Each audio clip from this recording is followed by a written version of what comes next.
Tere hommikust kõigile! Ja kas te teate, mis päev täna on? Teisipäev, õige. Aga mis päev veel on? Kodanikupäev. Palju õnne meile kõigile. Täna on tõesti kodanikupäev kogu sellest täiusest, mida kodanikupäev meile tähendab või peaks tähendama. Ja ka tänane teema on meil siis sport ja võib-olla küll mitte see treening ja nii-öelda tipptulemused, aga pigem see spordiga kaasnevad probleemid. Nagu te siit näete, väärkohtlemine, sest me kõik oleme ühe asja eest, terve spordi eest väljas. Minu nimi on Henn ja mina olen Eesti Antidopingu tegevjuht, aga ka vastloodud sihtasutuse Eesti Antidopingu ja spordieetika sihtasutuse tegevjuht, nii et sellest me räägime edaspidi. Aga minu kõrval on kaunis daam nimega Brit, tema tuleb Justiitsministeeriumist, tema on Justiitsministeeriumi nõunik ja meie kahekesi püüame siis teile täna heade lektorite abiga tuua kohale kõik selle väärtuslikku ja vajalikku, mida me arvame, et meil kõigil oleks vajalik teada. Meil on rahvusvahelised eksperdid Norrast ja Belgiast, te kuulete varsti ka neid, aga kirsiks tordis loomulikult on see, et meie armastatud kultuuriminister juhatab meie tänase ürituse sisse, et Tõnis, ole hea. Aitäh heade sõnade eest, lugupeetud spordirahvas, treenerid. Tõesti on noortesport ju ainult üks osa spordist, sportlikust tegevusest, aga mis kuulub spordi juurde, on lisaks saavutusvajadusele ja sellele, et soovitakse midagi saavutada, kas tulemust, kas head tervist, enesetunnet või lihtsalt staatust. On see ka pedagoogiline teema, alati on sportlasel juures keegi, kes teda aitab. Mitte ainult metoodiliselt, mitte ainult konkreetsete harjutuste ettenäitamisel, vaid on ka eeskujuks.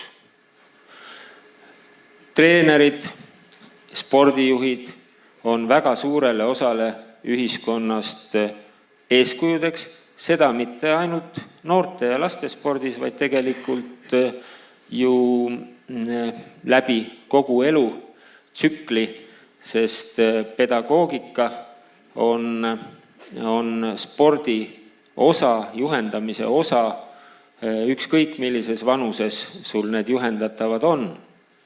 Ikkagi on pedagoogika see, mis aitab vähesema jõu ja ajakuluga efektiivsemat tööd teha, sest eesmärk peab olema üks, võimalikult hea tulemus, võimalikult hea enesetunne. Nüüd eeskujud spordis, see on väga oluline valdkond, mina kui endine õpetaja näen siin väga ühest seost muu hariduseluga, sest muus hariduses on täiesti selge, kui me räägime koolidest, siis terve spordi eest tähendab ju terve koolikeskkonna nimel ja see on tavaõpetaja koolituse üks väga oluline osa, kuidas suhelda, kuidas tohib, võib suhelda oma õpilastega. On küllalt selged pedagoogilised põhimõtted, pedagoogiline eetika ja te teate, aeg-ajalt on koolides tekkinud sellega ka probleeme, kus mõned õpetajad on ühelt poolt läinud üle piiri, on lahendanud pedagoogilisi probleeme jõupositsioonilt. Teistpidi on õpetajad ise väga tugeva surve all, näiteks lapsevanemate süüdistused, õpilased käituvad mõnikord halvasti nendega, nii et psühholoogiline pinge on ka õpetajate pool. Treenerid olukord on ju täpselt seesama. Ja nüüd, kui me paneme selle õpilase ja treeneri suhte üldisesse spordipoliitikasse, siis ma tänan väga, et Antidopingu ja spordieetika sihtasutus on nii olulise teema üles võtnud. See teema on ka üle-euroopalises spordikorralduses praegu tippteema. Soome eesistumine Euroopa Liidus tähendab seda, et Soome on ise tõstnud üles arutelu teemasid, mida ta tahab arutada teiste riikide ministritega. Ja just eelmisel nädalal ma osalesin kultuuriministrite ja spordiministrite nõukogu istungil, kus siis Soome ministri ettepanekul olid lõppresolutsioonid laual päris mitmel olulisel teemal. Üks neist oli laste olukord spordis. Räägiti ka üldisest heast juhtimistavast spordis. Ja need sporditeemad on Soomele väga olulised. Nende kultuuriminister on ka endine tippsportlane, maailmameister suusaorienteerumises ja oskab neid teemasid väga hästi käsitleda. Ja see ei ole ainult Soome teema, vaid meie võime öelda, et Eesti teema on see samamoodi, aga hea on teada, kuidas teised teevad. Meil on hea võtta Norra ja Belgia mudeleid, õppida neist. Kui rääkida nüüd noorte rolli spordis, siis kogu süsteem peab olema hästi korraldatud selleks, et me esiteks näeksime ära üksikuid probleeme, üksikuid ju neid on, sest üldiselt meil spordis eetika probleeme ei ole, aga neid üksikuid juhte on võimalik avastada ja ära hoida siis, kui kogu spordijuhtimisahel on hästi korraldatud. Kui sporditulemustega ei manipuleerita, kui spordiorganisatsioonis endas hoolitakse heast juhtimistavast, siis ei tule ka korruptsioonijuhtumeid, siis ei tule dopingujuhtumeid ja siis ei tule ka õpilaste halva kohtlemise juhtumeid. Mul on hea meel öelda, et me oleme algatanud spordiseaduse muudatused, kus on ka kaudselt väga selgelt noorte spordi teemad sees. Seal on spordiga manipuleerimise, ka tulemustega manipuleerimine mõjub ju tegelikult noortele, nad näevad halbu eeskujusid. Me oleme jällegi heas koostöös Antidopingu ja spordieetika sihtasutusega, sest tulevikus luuakse niisugune kontaktpunkt, antakse see volitus sellele sihtasutusele, et kui kellelgi on teada anda või märkab tulemustega manipuleerimist või heast juhtimistavast mitte kinnipidamist või siis kas või dopingujuhtumeid või midagi sellist või noorte halva kohtlemise juhtumeid, siis saab sellele kontaktpunktile teada anda ja anonüümselt selle informatsiooniga toimetatakse ja see informatsioon ei lähe kuhugi kaduma. Kaasa arvatud on karistused dopingule tarvitamisele kallutamise suhtes alaealiste osas karmimad kui nii-öelda muude sportlaste osas. Nii et see, mis toimub alaealistega, ja me teame väga hästi, et see ei ole lihtne, et see ei ole ühekihiline, sest alaealised on nii väiksed lapsed kui ka 17-16-aastased sportlased ja nende vajadused on erinevad, nende treeningkoormused on erinevad, nende suhtlusringid on erinevad, aga meie pedagoogidena peame väga hästi aru saama, et alaealise suhtes peab olema kõrgendatud eetika ja kõrgendatud tähelepanu. Eesti 6000 treeneri hulgast, kui hakati andma süsteemselt treeneri kvalifikatsioone, selgus, et 18 ei peaks töötama noortega, on keeld töötada noortega. Need inimesed ei ole praeguseks enam treenerid. See tähendab treenerite kvalifikatsioonisüsteemiga seoses oleme suutnud treenerite hulgas teha sellise valiku, et noortega töötavad ikkagi ainult need inimesed, kes on kvalifitseeritud ja oskavad seda tööd teha ja ei reaalselt ega ka psühholoogiliselt ei sandista noori, ei mõju neile halvasti. Sest siin on 2 tasandit, üks on oskamatus treenida, võib lõppeda vigastustega ja teine on psühholoogiline traumeerimine. Me teame väga hästi, et psühholoogiline traumeerimine ei pea alati olema õpilase seksuaalne, füüsiline ärakasutamine, mida maailmas spordis on kahjuks ette tulnud ja Eesti pedagoogikas on ka kahjuks ette tulnud. Sellised juhtumid on täiesti kriminaalsed, selliseid juhtumeid loodame, et Eesti spordis ei ole, aga psühholoogiline terror on ka see, kui meeletult vaba tekstiga karjutakse, alandatakse noorte sportlaste peale.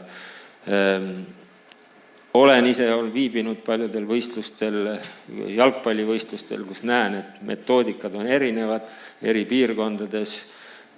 Ma ei hakka siin ütlema, aga põhimõtteliselt kultuurilised erinevused jooksevad ka Eestis täitsa selgelt läbi eri piirkondade, võistkondade, treenerite suust.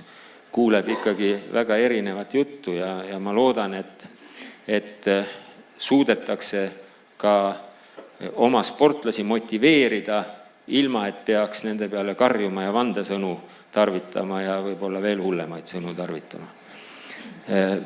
See on pedagoogilise koolituse küsimus. Me oleme võtnud endale ülesandeks, et kogu Eesti sport peab olema puhas.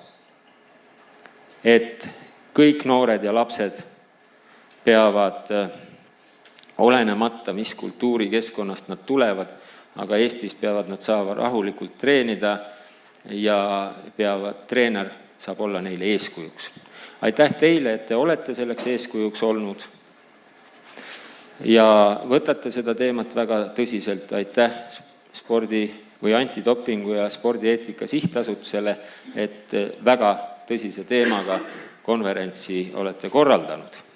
Nii et edu selle nimel, et lapsed ja noored saaksid areneda, saaksid olla õnnelikud.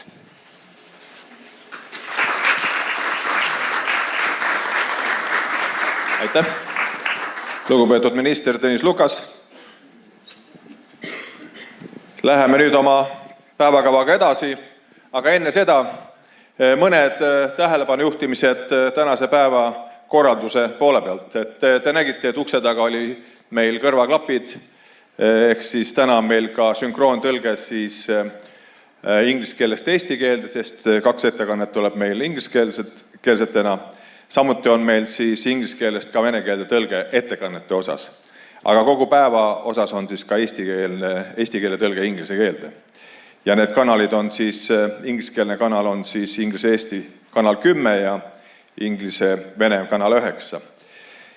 Päevakava leiate te seintel, kui te pole omale välja trükkinud, et me töötame päevakava järgi ja tänasest konverentsist on ka otseülekanne, mis on siis Eesti Antidopingu Facebooki kodulehel ja see otseülekanne ka lindistatakse failina ja seda saab ka hiljem järele vaadata ja kui võimalus, siis me püüame need keeled sinna juurde tekitada, et kõigil oleks ka huvilistel ka tagantjärgi nendega võimalik tutvuda. Ja kindlasti me sooviksime teilt kõigilt tagasisidet, selleks me jagame siis peale siis või poole päeva peale jagame teile istmetele siis ankeedid, tagasiside ankeedid, need on anonüümsed. Mõelge oma organisatsiooni olukorda, andke tagasisidet ka ettekannete ja esinejate kohta ja just need tähelepanekud või teie isiklikud kogemused nendes ankeedides on meile väga-väga olulised. Ma pärast ka seletan võib-olla milleks. Ja kindlasti, kui te olete kohal, aga ei ole registreerinud, allkirjanud, siis palun tehke seda, sest nagu me teame, et kui te ei ole registreeritud, siis teid pole olemas paraku. Ja enam-vähem selline meie siis tänane päevakava läheb. Ja nüüd ministrit jätkates, siis tegelikult, mis siis põhiteema on? Põhiteema on see, sport kui nii lai valdkond, kus me loodame ja arvame, et iga laps peaks liikuma 7 päeva nädalas, 60 minutit ja organiseeritud sporti tegema vähemalt, ma ei tea, 3 päeval koolis ja 5 päeval ikkagi kooli kõrval, siis kujutage ette seda massi, kes kõik on spordiga seotud. Lisaks täiskasvanud. Me oleme oma spordipoliitika alustes seadnud eesmärgiks jõuda järele Põhjamaadele, kus on regulaarse liikumisarvestuse protsendid on, teate kui suured? Norras 80%. Ehk siis 2 korda nädalas liigutakse vähemalt 60 minutit, Kaarel on nii, eks ole. Ja veidi vähem siis Soomes, Rootsis, meie numbrid on kusagil seal 40% juures. Ehk siis sport ja liikumisharrastus on nii suured ja nii mahukad ja need inimesed sealt sees, et kõik need probleemid, mis on tavalises elus, tegelikult on ka spordis ilmtingimata sees ja neid peaks siis nägema, teadma, ära tundma ja oskama siis nendele vastavalt ka käituda. Ehk siis ühest küljest peaks kõigil olema siis võimalus spordis osaleda, saada positiivseid elamusi ja teisest küljest siis ka püüda siis neid võimalikke väärkohtlemisi vältida. Aga ma tahaks ka ette juba tänada kõiki meie tänase konverentsi partnereid, siis 2 ministeeriumi, on Justiitsministeerium, Kultuuriministeerium, Sotsiaalkindlustusamet, kes on siis Sotsiaalministeeriumi haldusalas, ja loomulikult Olümpiakomitee ja siis 2 sihtasutust, siis Spordikoolituse ja Teabe SA-ga ja siis eks me ise Eesti Antidopingu sihtasutusest ja nüüd sellest uuest Antidopingu spordieetika sihtasutusest oleme ka õla alla pannud. Et see on meie ühistöö, nii et katsume siis märgi maha panna. Aga mul on suur au ja võimalus sisse juhatada järgmine ettekandja, Brit Tammiste, Justiitsministeeriumi nõunik, ja võib-olla siis sa võtad oma teema sissejuhatuse üle. Brit, ole hea.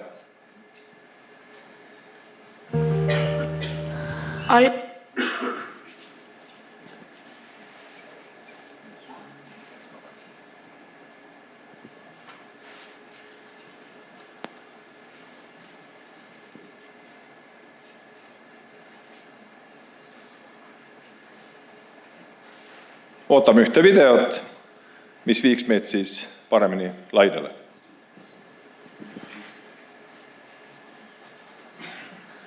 Algul olin ma võistkonnas üks vähestest tüdrukutest. Nad hakkasid mu keha üle nalja heitma. Ujumistrikoodut oli kõik näha. Hiljem hakkasid nad mind kallistama. Nende käed libisesid veidratesse kohtadesse. Ma ei taha midagi öelda, sest nad ütlevad lihtsalt, aga me tegime nalja. Ma tunnen ennast veidralt, kui ta mu lähedale tuleb. Mulle tundub, nagu mind koheldaks teisiti. Väga veider tunne, mida ma ei oska kirjeldada. Ma tunnen oma kõhus isegi lipikaid. See on väga veider tunne. Ma tahan talle väga öelda, et ta seda ei teeks, aga täiskasvanule ei ütlemine on väga raske. Mul on treener, keda ma väga austan. Ta on võitnud palju medaleid ja ma soovin, et saaksin tema abil oma karjääri edendada. Ainult, et mingis mõttes mitte. Ta katsus mind sellistest kohtadest. Ta sundis mind ebamugavaid asju tegema. Ma ei saa sellest rääkida. Mitte väga. Ma kardan, mida nad mõtleksid.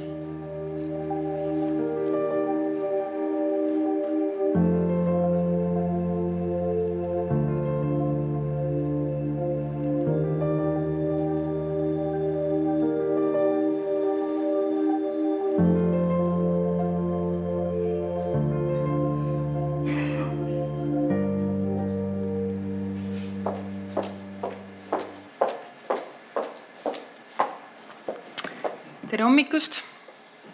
Brit Tammiste Justiitsministeeriumist. Olen tegelenud mitmeid aastaid laste väärkohtlemise ennetamisega ja ma mõistan igati, et see teema võib olla paljude jaoks uus, võib-olla mõnevõrra sellist ärevust ja hirmu tekitav. Ja minu võimalus aidata kaasa laste väärkohtlemise ennetamisele on jagada teile selle kohta infot, et tunneksite paremini selle probleemi, selle fenomeni dünaamikat ja teisest küljest tunneksite omakorda siis ennast kindlamalt nendes olukordades, kui väärkohtlemise kokku puutute. Ma olen enam kui kindel, et enamikul teist, vähemalt osal, on laste väärkohtlemise temaatikaga oma kokkupuude olnud. Ja ma alustan üldisemast Eesti kontekstist rääkimisest, kuivõrd palju siis väärkohtlemist Eestis esineb ja jõuan siis ettekande lõpus ka spordivaldkonnaga seotud näidete juurde. Ma mõnevõrra rohkem räägin laste seksuaalsest väärkohtlemisest, kuna olen selle väärkohtlemisliigiga enim kokku puutunud.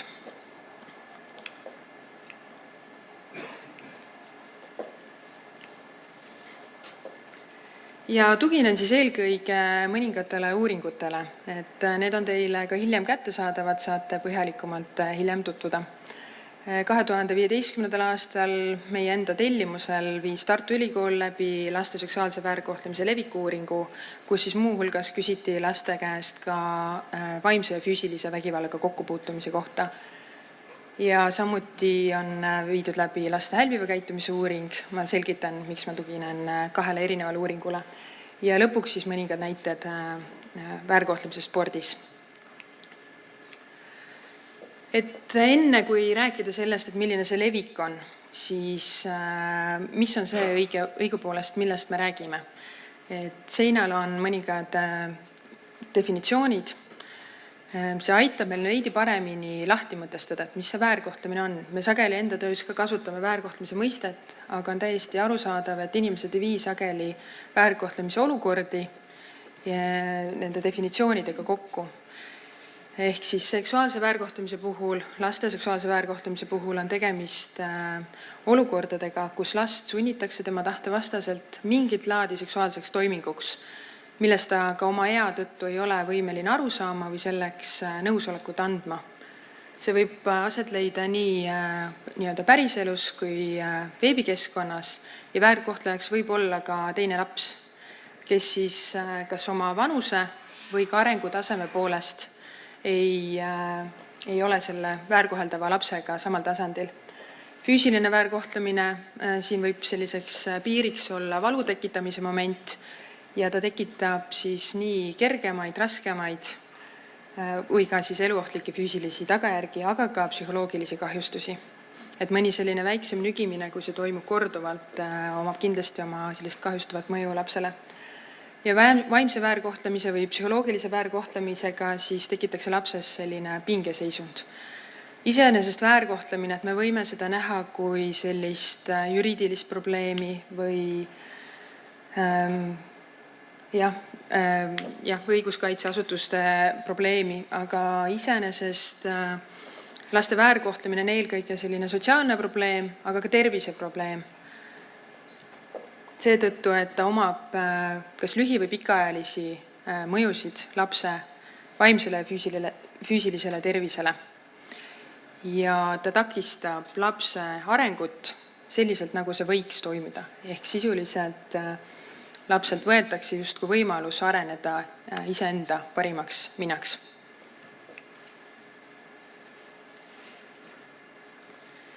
Esimese uuringu juurde tulles, see on siis laste seksuaalse väärkohtlemise leviku uuring. Viidi läbi 2015. aastal. Seal küsitleti 16–18-aastaseid noori. Valim on esinduslik kogu siis selle earühma populatsioonile. Lapsed täitsid ankeete koolis, 33 koolis üle Eesti. Ja sarnane uuring on läbi viidud varasemalt 2003. aastal. Täna selle peal väga pikalt ei peatu, aga on võrrelda võimalik siis 12 aasta taguste andmetega, kui kellelgi on lähemalt huvi. Ja esmalt minnes füüsilise vägivalla ja vaimse vägivalla leviku juurde. Vaimse vägivalla näidetena, mille kohta siis lapsed said vastuseid anda, käivad näiteks mõnitamine, alandamine, solvamine, hirmutamine, narrimine ja füüsilise vägivalla alla näiteks sellised tegevused nagu pahatahtlik tõukamine, löömine, tirimine, kiskumine ja kinnihoidmine. Nagu slaidilt on näha, siis 20% kõigist vastanutest olid just viimase 12 kuu ehk viimase aasta jooksul kogenud füüsilist vägivalda ja 40% kogenud vaimset vägivalda. Mõlemat liiki vägivalda oli kogenud 15% 16–18-aastastest. Siin on näha, et füüsilist vägivalda kogesid enim eesti keelt kõnelevad poisid. Vastanud ei jagunenud rahvuse järgi, nad said määratleda, milline on nende eelistatum keel, kõnekeel, mida nad räägivad. Ja on ka näha, et vene keelt rääkivad tüdrukud on siis oluliselt rohkem kui eesti keelt kõnelevad tüdrukud kogenud füüsilist vägivalda. Kui võrrelda 2003. aastaga, siis tervikuna füüsilise vägivalla kogemine noorte seas viimase aasta jooksul on vähenenud, aga vaimse vägivalla levik on jäänud samaks. Ja lisaks võib-olla siis ka see, et kuna tegemist on teismeliste sihtrühmaga, kes kogevad ka paarisuhteid, siis sellist kohtinguvägivalda või ka paarisuhte vägivalda oli kogenud iga 10. noor. Ma räägin seda ka selleks, et kui me täna siin kõneleme laste väärkohtlemisest, siis selle mõte ei ole vaid see, et treener kui potentsiaalne väärkohtleja, me räägime sellest märksa laiemalt, treener või kes tahes, kes sportivate lastega kokku puutub, kui potentsiaalne väärkoheldud last märkav inimene, kes võiks seda last siis abistada. Ja kardetavasti tekib neid selliseid konfliktiolukordi, kus on ka treeneril või kelle tahes, kes siis lastega kokku puutub, vajalik sekkuda ja toetada neid lapsi. Miks füüsilise vaimse väärkohtlemise leviku teadmine on veel oluline, kui me nüüd edasi liigume seksuaalse väärkohtlemise juurde peagi, et vägivalla kogemine ühes ka keskkonnas või üht liiki vägivalla kogemine mõjutab neid riskitegureid, et laps võiks sattuda teist liiki vägivalla kogemise ohvriks või võib kogeda teist liiki väärkohtlemist. Et seetõttu on oluline vaadata, et millised on need trendid ka siis vaimse ja füüsilise vägivalla kogemise puhul. Korraks hüppan ühe teise uuringu juurde, see on laste hälbiva käitumise uuring seetõttu, et siin on küsitletud veidi nooremaid lapsi, 13–16-aastaseid. Et paraku ei ole võimalik päris pisikeste seas sellist küsitlust läbi viia. Nende hinnangud võib-olla väärkohtlemise kohta ja oskus neid situatsioone ära tunda oleks lihtsalt teistsugune, me võib-olla ei saaks nii hästi neid vastuseid usaldada. Ja see uuring viidi läbi 2014. aastal ja küsiti siis järgmist. Esiteks, kas lapsed on puutunud kokku füüsilise vägivallaga, see puudutab esimest plokki vastustest ja see küsimus oli järgmine. Kas su ema, isa või kasuvanema on sind löönud või tõuganud, isegi kui see oli karistuseks mingi pahateo eest, kuigi karistamine mingi pahateo eest füüsiliselt ei ole kuidagi ka õigustatud. Ja siin on siis samamoodi näha, et 15% noortest on sellisel moel just pereliikmete poolt kogenud füüsilist vägivalda. Ja on ka näha, et nii poiste kui tüdrukute ja ka eesti ja vene noorte seas on see levik siis või nende kogemuste osakaal küllaltki erinev. Ja teine küsimus oli siis selline, mida me siis nimetame füüsiliseks väärkohtlemiseks või selliseks tugevaks füüsiliseks vägivallaks. Kas su ema, isa või kasuvanem on sind tugevalt peksnud või mingi esemega sind löönud? Ja tuletan meelde, et tegemist on siis 13–16-aastastega, et mitte sugugi väikeste lastega. Et näiteks vene noortest siis 7,6% oli sellist väärkohtlemist kogenud. Mõnevõrra vähem eesti noored ja jällegi on poiste tüdrukute väärkohtlemise leviku erinevus olemas. Tagasi seksuaalse väärkohtlemise leviku uuringu juurde. Ja siin on käsitletud seksuaalset ahistamist ja seksuaalset vägivalda seksuaalne väärkohtlemine hõlmab siis nii seksuaalset ahistamist kui seksuaalset vägivalda. Ja selleks taaskord, et mõtestada neid definitsioone, neid sõnu, mida me kasutame, et mis see seksuaalne ahistamine, seksuaalne vägivald siis olla võib. Ja noorte käest siis küsiti. Siin küsiti noorte käest eluaja kogemuste kohta, mitte ainult viimase aasta kohta, et kas nad on kogenud eluajal. Kas sinuga on juhtunud midagi järgnevast, mis sulle ei meeldinud või toimus vastu sinu tahtmist ning mitu korda seda on juhtunud? See puudutas ahistamist ja samamoodi sama küsimus siis puudutas seksuaalvägivalda. Ehk et seksuaalvägivald ka, et räägime otse sõnu, et see ei tähenda ainult siis vägistamist. Et need tegevused võivad olla muud seksuaalse sisuga tegevused, mida siis laps ei ole soovinud, mis on toimunud vastu tema tahtmist.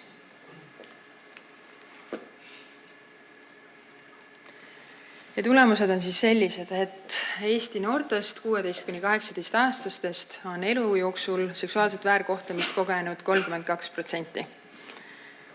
See on kolmandik noortest. Et te nägite ise, mis olid need teod, mille kohta nad olid vastanud, et jah, see on nendega juhtunud. Siia alla siis käib nii seksuaalne ahistamine kui seksuaalne vägivald. Seksuaalset vägivalda oli kogenud omakorda 10%, kümnendik. Et vahel aitab ka see, kui kujutada siis ette ühte klassiruumi last ja kui palju siis sealt võiks olla kogenud seksuaalset vägivalda või väärkohtlemist. Ja 5% oli sunnitud olema seksuaalvahekorras. Siin on taaskord ka näha, graafik kujutab just konkreetselt seksuaalvägivalla levikut, et enim kokkupuuteid seksuaalvägivallaga, siis selle uuringu raames on olnud vene tüdrukutel 20% ehk viiendik vastanud vene tüdrukutest ja siis kogu see populatsioon.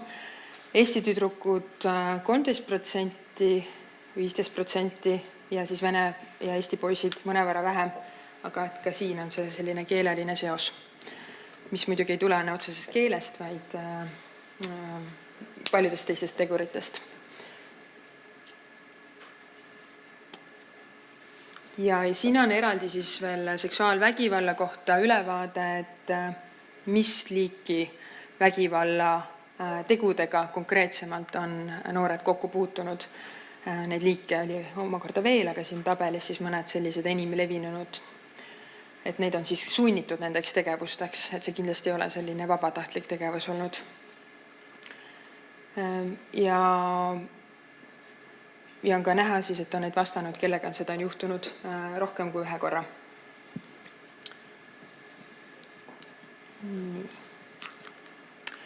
Edasi nende seast, kes olid vastanud, et nad on kogenud seksuaalvägivalda, küsiti täpsustavaid küsimusi.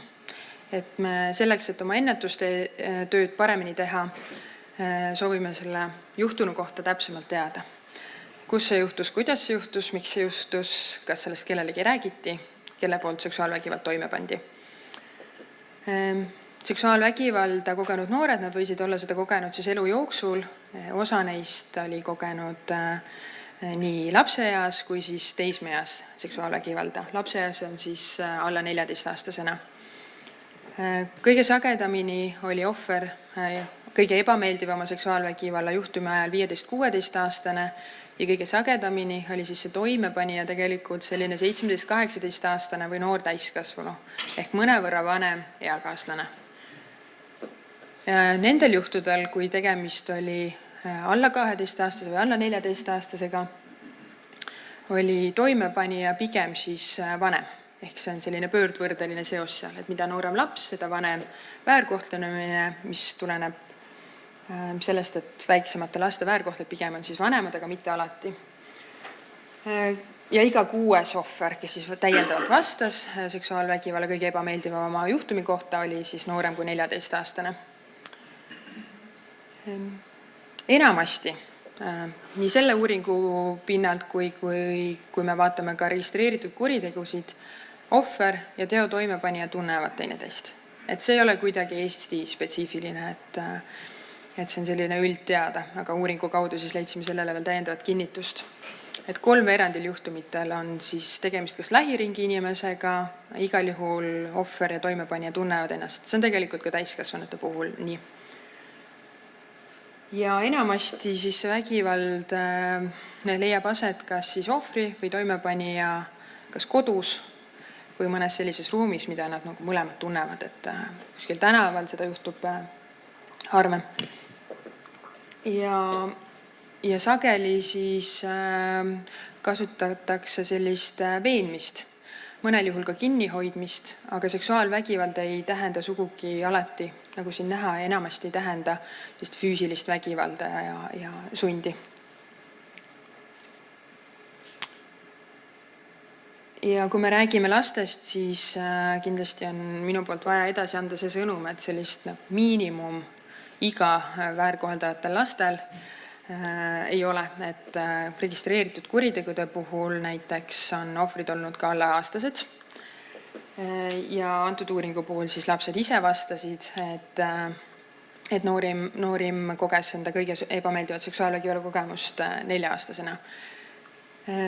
Loomulikult selliste uuringute puhul on veel üks aspekt, mida arvesse võtta, et mõnel juhul võib see teadmine ja arusaam sellest, et mis minuga on juhtunud, jõuda nii-öelda kohale alles siis, kui inimene on, ütleme, seal 30-aastane näiteks. Et täna sellest pikemalt ei räägi, aga samas uuringus uuriti ka laste enda hoiakute kohta ja nende endi teadmise kohta. Ehk laps, kes tegelikult ei ole saanud piisavalt näiteks seksuaalharidust, talle ei ole räägitud sellest, kuidas ise ennast austama peab, kuidas piire seada, ta ilmselt ei oska kokku viia ja ära tunda, et see, mis minuga osaks sai, et see oligi näiteks seksuaalne või füüsiline või vaimne väärkohtlemine. Ehk selle võrra need numbrid võivad olla tegelikult ka suuremad.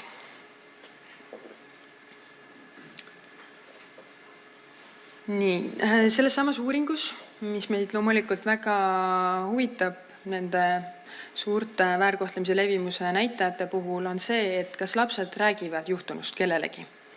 Seda nüüd küsiti nende laste käest, kes olid kogenud seksuaalvägivalda, et kas nad on kellelegi rääkinud, kas keegi on sellest teada saanud. Ja veidi enam kui pooled räägivad kellelegi juhtunust.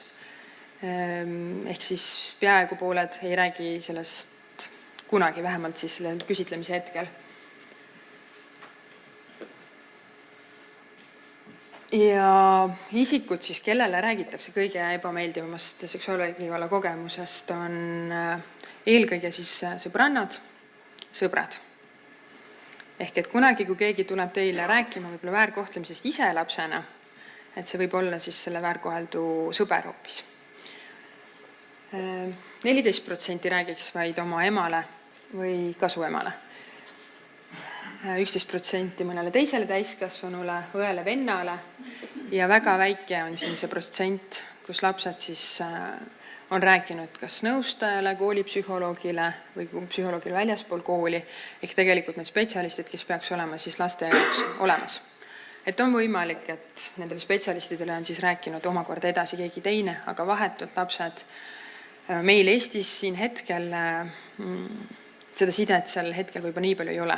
Väike lohutus on, et uuring on viidud läbi 2015. aastal, et võib-olla 3-4 aastaga on siin olnud ka selline suurem hüpe.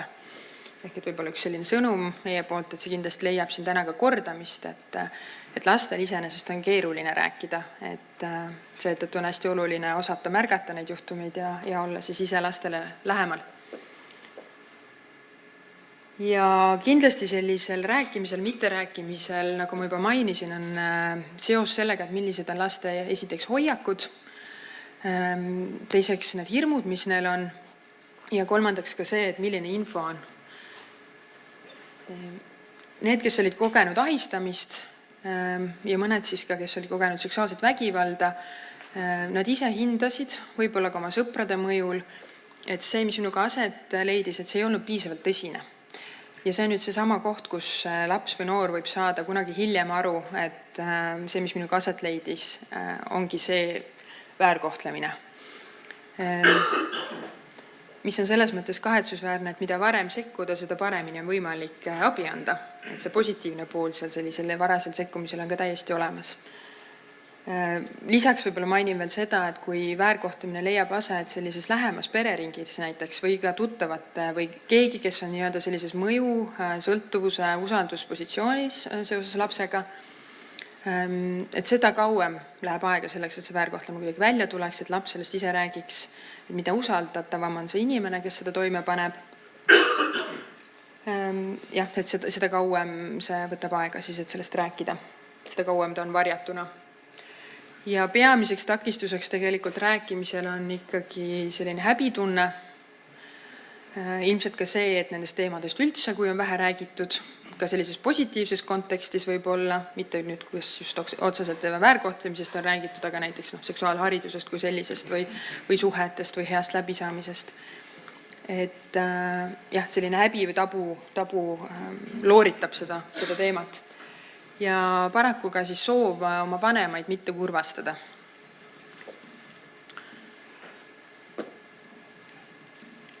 Ja mitmed ohvrid siis tõesti ei teadnud, et kuhu siis pöörduda, kelle poole pöörduda. Et enda poolt kindlasti, jah, et me tänase päeva jooksul ka kindlasti soovime teid toetada, aga ühelt poolt on meil ka kindlasti mingisugused ootused, et minu sõnum võib-olla siis ootus oleks kindlasti see, et anda edasi kas või neid samu kleepekaid, mis teile täna siin jagati lasteabi numbriga, mis kindlasti leiab veel täna siin kordamist, et oleks minimaalselt kättesaadav see info, mis tegelikult on olemas ja mis abiteenused on olemas. Nii, ja siis ülejäänutelt tegelikult küsiti ka, et need, kes siis ei olnud väärkohtlemist kogenud ja seksuaalvägivalda kogenud, et kes võiksid olla need, kellele nad räägiksid, kui neil on mõni selline mure või kui laps tunneb ennast õnnetu üksildasena. Et siin on lapsed küll suuremas osas öelnud, et nad küsiksid eelkõige abi oma vanematelt, emalt, seejärel siis sõbralt ja sõbrannalt. Ja samuti siis psühholoogi, arsti, sotsiaaltöötajad, koolispetsialisti, õpetajad vastasid 3–7%. Et võib-olla meil on endal spetsialistidena selline suurem ootus, et lapsed pöörduvad meie poole. Et selline mõttekoht siin, et mida saaks siis teha, et nad teaksid, et võt ka see on see probleem, mille puhul ma võin pöörduda ja et see on okei. Paraku ka lasteabitelefoni mainisid vähesed. Jälle on lootus, et aastatega on teinud lasteabitelefon rohkem teavitustööd ja seda leitakse rohkem üles. Aga siis, mis nüüd puudutab sinna osasid teist, et on rida teisi täiskasvanuid, tegelikult, kes on ju laste ümber, et te võite mõelda, et kes on need lapsed, kes on teie ümber, kellega te kokku puute, kas vanemana või naabrina või tädina või onuna, vennana. Et siin on nimetatud ka treenerit. Küll üksikutel kordadel, aga treener on leidnud siin nimetamist, et treener võib olla siis selline usaldusisik, kellele rääkida. Aga ka mõningaid selliseid üldisi viise, kuidas abi leida, et tegelikult mitte pöördudes spetsialisti poole, ka näiteks ma mure korral, kui ma tunnen ennast üksildasena, et mind aitab siis muusika kuulamine, kes otsib abi jumalalt, maagiast, metsas kõndimisest, aga ka spordi harrastamine on siin mainitud. Aga paraku, ma ei tea, kuidas teile see number tundub, 6% vastanutest, kes siis ei olnud seksuaalset väärkohtlemist kogenud, mainisid, et neil ei ole mitte ühtegi sellist isikut, mitte ühtegi sellist kanalit, kes võiks neid mõne mure korral aidata. Et minu meelest oleks äärmiselt tore, kui see protsent oleks 0. Et ma usun, et iga laps võiks nagu kedagi midagi mõne telefoninumbri leida. Nii, tagajärgedest räägib ka minust järgmine ettekandja tegija, aga kasutan võimalust siis ka selle uuringu pinnalt tuua välja, et seksuaalset väärkohtlemist kogenud lapsed siis tundsid ennast enim sagedamini tõrjutuna, neil olid unehäired. See mõjutas kindlasti nende emotsionaalset heaolu, nad tundsid ennast masendunult pinges ja nad tundsid ka tuleviku suhtes sellist abitust. Ehk et kui te nüüd näiteks mõtlete nendele lastele, kes tõenäoliselt 2 varianti on, et kas nad siis hetkel ei käi trennis, nad on sporditegevusest välja langenud selle tõttu, et neil on sellised tagajärjed, või siis nad on näiteks trennis, aga nad kannavad endaga sellist pagasit kaasas. Et kuidas mõjutab, spordi tegemine, nagu öeldud, siin mõnel juhul aitab, aga teisest küljest, kui on sellised mingisugused ootused sellele noorele sportlasele, et kuidas see surve võib-olla teda veel rõhub. ja võib-olla seda ei olegi võimalik mõnikord kokku viia, ütleme treeneri pilgu läbi. Ja lisaks siis selline küll kole fakt, aga see on meie hetke olukord ja minu võimalus seda siis ka teiega jagada, et umbes 1/3 nendest noortest olid siis mõelnud, et kes olid kogenud väärkohtlemist, et nad ei taha enam elada. Ja need, kes ei olnud väärkohtlemist kogenud, siis nende seas eluisu kadumine puudutas 17% lastest. Nii, ja riskitegurid, et nagu lubatud, minu ettekande teema oli see, et kes võib sattuda väärkohtlemise ohvriks. Pean ka ütlema juurde, et iseenesest siin on toodud riskitegurid, see näitab mingisugust tõenäosust, see näitab mingisugust signaali meile, et võib-olla milliste sihtrühmade seas teha rohkem ennetustegevust ja mis on need seotud valdkonnad, kuhu panustada. Näiteks koduvägivald selgelt tuleneb välja või muu vaimne vägivald, et vägivalla kogemine ühes keskkonnas või üht liiki vägivalla kogemine mõjutab seda, kas laps võib sattuda teist liiki vägivalla ohvriks. Aga et põhimõtteliselt see riskitegurite loetelu ei tähenda, et keegi lastest võiks olla kuidagi kaitstud või et et väärkohtlemise ohvriks võib siiski sattuda ka igaüks, sest on seda väärkohtlemist ka, mida panevad toime võõrad ja kuskil juhuslikult. Siis kõige suurema risk seksuaalse väärkohtlemise ohvriks langeda on tüdrukutel.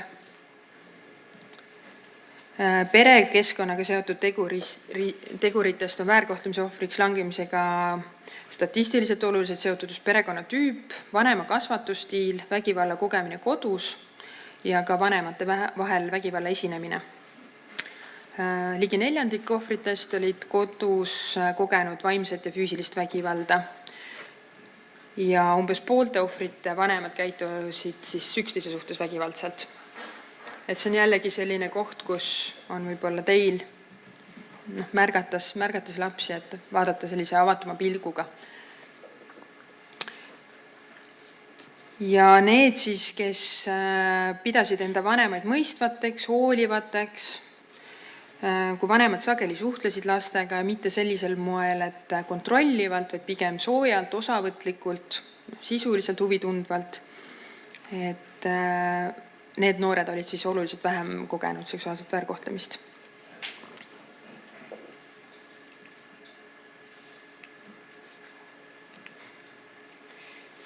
Võtan veel kokku, et selle uuringu kontekstis see ei keskendunud spetsiifiliselt spordivaldkonnale, aga treenerid ja sport siis leidsid mainimist, nagu ma varem tõin välja, et treenerid olid siis need, keda nimetati isikutena, kellele enda murest ka rääkida. Sport oli siis see, mis mure ja üksilduse korral aitas leevendust tuua, aga mõnel juhul siis oli see vägivalla toimepanemine seotud siis spordivõistlusega kui sellise kohaga, kus aset leidis. Kas siis tulles minnes selle ajal.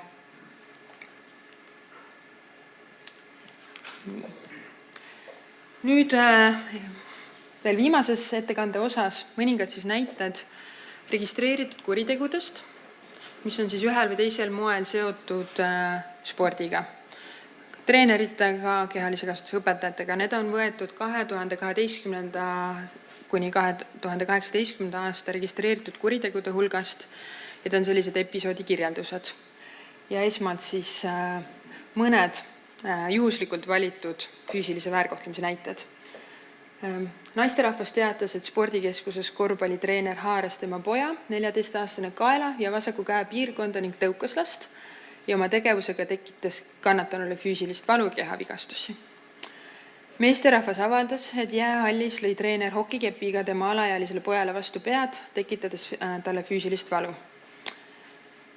Naisterahvas teatas, et meestreener oli siis 2010. aastal sündinud poisile hüppenööriga vastu jalgu löönud, millega tekitas poisile füüsilist valu. Meesterahvas oli koolis toimunud 4. klassi poiste kehalise kasvatuse tunnis, ilmselt siis kehalise kasvatuse õpetaja, kui õpilased pidid seisma rivis paigal, rivis käega siis nina pühkivat poissi ühe korra rusikaga kõhupiirkonda, põhjustades siis oma tegevusega kannatanule füüsilist valu. Ja viimane näide, et teataja poeg tuli koos trennikaaslasega trennist, kui teise poisi isa lõi teataja poega rindkeresse, laps jooksis ära, hetkel kaebab valu rindkere piirkonnas. Kõik juhtus siis ühe klubi, spordiklubi juures ja teatajale on treeneri kontaktid olemas, teataja tema laps ei saanud aru, miks mees ründas. Et see viimane on siis selline näide, kus võib olla ka treener, ütleme selline inimene, kes peab hakkama sellist olukorda võib-olla vahetult lahendama või teab, mis seal võib-olla varem või hiljem toimus. Nii, ja seksuaalse väärkohtlemise näited ka siia lisaks. Kooli sotsiaalpedagoog teatas, et nende kooli 13-aastasele õpilasele pakkus treener 50 € seksuaalteenuste eest, olles tüdruku kutsunud eelnevalt oma koju. Et siin on selline ka riskikäitumise kohad välja toodud. Võib-olla mõningad tegevused, mis ei tohiks treeneri juurde käia. Ma pean silmas siin ka koju kutsumist. Teine näide. Treenerid kahtlustati selles, et 10 kuu vältel ujumistrennis, kasutades ära trennis käiva 9-aastase tüdruku seisundit, millest ta ei olnud võimeline vastupoonu osutama või toimunust aru saama, korduvalt katsus seksuaalse erutuse eesmärgil tüdruku keha rindadest ja tuharatest. Alla 10-aastast last loetakse siis seksuaalses mõttes arusaamisvõimeteks. Avaldaja teatas, et tema jalgpallitreener, kes annab talle eratreeninguid, kutsus avaldaja endale koju. Taaskord selline koju kutsumine. Seal olles tegi treener avaldajale massaaži, mille käigus mees katsus avaldaja intiimseid kehaosi. Ja viimane näide. Turvafirma soovis spordihoones tuvastada isikut. Treeneri väitel oli isik ahistunud 13-14-aastasi tütarlapsi. Isik on toimetatud valveuurija juurde ja siis samas isik, kes seal siis tütarlapsi ahistas, oli ka veel verbaalselt agressiivne. Et need on mõningad näited. Ja viimasel slaidil, millele ma ei hakka hetkel täiendavalt tähelepanu pöörama, on siis mõningad sellised meedias kajastatud näited, millega te ilmselt olete kursis, aga kui on soov, siis lähemalt tutvuda, et siis on see võimalus olemas.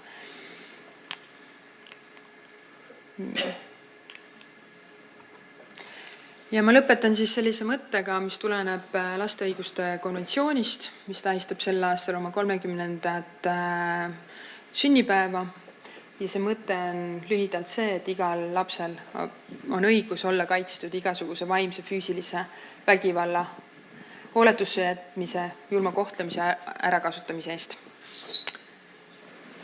Ja ma tänan hetkel.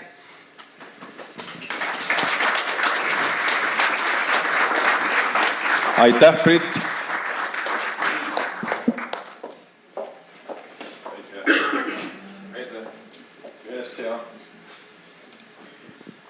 Ja nagu me aru saame, et need teemad on tõsised, elulised ja ega neist mööda vaadata ei saa. Ja ma loodan, et me peale tänast saame aru, et ei tohigi. Aga nüüd on mul au anda mikrofon Britile, kes juhatab sisse järgmise ettekande. Ja. Teile räägib järgmisena Snežana Stoljarova, kes on spordipsühholoogia nõustaja ja viib jutud lähemale spordivaldkonnale, rääkides täpsemalt sellest, milline on väärkohtlemise psühholoogiline mõju ja tagajärg noorsportlasele. Aitäh! Tere hommikust päevast ka minu poolt. Et kuigi meil täna keeruline teema, siis mina alustaks positiivselt noodilt. Et mina alustaks endise rahvusvahelise Olümpiakomitee presidendi sõnadest, Jacques Roger sõnadest, kes ütles, et sporti me ei saa vaadata eraldiseisvana, et ta on osa elust, see sport saab tuua väga palju, siin on minu sõnad, juures ei ole täpne tsitaat, aga spordis on väga palju positiivset jõudu, ta võib arendada enesehinnangut, ta võib õpetada noortele ja ka täiskasvanutele ja lastele eluks vajalikke oskuseid ja ta võib õpetada tervislikke käitumisi. Ja kindlasti me kõik teiega oleme tuttavad sellise spordiga, me kindlasti oleme näinud, kuidas sport on hea jõud ja kuidas sport saab teha head ja muuta elusid paremaks. Me teame, et spordist me saame arendada karakterit. Me saame õppida, kuidas enda emotsioonidega palju paremini toime tulla. Me saame õppida püsivust, kuidas enda eesmärkide nimel toimetada ja mitte alla anda. Me saame sõprust arendada ja õppida, kuidas neid sõprussuhteid hoida ja muud.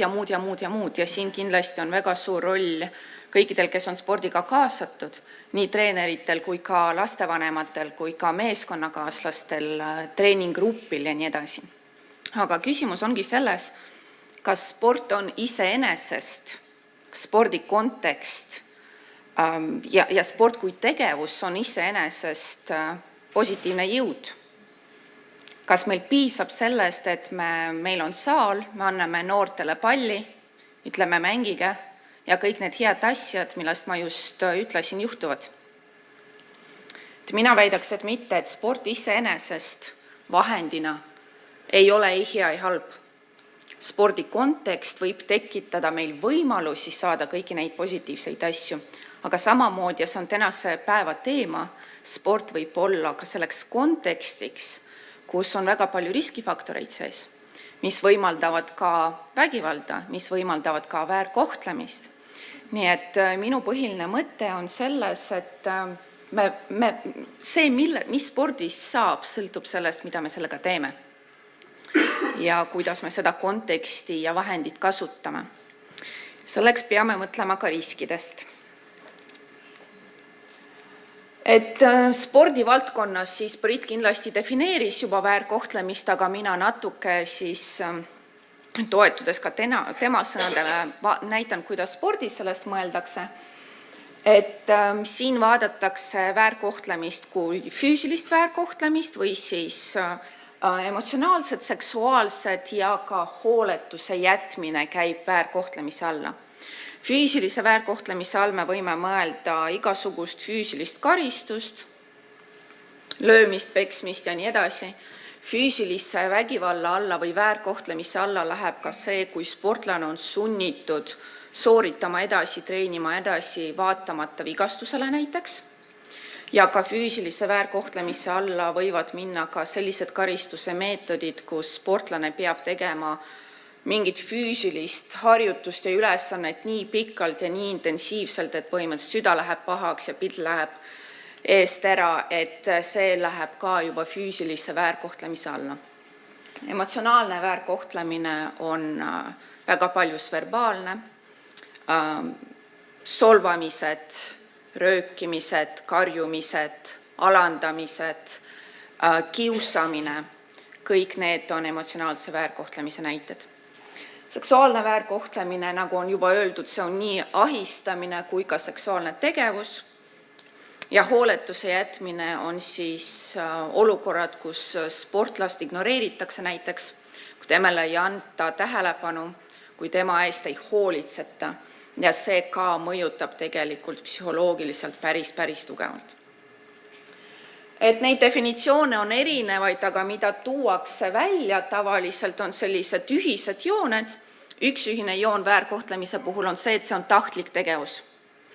Selle vastand on siis juhuslikult juhtunud asi, et väärkohtlemisest me räägime siis, kui see on tahtlik tegevus, aga jällegi, mis on minu arust oluline, et see väärkohtleja toimepanija perspektiivist ei pea olema pahatahtlik tegevus. On ju? Siis väärkohtleja võib siiralt arvata, et see tegevus, mida ta teeb, on kasuks. See on vajalik, et nii peabki. Samas ta on ikkagi tahtlik tegevus ja kuna sellel on tagajärjed, siis me tegeleme teiega ikkagi väärkohtlemise juhtumiga. Teine asi on see, et me räägime väärkohtlemisest, kui meil on kahju. Tekkinud kahju või jällegi oluline moment, meil on kahju tekitamise potentsiaal. Sest tihtipeale kahju ei pea olema kohene ja otsene. Et Brit ka tõi head näidet, kus noor inimene või laps ei pruugi isegi aru saada, et tema on väärkoheldud. Ta ei pruugi mõista, et see, mis toimub, ei peaks toimuma, eriti kui ta on keskkonnas, kus see on loomulik, normaalne ja juhtub ka teistega. Aga see ei tee väärkohtlemisest normaalse asja jällegi. Kuna väärkohtlemisel on potentsiaal avalduda hiljem ja tekitada kahju hiljem. Ja tihti, kui me vaatame nii-öelda spordis seda temaatikat ja ma usun, see käib ilusti kaasas ka spordist väljaspool teemaga, et me väga harva räägime sellest, et väärkohtlemine on ühekordne, ainulaadne juhtum. Enamasti me räägime ikka süsteemist, mille sportlane on sees, kus väärkohtlemine toimub mitmeid kordi.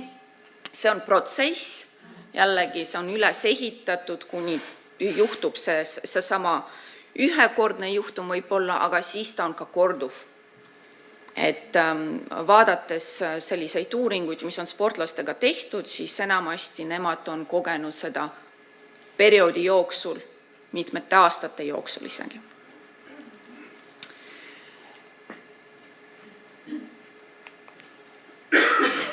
Rääkides spordist ja sellest, mis on spordivaldkonnas uuritud, siis on teada, et kõige rohkem, kõige sagedamini kogevad sportlased emotsionaalset väärkohtlemist. Et seda statistikat on erinevatest maadest olemas, et näiteks üks Inglismaa uuring, mis küsitles siis 6000 last, selle tulemus näitas, et 34% uuringus osalenutest on kogenud emotsionaalset agressiivsust või väärkohtlemist.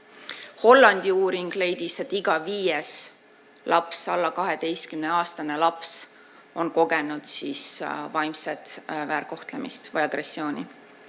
Üks teine Hollandi ja Belgia uuring näitas, et 38% osalenutest on kogenud psühholoogilist vägivalda. Siis neid andmeid on, seda statistikat on ja see statistika näitab ka seda, et selle väärkohtlemise tõenäosus suureneb nii-öelda sporditasemega. Siis seda on kõige rohkem saavutusspordis kindlasti ja kõrgemal tasemel. Nüüd, mis on aga huvitav, võrreldes teiste teemadega, mis on spordipsühholoogia valdkonnas uuritud, siis seda teemat nii väga palju veel ei ole uuritud. Et see hakkab tulema ja aina olulisemaks saama, aga samas sellele ei ole veel pööratud nii palju tähelepanu. Ja üks põhjuseid võib olla see, et tegelikult me vaatame spordivaldkonnas väärkohtlemist mõnevõrra normaalse asjana. Me seda normaliseerime sportlastena, seda normaliseerime publikuna, lapsevanemad võivad seda käsitleda kui normaalset spordiosa, samamoodi treenerid võivad seda käsitleda kui mitte ainult normaalset, aga ka vajalikku spordiosa. Et see käib kaasas nii-öelda sellise no pain, no gain kultuuriga. Põhimõttega, et sport, eriti saavutussport, eriti tippsport, nõuab ohverdamist. Ja ta kindlasti nõuab väga suurt füüsilist pingutust, nõuab kannatamist. Ja absoluutselt see nii on, et me trennis peab ebamugavust kannatama. On ju mõnikord peab isegi mõningat valu kannatama.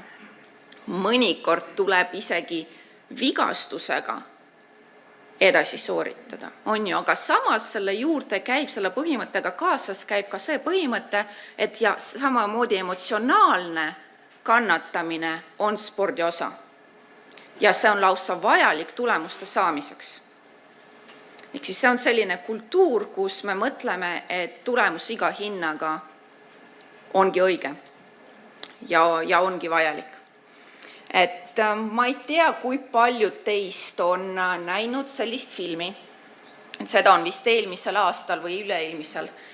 Ei oska nüüd öelda, on näidatud ka Eestis. See on film Over the Limit, üle piiri, mis siis on dokumentaalfilm, mis jälgib seda, kuidas Venemaal siis iluvõimlemises valmistati olümpiaks ette.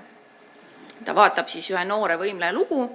Nooreks võimlejaks on Margarita Mamun, kes tuligi 2016. aastal olümpiavõitjaks. Ja siis me filmis näeme ka väga tuntud ja eduka treeneri lugu, kes on siis Venemaa võimlemise kõik. Et oluline isik ja treeneri Riina Viiner. Nii et vaatame sellest ühe väikse lõigu ja siis saame edasi mõelda. Film on venekeelne, aga te näete inglisekeelseid subtiitreid ja võib-olla eesti keelde saab sünkroontõlged, aga jällegi kasutusel on selline kõneviis, et võib-olla igat asja isegi ei ole võimalik tõlkida eesti keelde. Aga vaatame.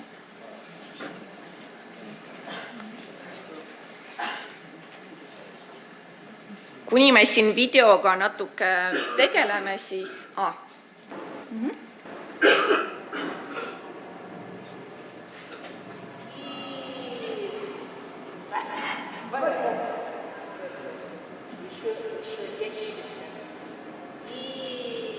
Рит, 5 минут прошло.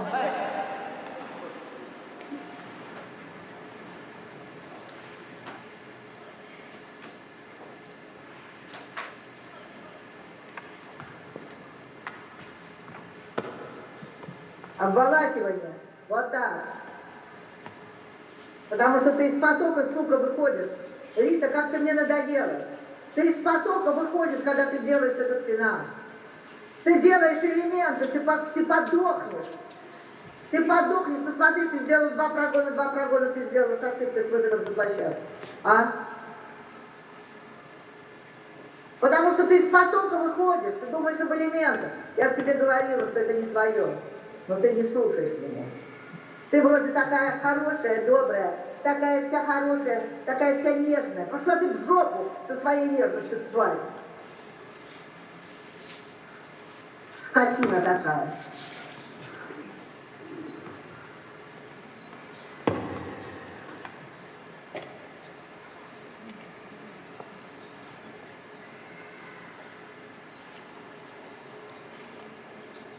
Трус ничтожный.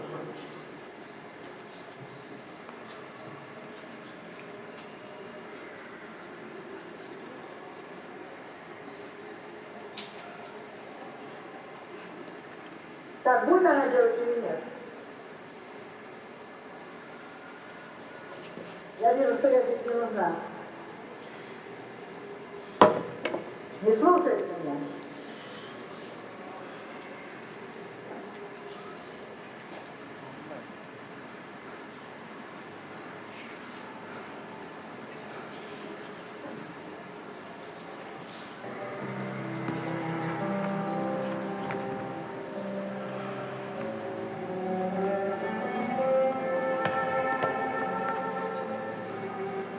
Вот скотина. Вот глупая.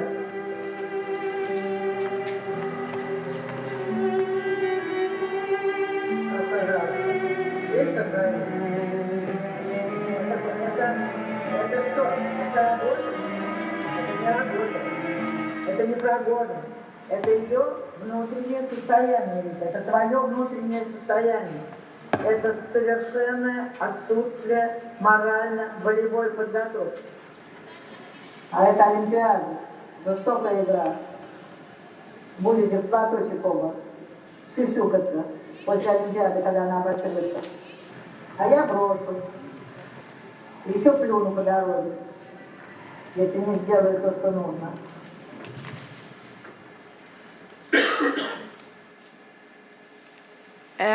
Et siis väärtvaatamine. Sellepärast, et see film kindlasti paneb mõtlema. Mul oli seda päris keeruline vaadata emotsionaalselt, sest see tund midagi, mis film kestab, on põhimõtteliselt pidevalt selle samuse tundega, pingega ja me näeme siin väga palju, see film käib ilusti emotsionaalse väärkohtlemise definitsiooniga kaasas. Seal ei ole mitte midagi muud vaja, see on piltlik näide sellest, millest me täna räägime. Mis on aga huvitav, et filmi lõpus me näeme, et olümpiamedal tuleb kaela sportlasele, see on kõige kõvem saavutus spordis, mida on oodata, on ju kuldne olümpiamedal. Samas see film paneb meid küsima, aga mis hinnaga ja kas see on okei. Mina olin väga huvitatud peale filmi vaatamist ja Eestis seda linastati 2 korda lausa, sest see oli nii populaarne.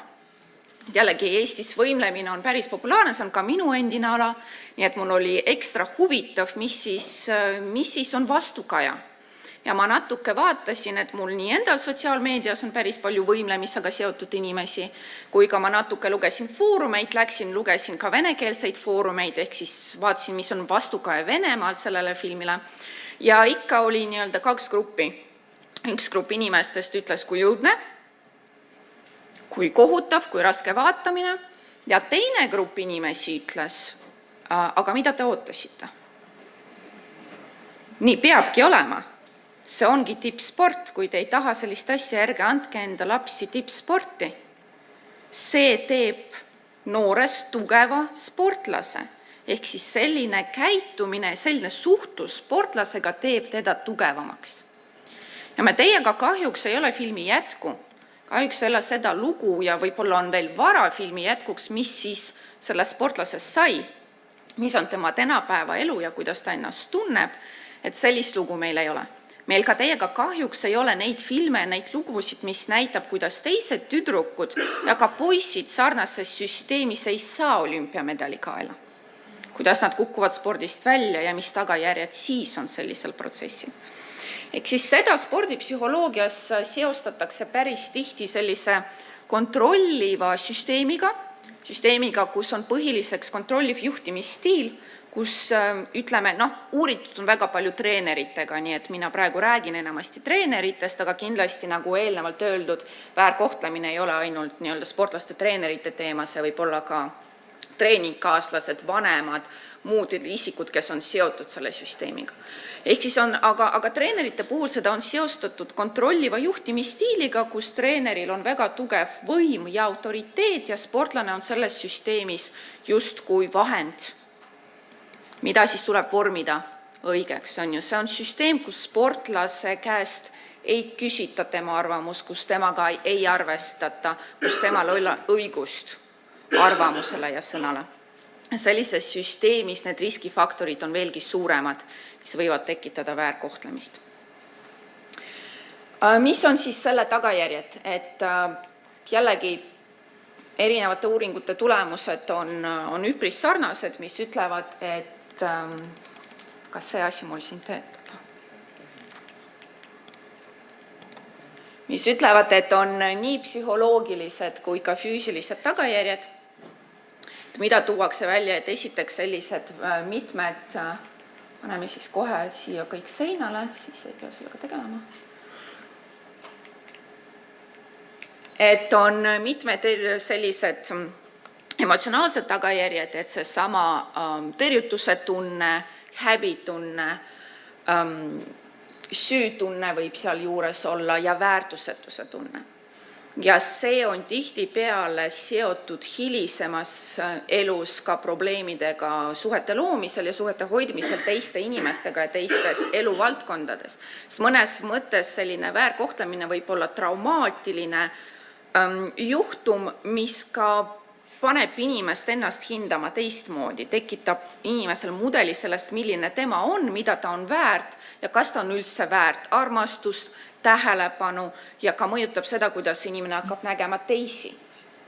Ja sellises süsteemis, kus mul ei ole väärtusetuse tunned enda kohta, on tegelikult päris raske ju tekitada usalduslikke ja tähenduslikke suhteid teistega. Kindlasti sellega võib kaasas käia enesehinnangu probleem, madal enesehinnang, enesekindluse probleemid, kus sportlane ei ole absoluutselt kindel ei enda oskustes, ei jällegi enda tähtsuses ja väärikuses sportlasena. Depressioon, ärevushäired, söömishäired, et väärkohtlemisega on seostatud riskid, et inimesest saab kliiniliste psühholoogide ja psühhiaatrite patsient päris kiiresti. Et meil siin võib olla tegu ka posttraumaatilise stressihäirega, mis avaldub ja tihtipeale on seostatud ka teiste psüühiliste häiretega. Nii et meil võivad olla meeleoluprobleemid, aga samas meil võivad olla näiteks söömishäired tihtipeale tekivad, kui inimesel muutub nii-öelda selline pilt enda kehast, läheb negatiivseks ja siis see väljendub juba inimese käitumistes, on ju. Võivad tekkida erinevad sõltuvuskäitumised ka, mis on siis mõnevõrra mõningal määral inimese kaitsemehhanism, et toime tulla sellega, mida on ta läbi elanud ja siis mis mälestused ja emotsioonid sellega tekivad. Käitumuslikud raskused, et jällegi see pole uudis, et väga tihti inimesed, kes on väärkoheldud, nad võivad ise olla agressiivsemad ja kohelda halvasti teisi inimesi, nad võivad mitte alluda mitte mingile distsipliinile, nendega on siis raske hakkama saada, on ju. Nad nii-öelda streigivad ühiskonna vastu. Enesevigastamine võib juurde tulla. Emotsionaalsed ja kognitiivsed raskused, jällegi erinevad meeleoluhäired ja ka raskused trennis, näiteks raskused õppimisega koolis ja raskused trennis keskendumise mõttes, tähelepanu mõttes. Kui inimesel on, ütleme, ärevus, on ju, kui ta tuleb sinna süsteemi, kus ta on väärkoheldud, siis sellel inimesel lihtsalt ei ole võimalust ja ressurssi, et olla tähelepanelik, et võtta informatsiooni vastu, et õppida sellest. Mis on kõikide nende asjade puhul väga oluline, on see, et me ei pruugi jällegi näha kohest väärkohtlemise mõju. Et võib ju tunduda, et treener võib öelda, ütleme, need kommentaarid, minu kommentaarid, need on nalja kommentaarid, mina teen nalja. Ja tema saab aru, et see on nali. Sest näete, ta ju ei nuta, ta ju ei ole ärev, kõik on ju korras. Jällegi see, et seda ei ole näha, ei tähenda, et mõjusid ei ole.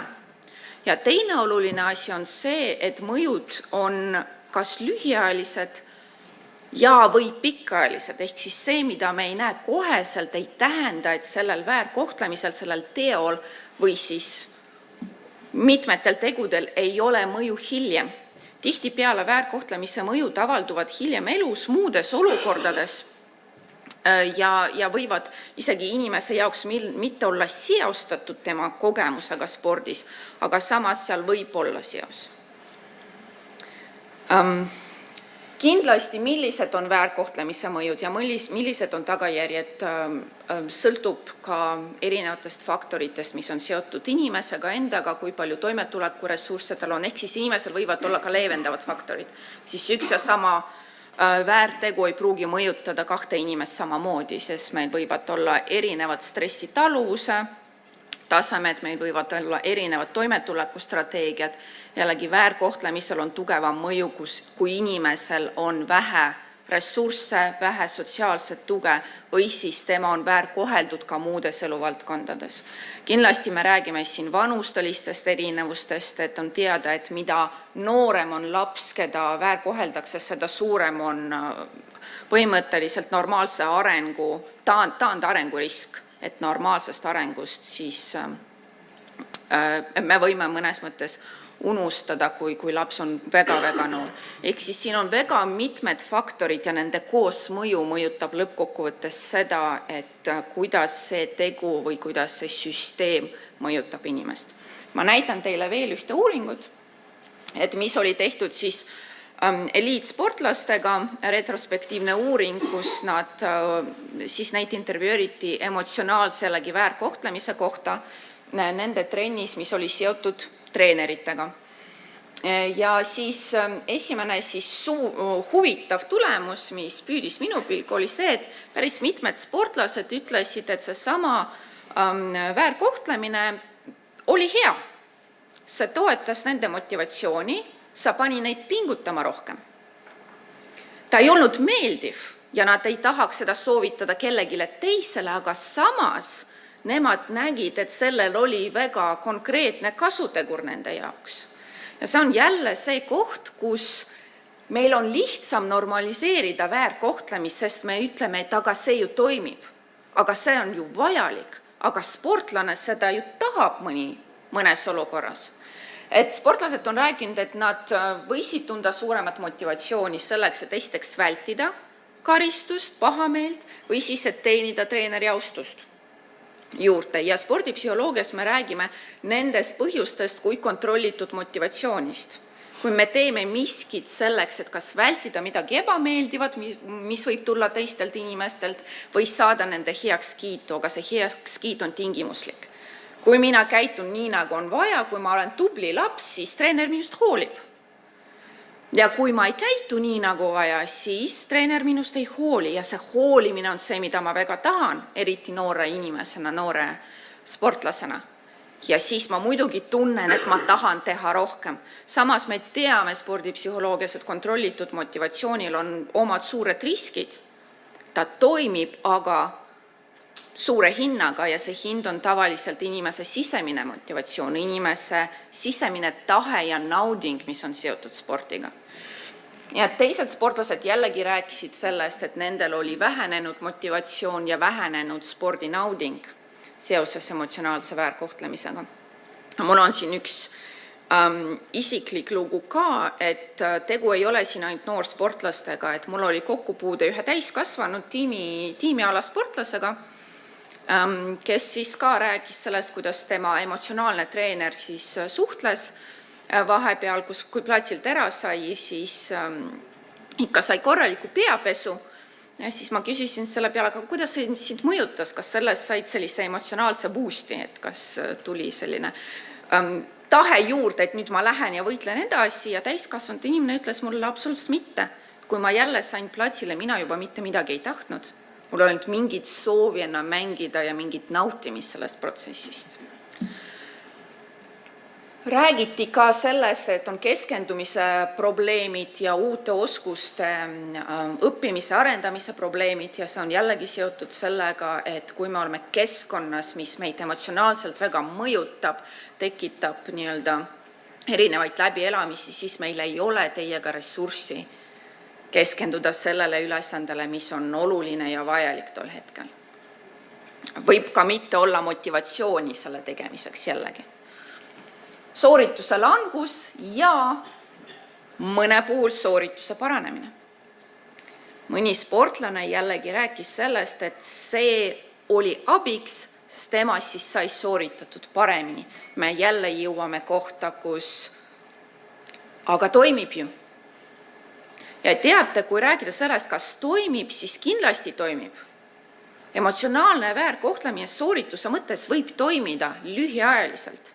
Kui me ei vaata suuremat perspektiivi, pikaajalist perspektiivi, kui meid miski peale sooritust ei huvita, siis mul ausalt öeldes ei ole midagi öelda spordipsühholoogina. Välja arvatud seda, et see ei käi minu filosoofiaga kokku, aga treeneri filosoofiaga võib-olla käib kokku või lapsevanema filosoofiaga käib kokku.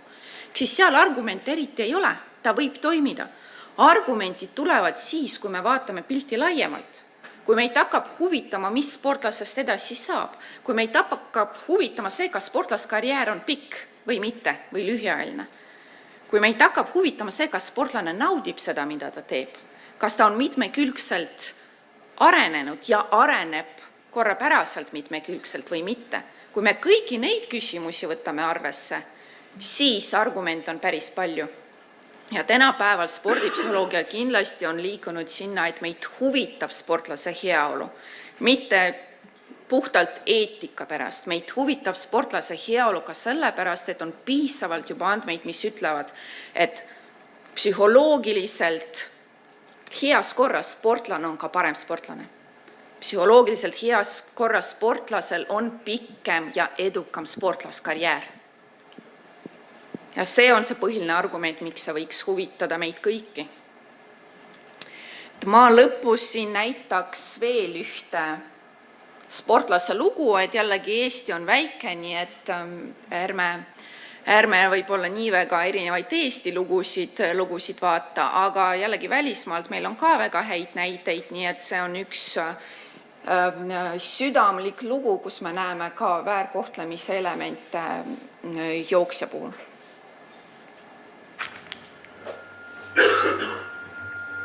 I was the fastest girl in America. Mary Kay, there are women here almost twice her age, being left in her wake. I set many national records, and I was a straight A student. When I was 16, I got a call from Alberto Salazar at Nike. He was the world's most famous track coach, and he told me I was the most talented athlete he'd ever seen. During my freshman year in college, I moved out to train with him and his team full-time at Nike World Headquarters. It was a team of the fastest athletes in the world, and it was a dream come true. I joined Nike because I wanted to be the best female athlete ever. Instead, I was emotionally and physically abused by a system designed by Alberto and endorsed by Nike.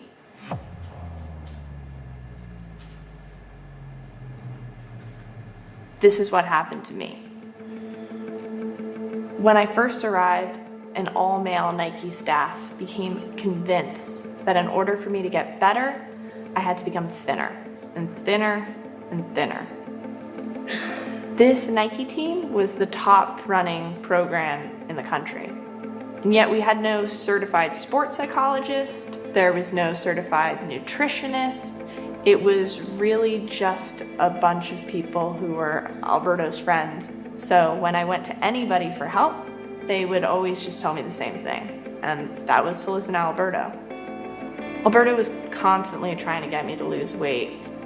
He created an arbitrary number of 114 pounds, and he would usually weigh me in front of my teammates and publicly shame me if I wasn't hitting weight. He wanted to give me birth control pills and diuretics to lose weight, the latter of which isn't allowed in track and field. I ran terrible during this time, but reached a point where I was on the starting line and I'd lost the race before I started, because in my head, all I was thinking of was not the time I was trying to hit, but the number on the scale I saw earlier that day. It would be naive to not acknowledge the fact that weight is important in sports. It's like boxers need to maintain a certain weight, or, everybody always ends up citing the math about how the thinner you are, the faster you're gonna run because you have to carry less weight. But here's a biology lesson I learned the hard way. When young women are forced to push themselves beyond what they're capable at their given age, they're at risk for developing REDS. Suddenly, you realize you've lost your period for a couple months. And then a couple months becomes a couple years. And in my case, it was a total of 3. And if you're not getting your period, you're not gonna be able to have the necessary levels of estrogen to maintain strong bone health. And in my case, I broke 5 different bones. The New York Times Magazine published a story about how Alberto was training me and nurturing my talent. We weren't doing any of that. I felt so scared, I felt so alone, and I felt so trapped. And I started to have suicidal thoughts. I started to cut myself. Some people saw me cutting myself, and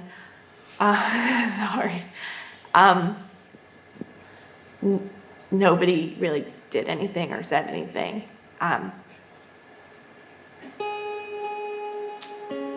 So in 2015, I ran this race, and I didn't run super well. And afterwards, there was a thunderstorm going on. Half the track was under one tent. Alberto yelled at me in front of everybody else at the meet. And he told me that I clearly gained 5 pounds before the race. It was also that night that I told Alberto and our sports psych that I was cutting myself, and they pretty much told me they just wanted to go to bed. And I think for me, that was my kick in the head, where I was like, this system is sick. I think even for my parents in certain ways, once I finally vocalized to them, they were horrified. They bought me the first plane ride home, and they were like, get on that flight, get the hell out of there. I wasn't even trying to make the Olympics anymore. I was just trying to survive. So I made the painful choice, and I quit the team. After a multi-year investigation, the U.S. Anti-Doping Agency has banned Alberto Salazar from the sport for 4 years. Nike will shut down the Oregon project. Nike CEO Mark Parker stepping down from the company in January of 2020. Those reforms are mostly a direct result of the doping scandal. They're not acknowledging the fact that there's a systemic crisis in women's sports and at Nike. in which young girls' bodies are being ruined by an emotionally and physically abusive system. That's what needs to change, and here's how we can do it. First, Nike needs to change. In track and field, Nike is all-powerful. They control the top coaches, athletes, races, even the governing body. You can't just fire a coach and eliminate a program. Sellest, mida siis teha, me saame teiega tänase päeva lõpuni veel rääkida ja peale kohvipausi. Et mina sooviks lõpetada sellise mõttega, et kindlasti see on ka minu perspektiiv, et me peame, see on kompleksne probleem on ju, nii et me kindlasti peame tegema mitmeid erinevaid asju, et seda saada paremaks. Aga ma arvan, et oleks väga kasulik, kui me alustame juba sellest, et me hakkame muutma viisi, kuidas me mõtleme spordist. Me hakkame muutma spordikultuuri ja hakkame võtma sealt välja selle põhimõtte, et tippsport ja tippsooritus vajab väärkohtlemist. Et see on vajalik soorituse tegemiseks. Ja siin on igal treeneril väga suur roll näidata, et ka hinnates inimest sportlases ja hoolides inimesest sportlases saab tulemusi. Mida rohkem meil selliseid näiteid hakkab tulema, seda lihtsam on meil ühiskonnana hakata nägema sporti teistmoodi, positiivsemas valguses ja lõpetada seda, et me normaliseerime väärkohtlemist spordis. Et tänan teid väga tähelepanu eest. Aitäh, Snežana!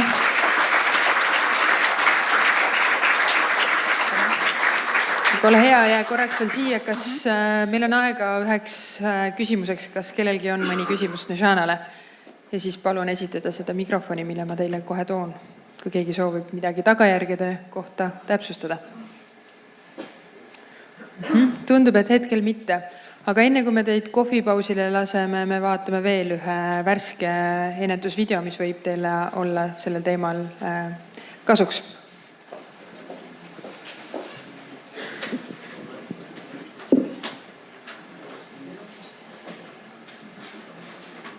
Consent for kids. This is you. Okay, it doesn't look exactly like you, but let's say it's you. This is your body, and you get to decide what you do with your body. No one else is entitled to tell you what to do with your body. Not your friends, not strangers, not adults you know.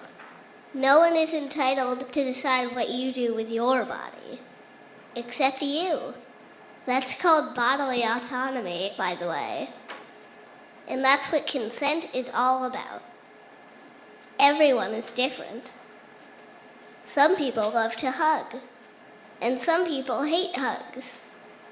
And each person gets to decide what they're comfortable with. Can a hug-loving person just start hugging someone at random? Nope. They need consent. How do people know if they have consent? They ask. Would you like a hug? Yes, I would. Can I hold your hand? I'd rather not. Okay. If a person doesn't say yes. Can I hug you? Then they haven't given their consent. It's really pretty simple. Ask for consent, listen to the answer. By the way, if a person bribes someone or threatens someone to say yes, that's not consent. Sometimes adults will try to tell a kid what to do with their body. Go kiss Aunt Doris goodbye. But the kid still gets to decide. No thanks, that makes me uncomfortable. I'll just wave goodbye. Some things kids can't consent to. They can't enter into legal contracts. They can't vote. And they can't consent to sexual stuff, because they're kids. So if an adult does something that kids can't consent to, that's not okay. The adult is wrong, and it's not the kid's fault. And that's when it's most important to tell a trusted adult, like a teacher. Why? Because it's your body, and no one else is entitled to tell you what to do with it. Practice consent. Nii, selline vahva väike video, mis väga-väga varsti peaks olema ka kättesaadav eesti keeles. Me siis kindlasti jagame seda teile ja ka vene keeles, ma loodan. Ja nüüd liigume pausile, et oleme tagasi kell 12. Aitäh selle hommikuse sessiooni eest ja palun võtke kindlasti juba materjale ees laua peal, need on kõik teile. Aitäh!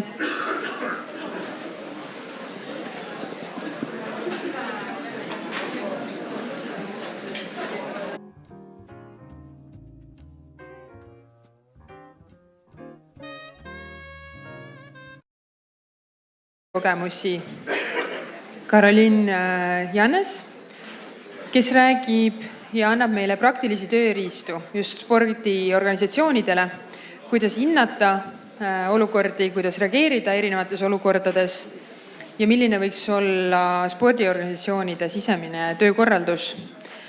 Ja ta esindab siis muuhulgas ka spordimeditsiini keskust Gentis. Go ahead. Thank you very much for your introduction. First of all, I would like to thank the Estonian Olympic Committee and Estonian Doping Agency for inviting me to this symposium. It's my first time to Tallinn as well. I'm very glad to be able to come to your magical city and to meet with wonderful people.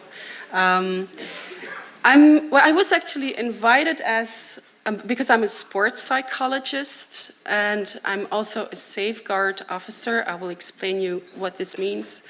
But mostly I was invited because I am a sports psychologist, and I will explain you also when it's useful to be a psychologist and when it's not useful to be a psychologist in my role as a safeguard officer.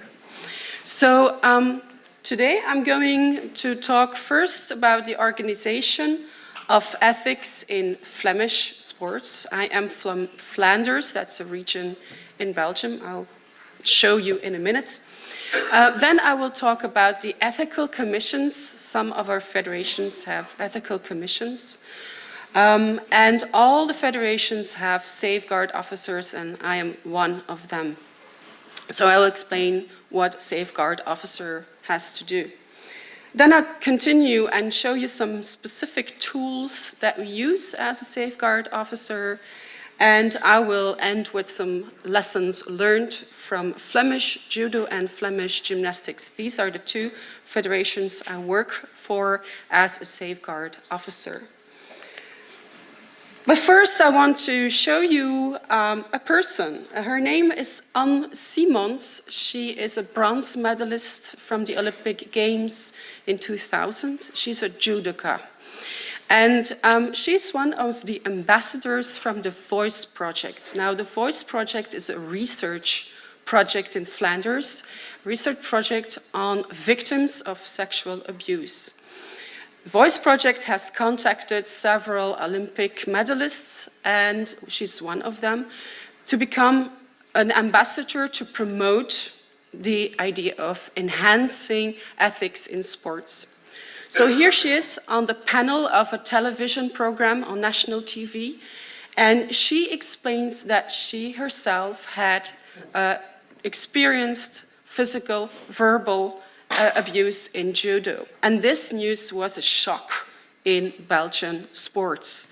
Because of her, the Minister of Sports thought it was very important to heighten the budget and to empower all the federations to work on ethics in sport. So she will be also my ambassador today. She will come back and again, because I think because of her, I would not be here. Because of her, I'm here. If she didn't tell her story, I wouldn't be here. So first, I'm going to talk about the organization of ethics in Flemish sports.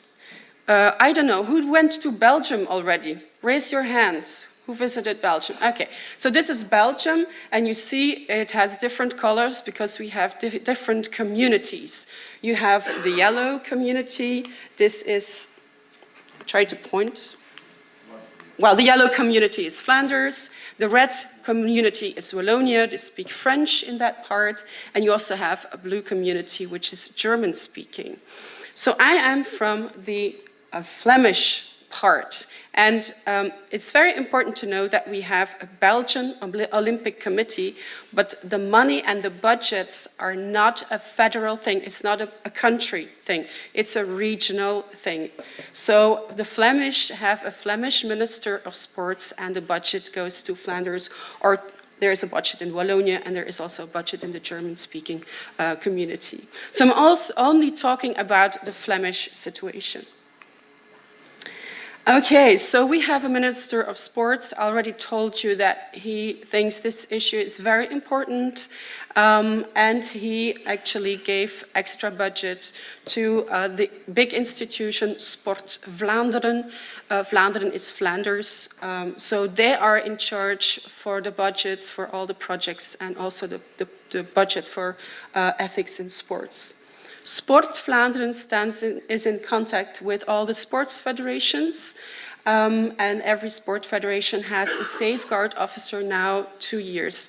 It is an obligation. If a sport federation has no safeguard officer, you have less budget. So it's really, and there is an incentive to have a safeguard officer, to have ethics in sport in your own sports federation. The sport federation is in contact with the clubs. They empower all the clubs to have their own club safeguard officer. To give you an idea, so I'm in gymnastics and in judo. In gymnastics, we have 320 clubs, and we already have over 180 club safeguard officers, and we are empowering every club to have a safeguard officer. So there's some work to do. You also have an ethical commission. Now, not all the federations have an ethical commission yet, but I am into ethical commissions. Next to that, you have the disciplinary board. The sport federations get help. They get help from the International Center of Ethics in Sport, the yellow one. This international center gives education and formation to the safeguard officers. They make tools, very practical tools that we can use, and they support everybody as well. I can go there and ask specific questions, and in this International Center for Ethics in Sports, there is also a safeguard officer for people like me who work for the federations, because sometimes I have a question or it is emotionally tough for me, so I can go to that person in ICES. I will use the shorter word. ICES is International Center for Ethics in Sports.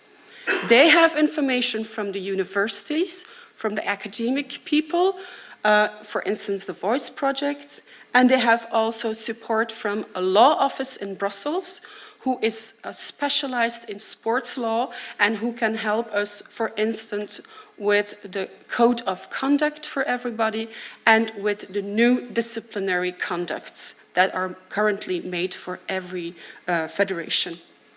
So a lot of people involved, and maybe interesting for people organizing on an Estonian level, but also people who are here from clubs, or from sports federations, how they can organize themselves.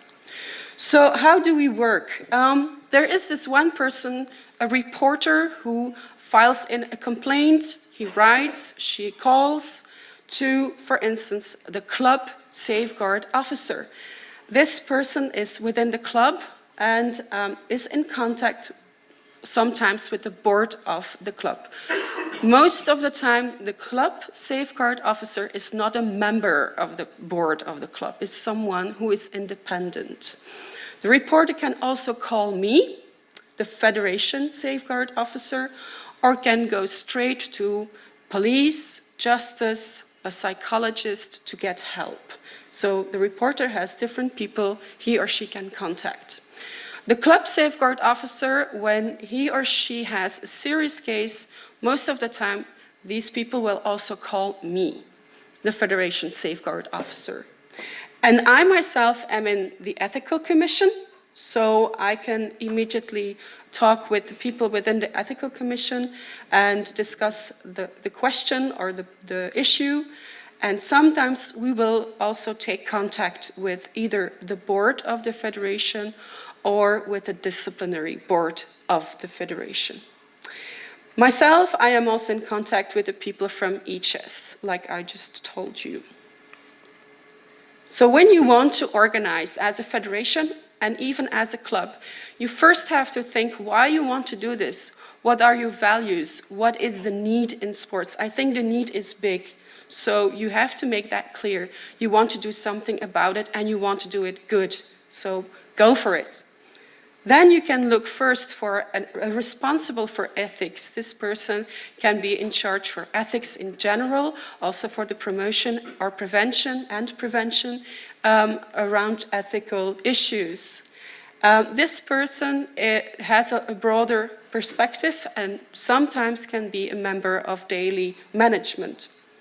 You also look for a safeguard officer. Now this person is more in charge with physical, sexual, and psychological abuse. So have someone specific for these issues in your federation or in your club.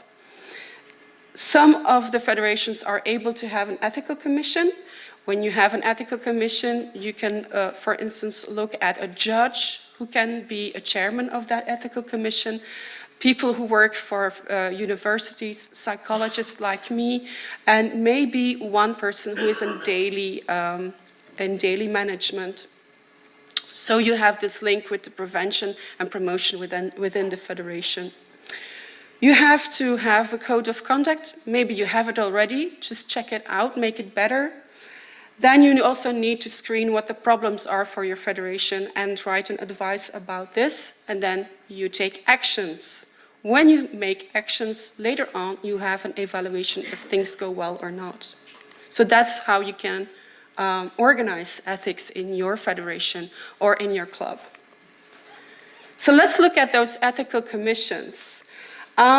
Here are some of the Flemish federations who already have an ethical commission, and most of them are the bigger ones, such as gymnastics, swimming, track and field, tennis, also judo. And I think I heard a couple of weeks ago also the soccer federation has an ethical commission now. For the smaller federations, it's not always that easy to have an ethical commission, but it's certainly necessary to have a safeguard officer.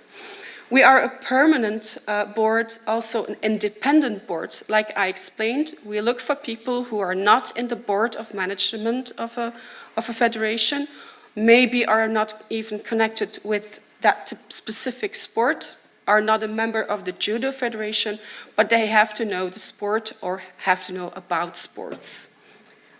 We are an advisory board. We don't sanction, we don't punish, but we give a lot of advices.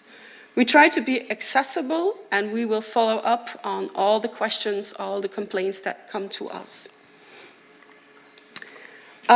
This is a list of all the issues that we can have, and I must say, myself, I had already complaints about physical and sexual abuse, about psychological abuse as well, but also questions about gender, LGBT, transgenders, or intercultural problems, especially in Brussels, in Antwerp, the bigger cities where you have a lot of cultures together, so you have racism and discrimination there. Also, sometimes we have questions about eating disorders or bullying. One word about the difference between ethical commissions and disciplinary board and even the legal authorities. When you look just at the legal authorities, that's the courthouse, we all need to be trustworthy, but they will look at the guilt question and they will have sanctioning according to the Belgian law. The disciplinary board also has this guilt question, but they will use sanctioning according either because of the disciplinary code, or they will do preventive sanctioning, or they will look at what the Court of Justice has said, and then they will follow the legal sanctioning. So they are looking at the guilt question and do sanctioning. The Ethical Commission is an advisory board. That means that we have no guilt question. We have more this advising role. We need to think of possible solutions for the person who gives the complaint. We can have a mediation role. It happened already that we put people together who are in a conflict, and we try to mediate amongst them. Okay, now I'm going to talk about my own role as a safeguard officer. Actually, a safeguard officer needs to be an independent and discreet person, him or herself. We need to have certain skills, such as communication skills, and we also need to be visible. That's why I drive around in the country, let's say in Flanders, to visit clubs, to meet with the club safeguard officers, so they know me and I know them, and they can call me when they have a question. And that's the same for the safeguard officer in the club. He or she needs to be visible. Picture, for instance, on the website of the club. They need to talk, for instance, at the beginning of the season when there's a meeting with the parents. So that's very important. But it needs to be a person that is trustworthy. We use protocols and action plans to do our work. And sometimes we need to fix the protocols. This is an evolving process because we need to innovate. This is a new topic also for us. So we talk about this during intervision moments, how to make our work better. What is my role? Like I said, I need to listen to people, so my communication skills are very important. And also my network is very important because I will not do things, I will refer people to other people. What is also important is that I show care for people, because sometimes it will be the first time that a person tells a story about sexual abuse, and then I need to be a caring, listening person. What is not my role? I'm a psychologist, but I cannot be a psychologist. I never gave therapy to the people who called me and had a complaint or a question. I will refer them to colleagues of mine who are better in treating trauma. I am not a judge. Sometimes I feel that people tell me a story and maybe it's a bit fishy, maybe there is a story of vengeance and it's not true. It's not my role to figure that out. It's the role of the police or the prosecutor to figure that out. I'm not a journalist. Sometimes I have the feeling that I want to write something in a newspaper, but I will not. This is a story. I need to keep it in myself and talk with my colleagues in the ethical commission and not write about this in the media. And I don't give education on sexual development either. This is for colleagues who know more about this. In between brackets, I put that it's better that you're not a member of a board, not a club board or not a federation board. In my case, I am not, but I know that some safeguard officers are a member of the board because the clubs are just too small and they have trouble finding someone who is in this profile. There is something about discretion. As a psychologist, I have professional secrecy. A story that is told to me as a psychologist will never leave my room. However, as a safeguard officer, I have discretion. That means that I tell the person who gave me a complaint that I have to talk about this with the people in the ethical commission or with the SOS team. So don't be alone with the story. I can guarantee you, if you are called in the evening by a person who tells you about sexual abuse, it's possible you will not sleep that night. It's sometimes very horrible. And then you need an SOS team you can go to. The SOS team can be the safeguard officer of the federation, but can also be someone from the club and other responsible for ethics or the chairman of the club. So you bring together this small team and you discuss the complaint. When I look back as a psychologist, I have things that I've learned that I cannot use as a safeguard officer. I cannot use my therapy skills. I will not give support to the victim. I will not give support to the criminal as well, even though this person also needs help. And I have no professional secrecy. But I have skills that I can use, my listening skills, my empathy, my caring, my network, and also structuring the story. Sometimes people call me and it's just one chaos of a story and I need to put structure in there and ask extra questions. As a safeguard officer, I need to learn new things. I need to have more legal knowledge that I didn't get in my education. Also knowledge on criminal sciences. I need to broaden my network of the clubs because I actually work with athletes and coaches and teams, but not necessarily with 500 clubs in total. So I had to enlarge my club network. And I have discretion compared to professional secrecy. How do I proceed?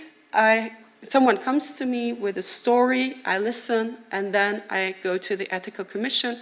We debate and we give an advice. Maybe we will have extra invitations. We ask 1 or 2 more people to have more information. This advice, we give it to the board of the federation, or we go to the disciplinary board, or we advise to go to look for help elsewhere, assistance from psychologists, the police, justice, or a mediator office. So let's look at the tools that I use. First one is actually a framework that I like to use. This slide can be a story for 1 hour, but I'll go very quickly over this slide. There is a person who does excellent work. Her name is Tine Vertommen, and she is actually the researcher from the Voice Project. And she wrote a book about the 10 myths on sexual abuse. It happens in every sport. It is not only swimming or gymnastics. It's from archery to Zumba dancing. We call it from A to Z. All the sports can have victims.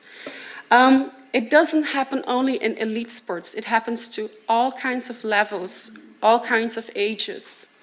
And it doesn't happen only to girls or women, but it happens also to boys or men. It happens to people with a disability. It happens with people from a different culture. And when I heard Brit's story, I was interested in the difference between Estonian and Russian numbers. So it can happen to many, many different groups of people. It's not always the coach. In Belgium, it's about 20% of the cases that was caused by the coach. 40% is between athletes. So we have to look at the athletes as well and give them sexual education or help to say no and to have the consent.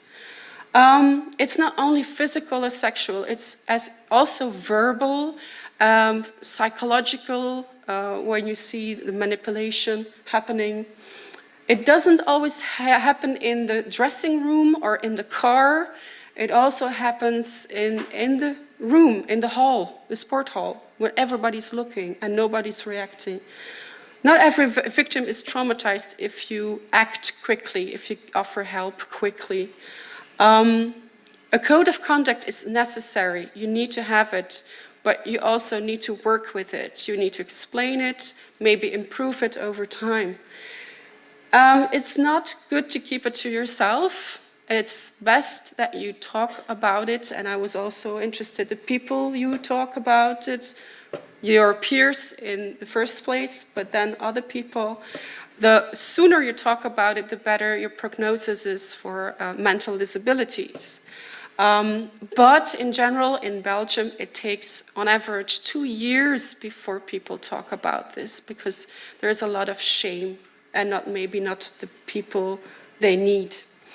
And sometimes club coaches say, but it never happened in my club, so there is no problem, so that's not a problem or not my problem. Yes, it can happen in your club tomorrow. Be prepared. The big clubs and also the smaller clubs. To make an ethical code, we had ethical codes, but we looked at them, both in the gymnastics as in the Judo Federation.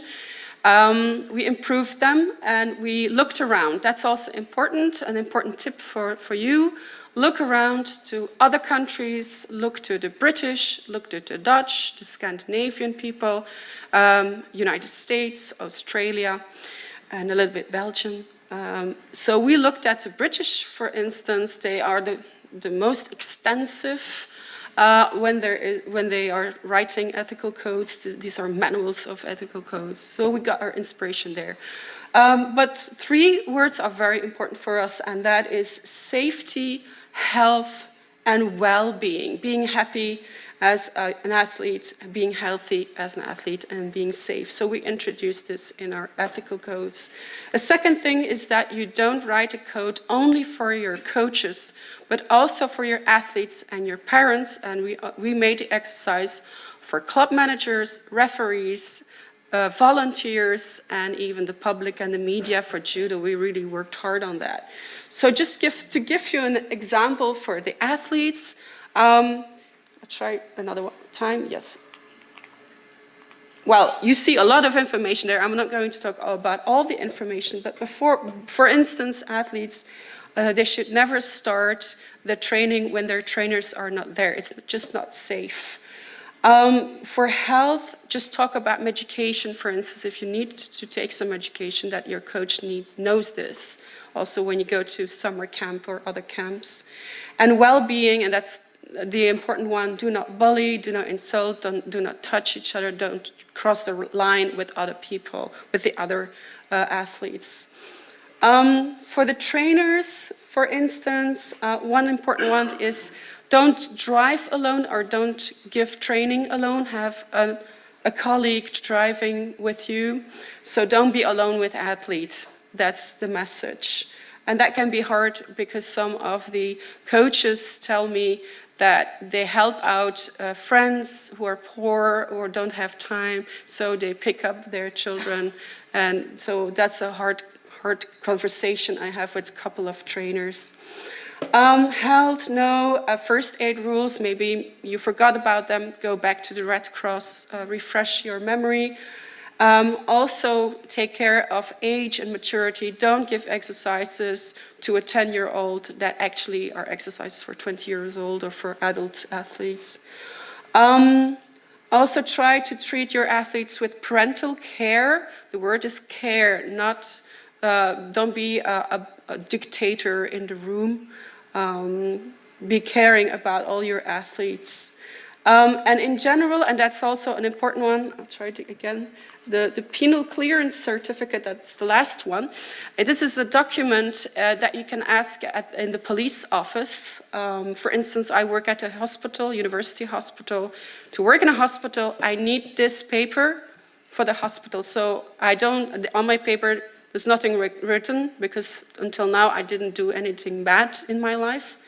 But maybe on this paper there is something written about your past court of justice there is a penalization. So there's a discussion if coaches need to show this before they start their job.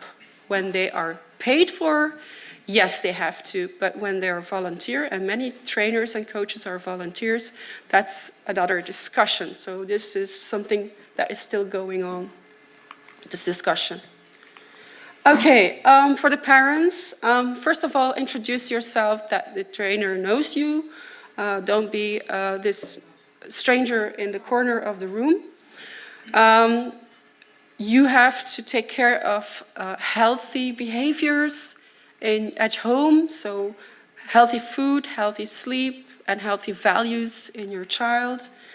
Also go to performances, competitions, but don't be the coach, that's not your role. And don't be the referee, that's not your role either. And then just be upgraded, be on time, be up to date with the information you give to the coaches. For the club managers, you also have a couple of rules. I think in general, it's very important that you communicate openly, that you put this on the list to take care of, to be transparent on this issue, on abuse and other ethical issues. That you also be an example yourself for others, and that you listen to people who come to you when they have a complaint, that you take it seriously. So these are a couple of things that you can do. And as you can see, the clubs are invited to come over to meetings with myself or with the Ethical Commission. We also have these sessions together with them. And the last picture is actually with the elite trainers of the Judo Federation. So even these people are invited to come over to get education. Well, that's a long story, code of conduct. That's very dry matter, a long paperwork. So who is reading this? Most of the people don't read this. So you need to figure out other ways, fun ways to teach people the rules of the code of conduct. So you can have booklets with comic strips or cartoons.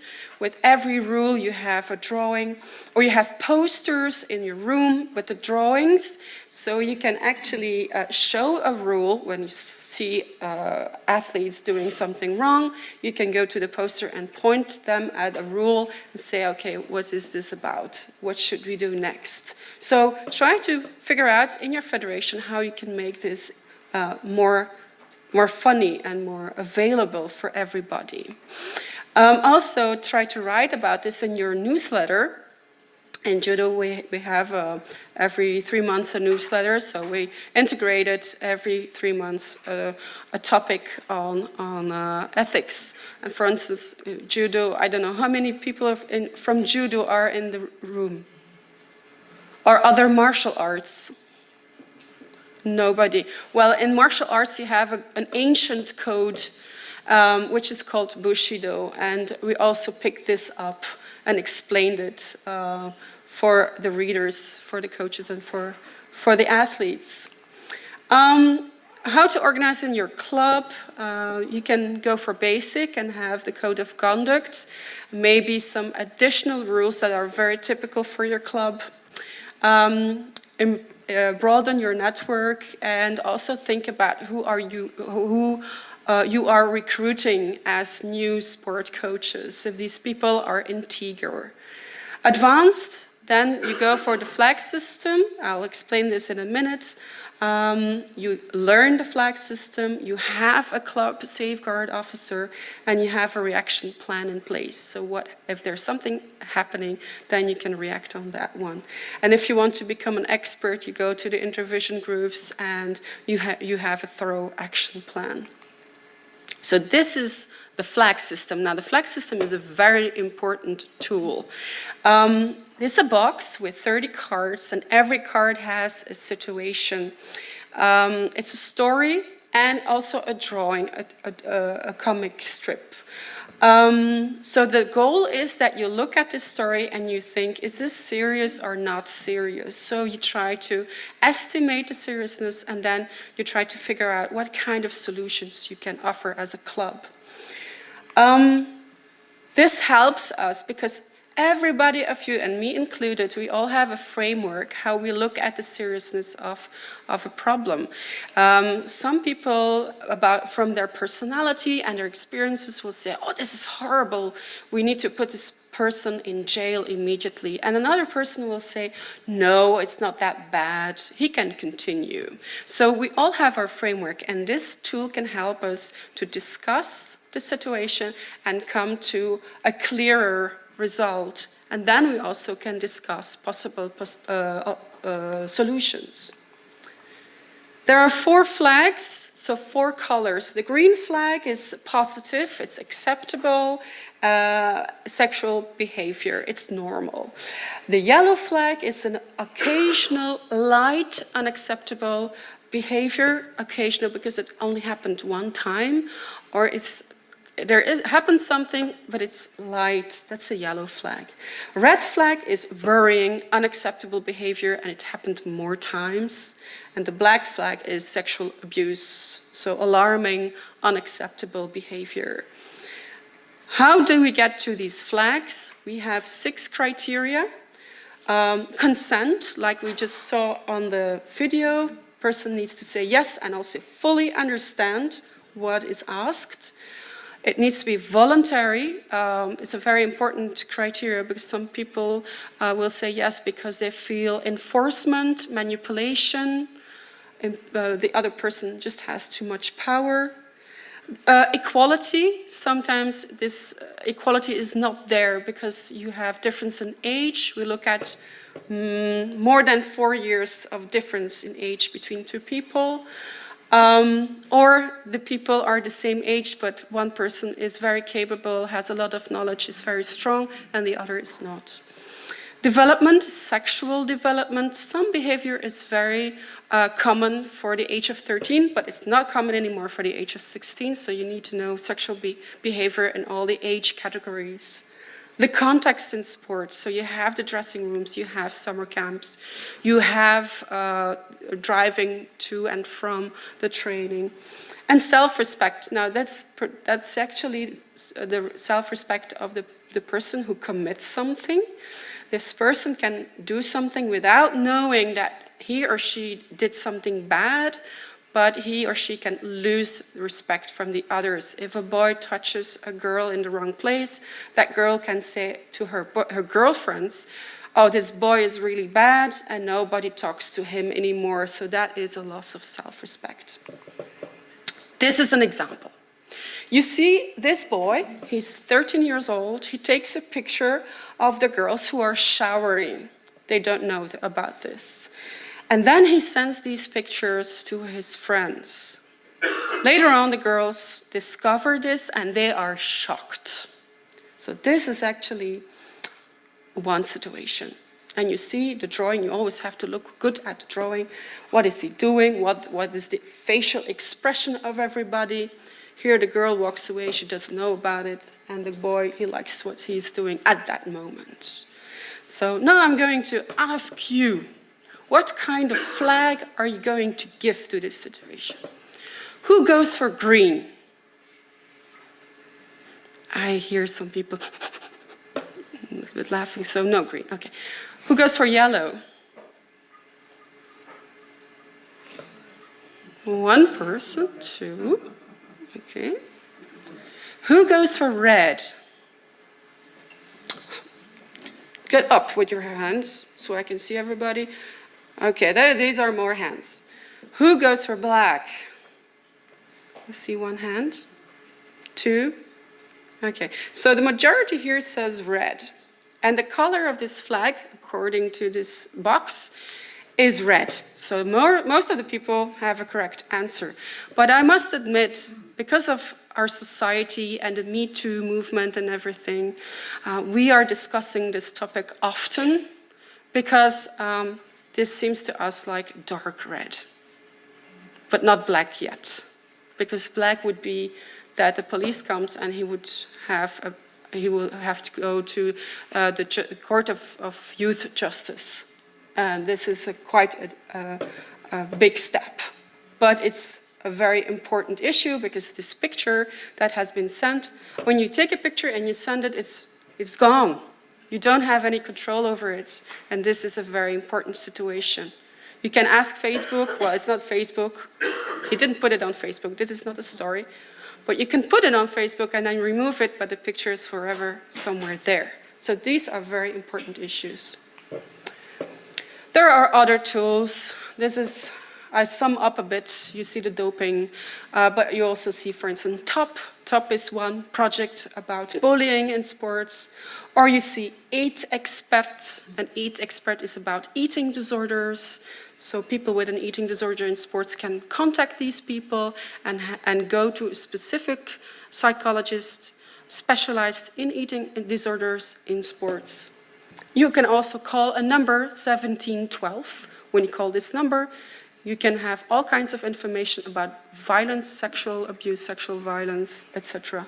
And they can refer to me. I already had that experience. So a couple of things that are in place in Flanders. This is another one. We made a social card for all the clubs.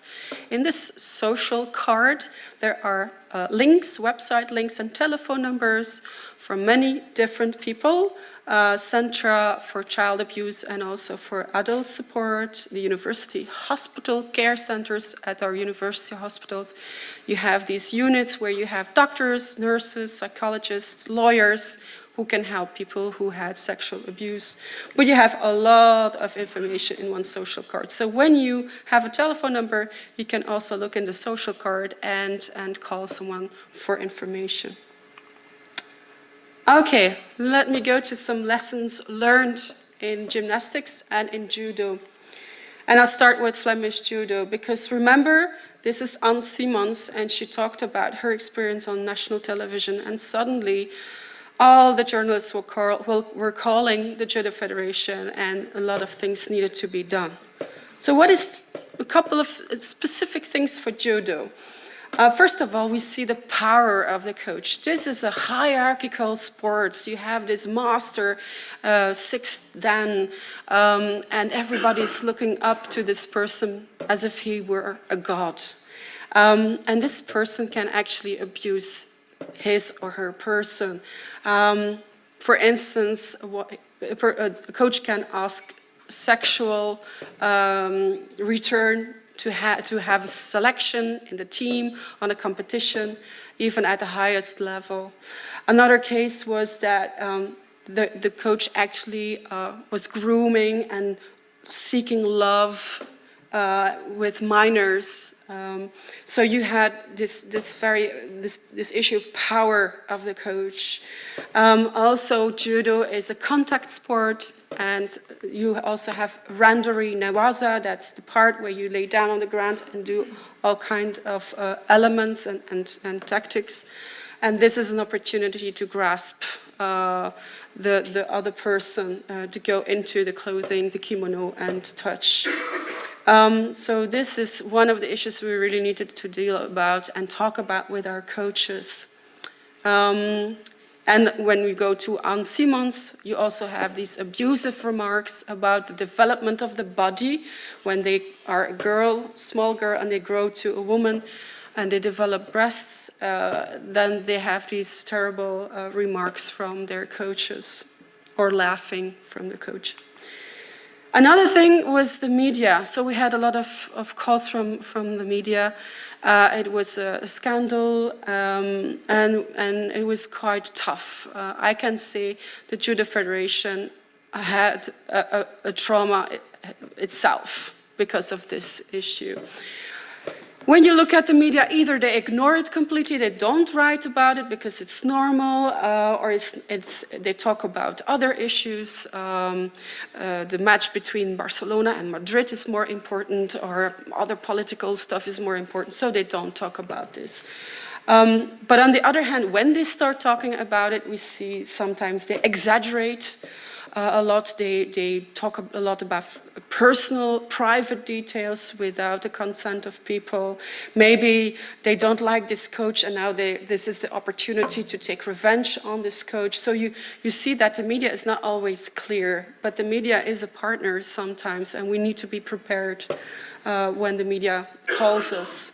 So we need to. These are some advices we gave, just to be careful as a journalist, not to publish individual information. What we sometimes received as ethical commissions is how many people contacted you now, and we cannot offer this information to them, except if the board of the federation publishes this. So we need to look over how we work with the media, and also sometimes prepare. Sometimes we have a very difficult case with a big name, and we already prepare texts that we can file to the media.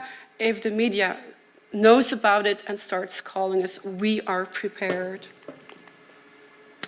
Let's go to gymnastics now. Some things that I've learned in the Gymnastics Federation was the power of social media, or the problems you can have with social media. For instance, I was contacted by a club who said that a young coach was writing chats to a minor athlete and asked to do something. Now the minor athlete, actually, she pretended that she didn't understand, and then finally she said no. She was very assertive, but she kept the story 2 years with her, and then a friend of hers said, let's go to to the coach, and let's go to the club safeguard officer. So that's something that can happen. Another one is older coaches who look at Facebook and Messenger and WhatsApp, and they see that the athlete at 2 o'clock in the morning is still awake, and then they write, "Why are you still awake? Shouldn't you be in bed? Or are you doing something funny maybe?" And the athlete is really not amused by this at 2 o'clock in the morning that the coach is peeping on her. Or another call was that one girl wanted to become a friend on Facebook with another girl, a gymnastic. And then this friend asked for more and more and more and pictures. And the parent, the mother, found out about this, and this friend on Facebook happened to be an adult man who took the picture of another gymnast and pretended that he was himself a gymnast. So these are stories that you can get.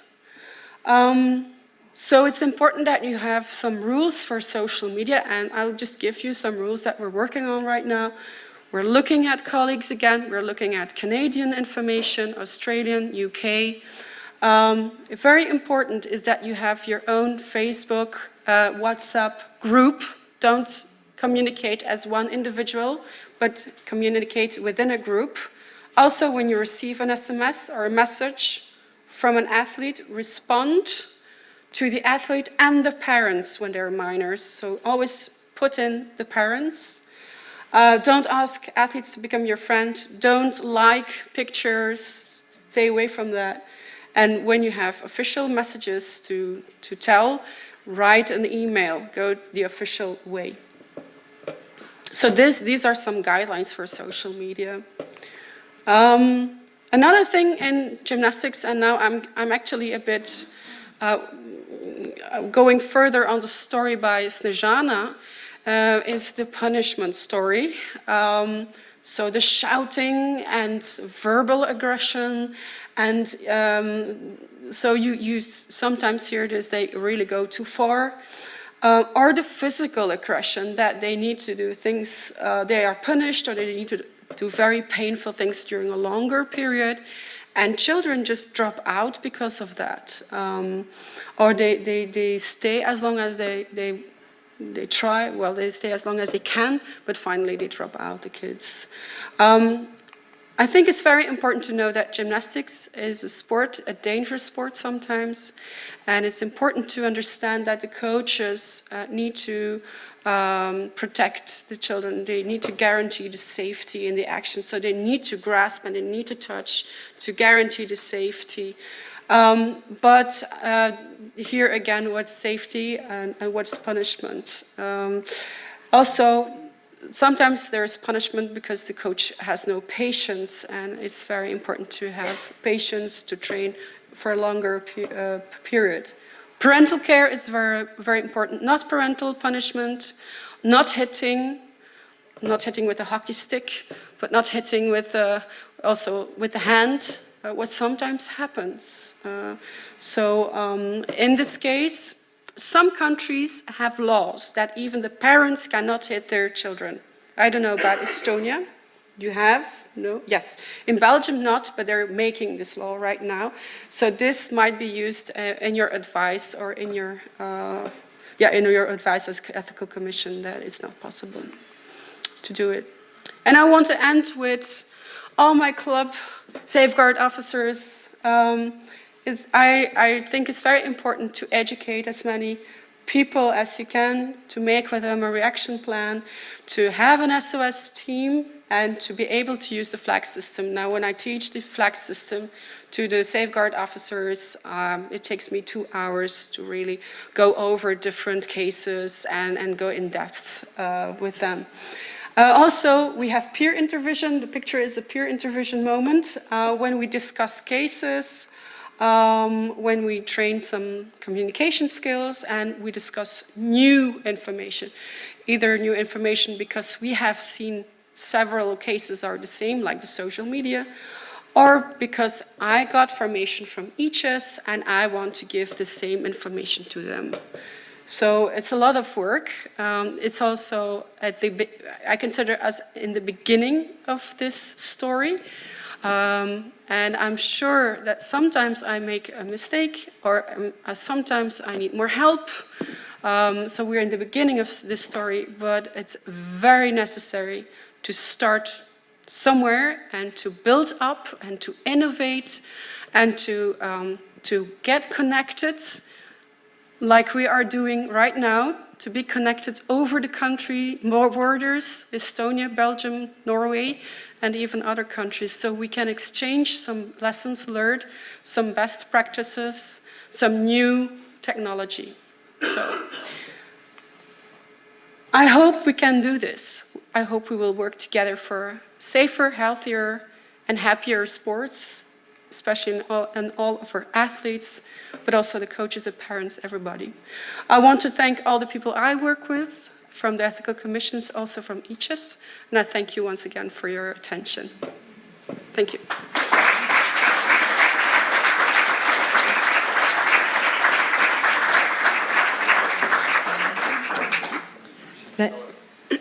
Ja suur tänu Karolinile.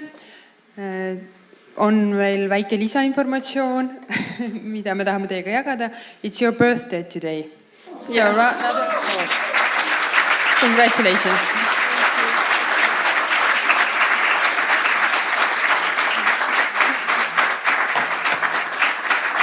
Aga enne lõunapausi, mille ma ära mainisin, on meil aega mõningateks küsimusteks. Ja ma soovitan soojalt kasutada seda võimalust. You may use your headset as well. Oh, yes, of course. Unfortunately, I cannot speak your beautiful language. Küsida võib eesti keeles, saab tõlkida. Thank you very much for the presentation, Caroline. I'll speak to you in English. Yes. What have been the reactions from the coaches' side into integrating all this, and how has the response been when there have been questionable cases? I want to reflect on what Snezhana has said in the beginning. I think we also need to be positive, because most of the coaches are caring, are responsible, and they were shocked themselves. And I learned from coaches as well how they deal with their athletes, for instance, with the safety, how they have to grasp the athletes to keep them safe. I had very good reactions from the elite coaches in judo, and also had very positive reactions from the other coaches that I met. I think everybody's concerned. The shockwave was too big, and many people just want to do a good job. And then I think the reaction is that they have more attention of what's happening, and they call me, especially in gymnastics, they start to call me quicker when they see bad behavior, and they ask me what they need to do. Coaches, and also with the club. So they work together. We have to remember, when a child has a complaint, they go to friends, of course, like Britt told. But in sports clubs, most of the time, they go to their favorite coach they can trust, the nice coach. And then this coach can go to the club safeguard officer. Sometimes the people don't know well the safeguard officer, and they prefer to go to the coach because they know this person better.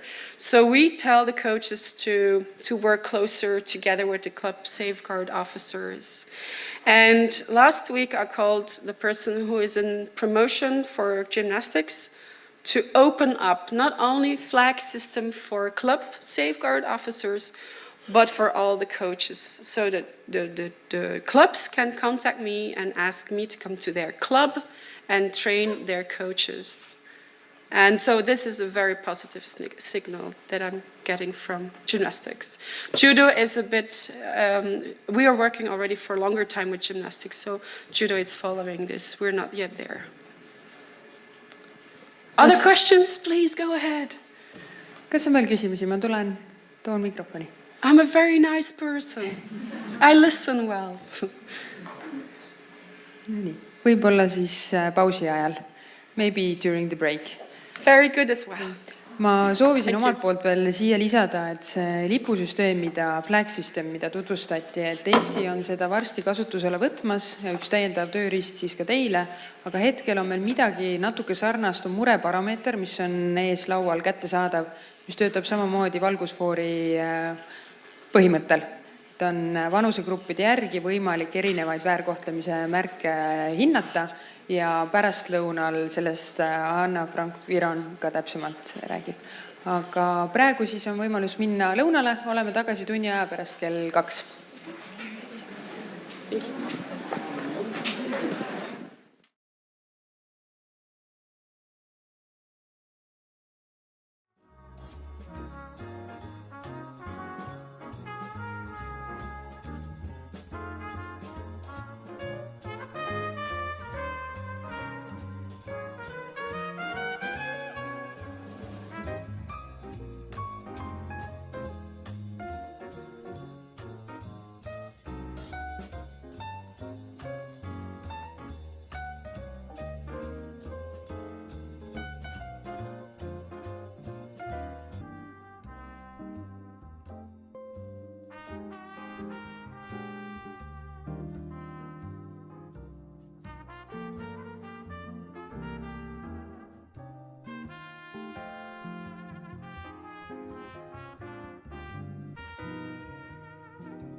Kindlasti on lastevanematel, aga ka spetsialistidel olnud selliseid olukordi, kus nad ei tea, kuidas käituda või nad tunnevad teatud ebamugavust. Sest nad näevad ja märkavad lapse seksuaalkäitumist, peaks nagu reageerima, aga ei tea kuidas. Ja sellepärast on välja töötatud selline seksuaalkäitumise baromeeter, mis töötab valgusfoori põhimõttel.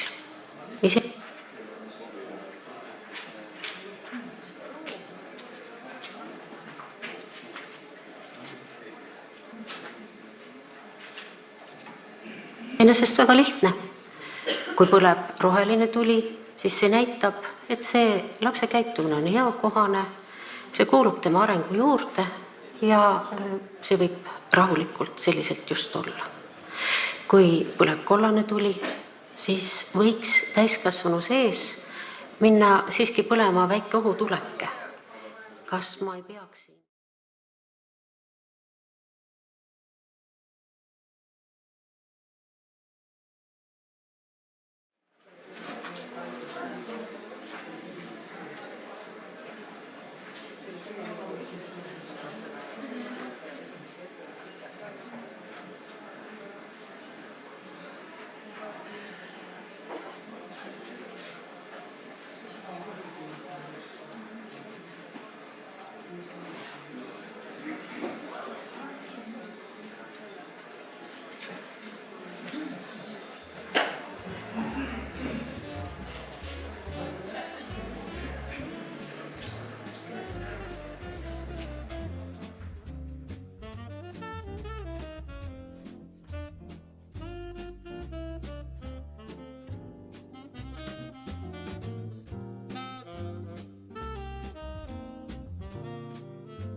Ega midagi, kell on 2 ja tore on teid siin taas näha. Oodatust väiksem on kadu, nii et suured tänud selle tähelepanu eest.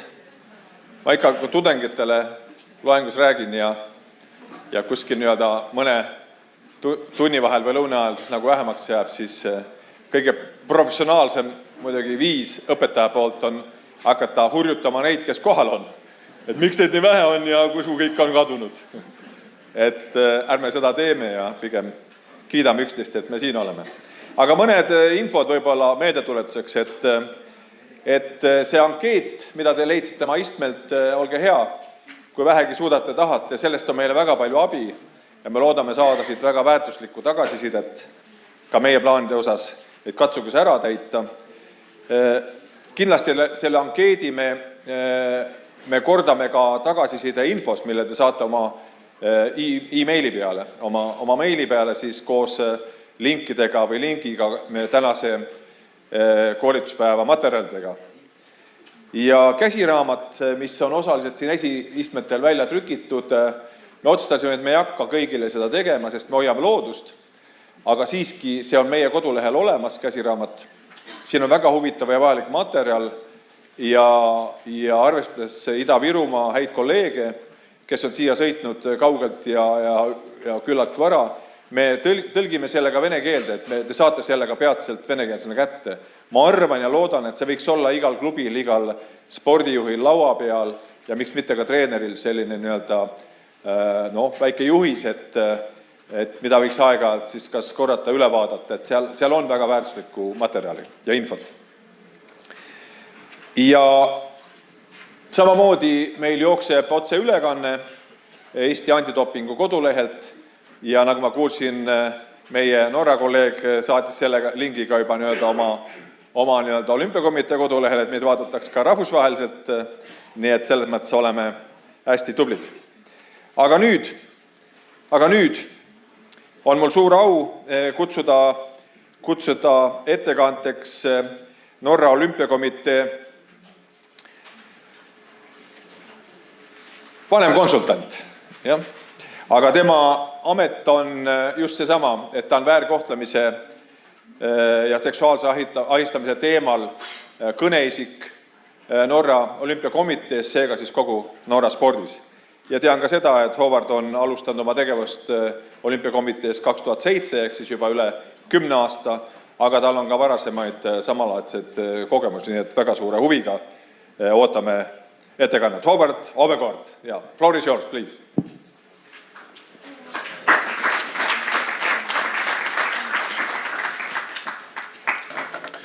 Thank you very much.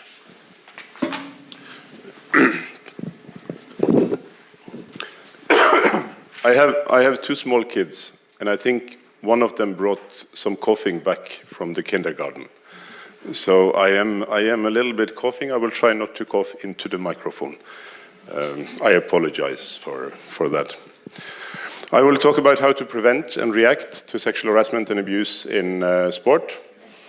And what I have done in this presentation is that I will present to you the role of policies in the organization and explain a little bit about the policies we have in Norway, as I will use Norway as an example. I will also present to you the rules we have, the guidelines we have, which are the rules against illegal actions or against sexual harassment and abuse. I will also present briefly some of the educational material that we have. And if we have time, I will even do a little exercise with you. Are you okay with that? It will only be that you talk to your neighbor. So it will not be any more drastical than that. Hugging is optional, of course. And then I will go through the procedures that we have in Norwegian sport for how to deal with cases.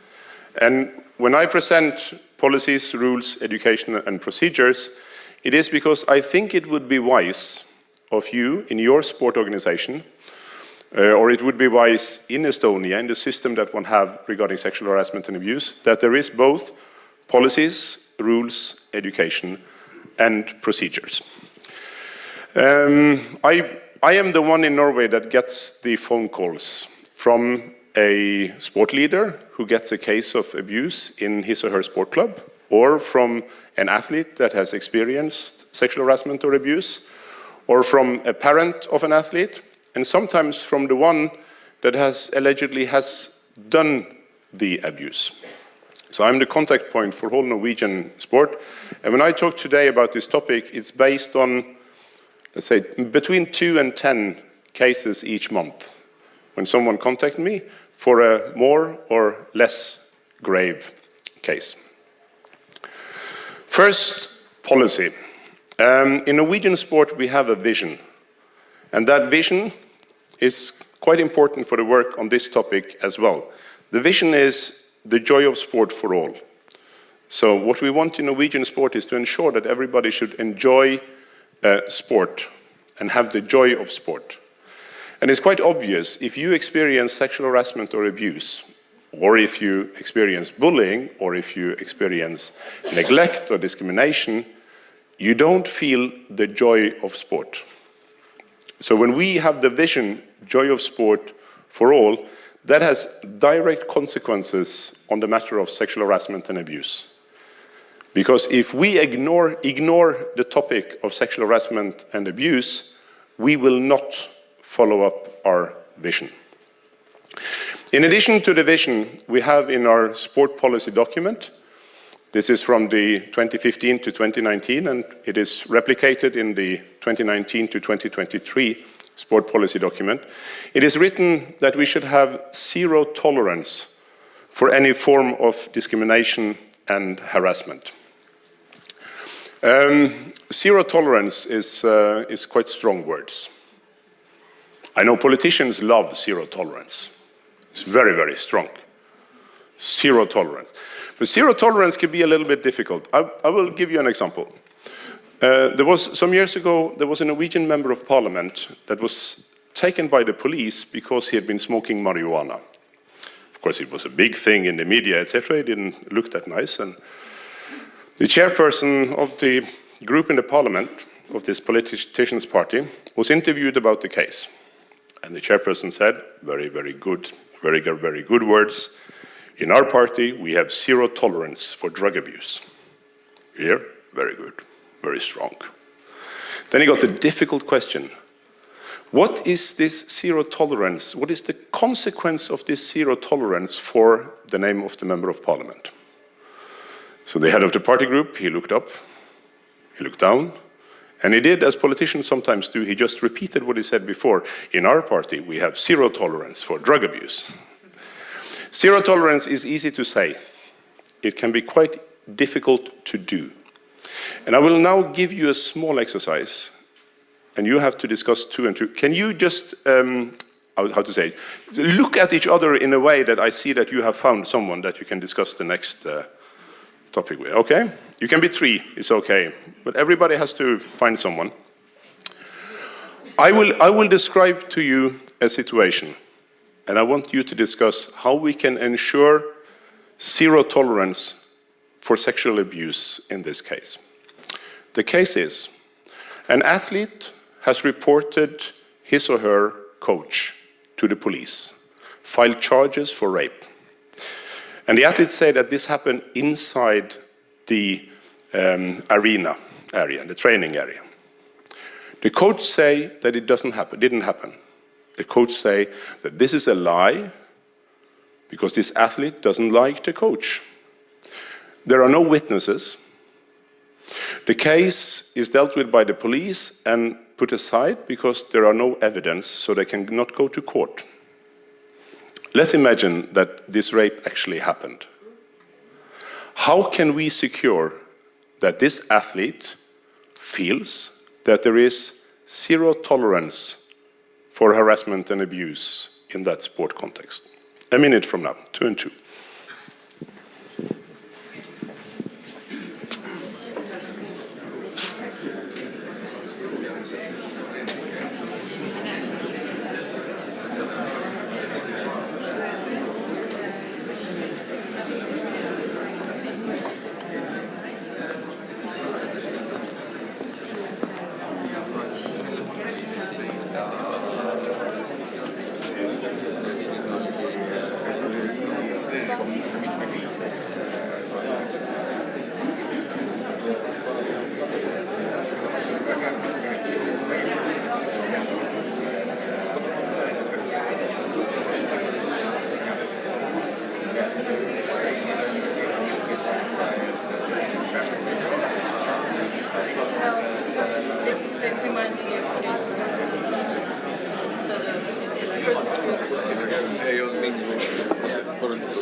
I apologize. We don't have time for a proper workshop where we could discuss, but I would like to know, those of you who find a very clear, obvious, fine solution to the challenge, can you just raise your hand so I can talk to you in the next break and get this from you? No one had the ultimate. There was one. Well, okay, we'll talk in the next break. My job is to have answer to questions like this. So I have a proposal for how to deal with this in such a way that the athlete understands and feels that there is zero tolerance for sexual harassment and abuse in sport. We'll get back to that later. Zero tolerance in Norwegian sport means that there shall always be a reaction. And this reaction can vary a lot. Let's say if it is a situation where there is grave abuse and it goes to the police and the police files charges and the person is convicted, we have the possibility in Norwegian sport to expel a coach or a member from Norwegian sport for the rest of his or her life, if the case is grave enough. So we can do that in the most serious and the worst cases. With zero tolerance also needs to mean zero tolerance in those cases that are not so grave. Let's say, for instance, a case of sexual harassment where an athlete feels that the coach touched him or her in a way that the athlete was uncomfortable about. But the coach say, well, the way I touched this athlete is the way that I've touched all my athletes. I didn't have any sexual idea in my head at all. I just touched in a way. Let's say, for instance, an athlete in shooting. So it's like holding the arm of the athlete. The coach is holding the arm like in order to show where the arm should be. It is possible that the athlete feels that this is sexual harassment. And according to our definition of sexual harassment, if the athlete feels it is sexual harassment, then the touching is sexual harassment. But the reaction in a case like this doesn't have to be more than the coach being told, you shall not touch this athlete in that way again. You saw the little film about hugging, didn't you? Like, if someone don't want to be hugged, you can avoid hugging, as I. So we tell the coach, well, even if that is a way of the touching of an athlete has as an intention that the athlete shall become a better athlete, you are not allowed to decide that you should touch athletes in a way that athletes don't want to be touched. And then the athlete might not be as good an athlete as you want to because you cannot show how to hold the hand, etc. But it's not the coach deciding where the athlete shall be touched. It is the athlete. So the reaction in such a case in Norwegian sport would be, the coach is told, don't touch that athlete in that way again. And be careful that there might be other athletes that don't like you touching them, but they don't dare to tell you. Because if one have told, there are most likely others that feel as uncomfortable, but they don't dare to tell because you don't tell the coach to do something else than the coach wants to. Is this topic relevant for your club? Let me see. How many of you are members in a sport club or a sport federation? Raise your hand. Thank you. How many of you are coaches? Raise your hand. Okay. Now I'm going to put a difficult question. Those of you who are coaches or member of a sport club, I would like to know, today's topic, sexual harassment and abuse, is that relevant for your club? Yes or no? If you mean yes, you raise your hand.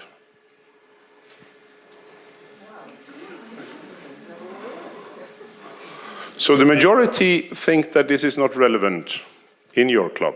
I know it's a little bit difficult to decide whether to raise your hand, etc. Well, I don't know for Estonia, but I know how it is in Norway. And the message we give in Norway, this is from the biggest Norwegian newspaper. VG is an interview from January last year. Our message to sport clubs is, this is relevant for all sport clubs. Either it has happened in your club without you knowing it, or it happens now without you knowing it, or it will happen in the future. And I'm quite sure that Estonia is not so different from Norway. So my recommendation to you is that if you're in a sport club, you deal with this matter. Because one day it will happen. And if you have pretended it not to happen in your sport club, you will be in trouble. If you have done something on the matter, life will be much easier. I'm the one that people in Norwegian sport calls when the biggest newspaper is asking them questions about how they neglected things. When you have a big case, like Kellen mentioned earlier, with a big profile athlete who tells about the abuse that he or she experienced, I'm the one helping the federations. And I tell them, well, I can help you, but if you had recognized this problem before, your life would be much more easier now. So my recommendation to you is that, well, you do some of these things that I present here today and that Caroline presented today. Have some policies, have some rules, discuss some procedures, and have some education. Because one day there will be an abuse case in your club, and if you have done something on a matter, you and the club will look much better, if that is what you care about. And if you care about the well-being of your athletes, they will have a much better situation. It might be that they will not experience abuse, but I think the minister this morning was wrong when the minister said that if you do good prevention work, you can avoid abuse. It will happen. However much we do with prevention work, it will happen. But it's much easier for athletes to tell about it if it has been a topic in the sport club and in the sport organization. I get calls from people that experienced rape in a sport context 30 years ago.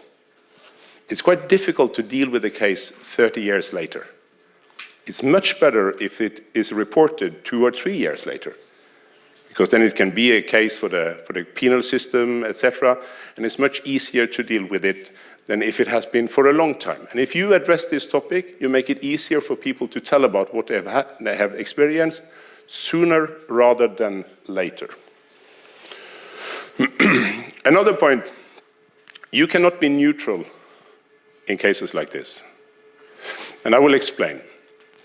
Sometimes I get a phone call from a president in a club, and the president can say, you know, I have this case in my club.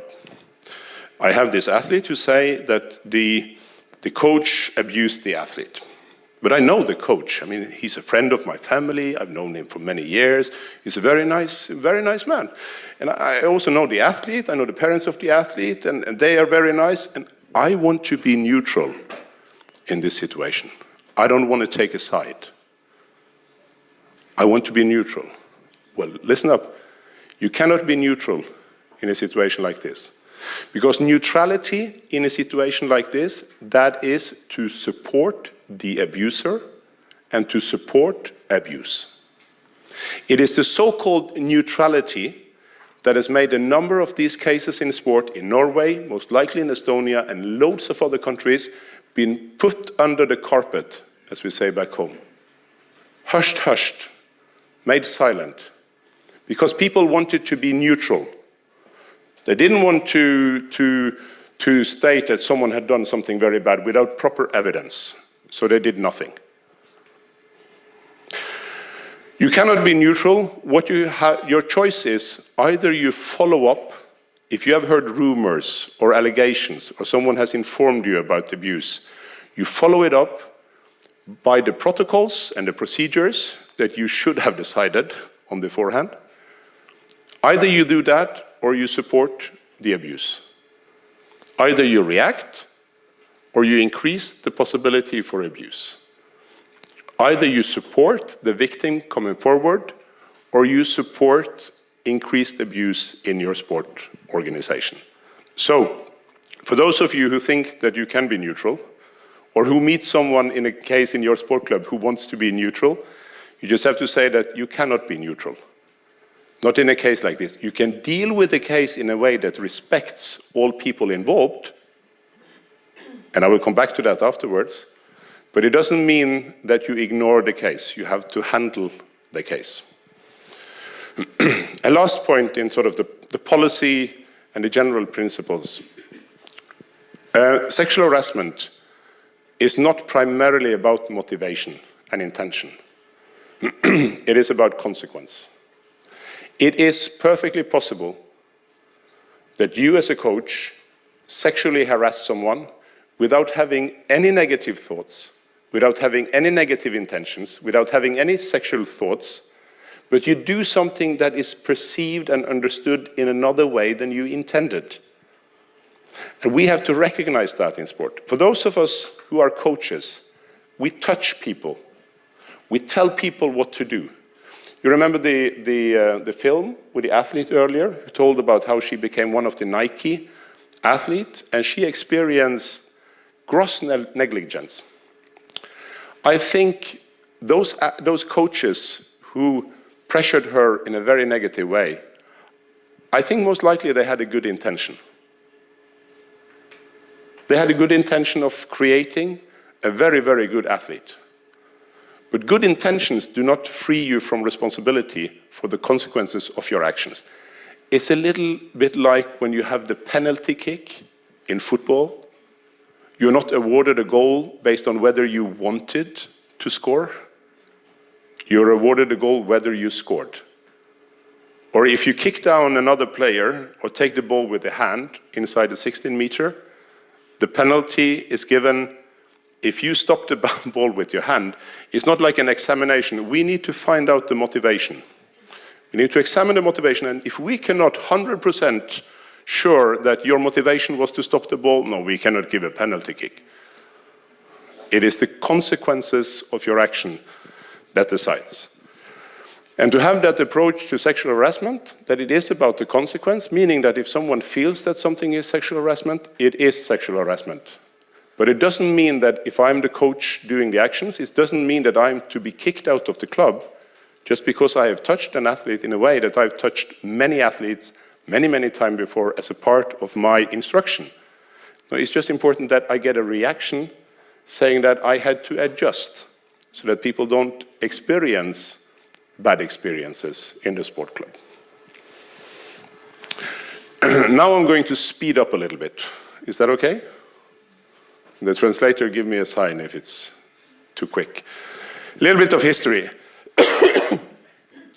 In Norway, in 2000, we had the first research on this topic. And usually, research is what makes this topic on the agenda in sport. And the research in 2000 showed that 28% of female athletes at a high level had experienced sexual harassment or abuse in Norwegian sport. And you have a number of research from other countries saying the same, that this is something that happens in sport. But it's not something that is exclusive to sport. It happens in sport because it happens in society. We have sexual harassment and abuse in society, in Norway, in Estonia, and therefore we also have it in sport. Sport is so big that we reflect society. And therefore it's natural that we have sexual harassment and abuse as well in sport. However, if we have a way of being coaching and a way of being leaders, breaking down the athletes, as you saw examples on from gymnastics earlier, that increases the risk of sexual harassment and abuse. In 2000, we got the first guidelines. In 2009, we started with police checks that was referred to earlier. 2010, we had the revised guidelines that I will go through with you now afterwards. From 2011, we've had a dedicated staff member, that's me.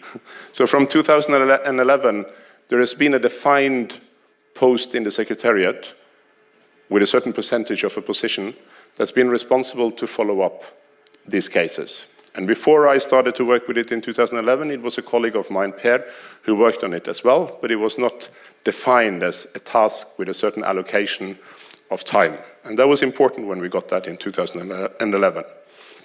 In 2013, we made 5 films for use in education and prevention work, and I will show at least one of the films to you afterwards. And in 2017, we made a guide for dealing with cases regarding sexual harassment and abuse that I will also show to you afterwards. And I hope that the presentation can be made public afterwards, so that, yeah, it will. So then you will get this presentation from Britain, the organizers, if you want to afterwards. Some facts. We made a research in 2017, and the research showed that approximately half of the organization of the national federations in Norway work actively on this topic. So Norway is not a perfect country where everybody works on this topic. We're not close to having as many safeguarding officers and they have in Flanders. Half of the federations say they work on the topic, work actively to make the guidelines known. Approximately a third of the federation have this as a topic in coach education. But what we have done is that when we give money to the national federations in Norway, and I'm from the Olympic Committee, which is also the confederation of federations, so it's the umbrella organization for all sport in Norway. When we give money to the national federations, some of the money, 6,000 euros, is dependent on what work they do on this topic. So if they do nothing, they get €0 from this allocated sum. If they do some, if they have accessible information on the website about the guidelines, if they have a contact person, if they have procedures for dealing with cases, then they will have 3,000 extra euro. And if they, in addition, have specific measures for making the guidelines known among coaches in the federation, and they have board-adopted procedures for dealing with reports, they get additional 3,000 euro. So here is an incentive of 6,000 euro in order to make the National Federation work with the topic. And these incentives work. Because when the federations is about to report, I get some of the Secretary Generals, they call me and they say, can you look at this text I have made for the website? So then what we've done is that we made some small steps. This is not like perfect work, but there's some small steps. So we make the federations do this themselves. So that it's not me sort of telling all the federations to do it, but they do it themselves. And the things that you've done yourself, you're a little bit more proud of it than the things you have been told to do by others. And we need to have self-confidence among the federations on this topic, as well as in the sport clubs.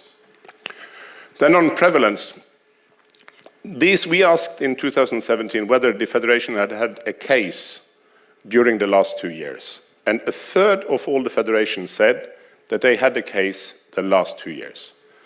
And I know that many of these who didn't have a case the last 2 years, they would have said yes if we asked the last 4 years or 5 years or 6 years. We also asked them whether they had got assistance from someone in the case, and almost everybody had got assistance from the Olympic Committee in these cases. So basically what we have is a system where me and my function in the Olympic Committee is an advisor for the national federations, and the national federations, they use this advice, and it makes it easier for them to address this topic because they have someone to call and ask for help. Then, about the rules. These are the revised guidelines from 2010, and I will go through them. There are 10 guidelines, and we are in a process now of revising them, so they are far from perfect. We will have an updated version during next spring. But the rules today is, rule number 1, treat everyone with respect and refrain from all sorts of communication, action, or behavior that may be perceived as offensive. I will do a little test. Those of you who have never violated guideline number 1, I will ask those of you who have never violated guideline number 1, consciously or unconsciously. either by purpose or by accident. I will ask you to raise your hand if you never have, if you have treated everyone all the time with respect and never done any form of communication, action, or behavior that might be perceived as offensive. Is the question understood? So, those of you who have never violated guideline number 1 in the Norwegian guidelines, can you raise your hand?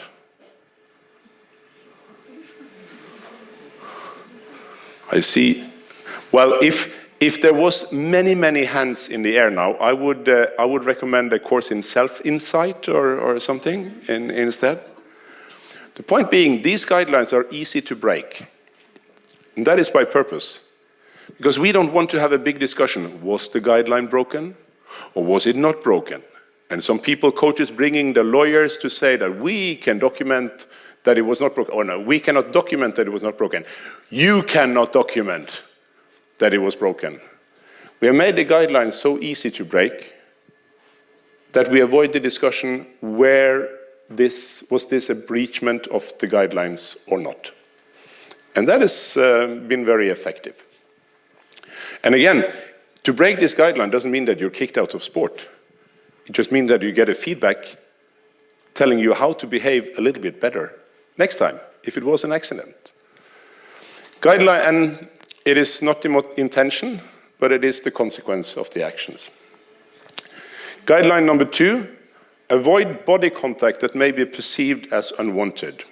And body contact is one of the 3 key risk situations that are described in these guidelines. And I mean, there needs to be a sort of a break every 20 minutes or something. You've already listened to me for 29 minutes. So now we will have a film. And after the film, you will have a little workshop with yourself and your colleague next to you. So the film is 1 minute, and it ends with a question. And I would like you and the one next to you to discuss that question when the film is over. Can you manage that? Okay. So, let's see.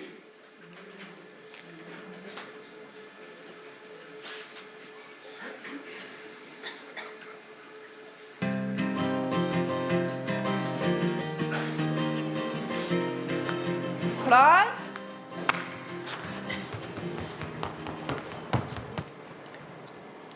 Ja, ikke verst, men du kan bedre enn det der. Ja. Du, kjenner du noe til den skaden I låret ditt? Nei, det kjennes helt fint. Så bra da. Kan du holde opp?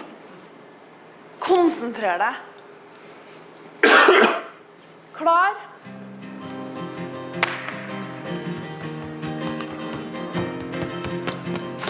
Physical contact with an athlete during training. What is appropriate? What is okay? Please discuss.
We don't have time for the feedback, But I'm now showing you these films, and these films are on YouTube with English subtitles.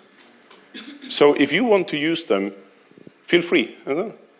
And they are made very short, like 1 minute each, under 1 minute each, so that it's easy to just show them at your team for your coaches, and then to have a discussion, just like you did now. It was quite easy for you to start to discuss. I mean, I heard like the volume, you started to discuss immediately. And my experience is that coaches have thought about this topic, but not necessarily talked about it. And especially male coaches that has been coaching women or girls have usually been thinking about this topic, but maybe never discussed it with the colleagues. And I think that this is really important to discuss with your colleagues, because it makes you as a coach more confident, so that you don't have to be unsure. So is it okay to touch there? Is it not okay?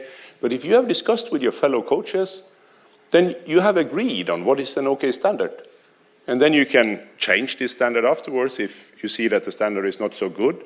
And it also makes it much easier for you to comment and to take up the case if you see that a colleague of yours, another coach, touches athletes in a way that is not really appropriate.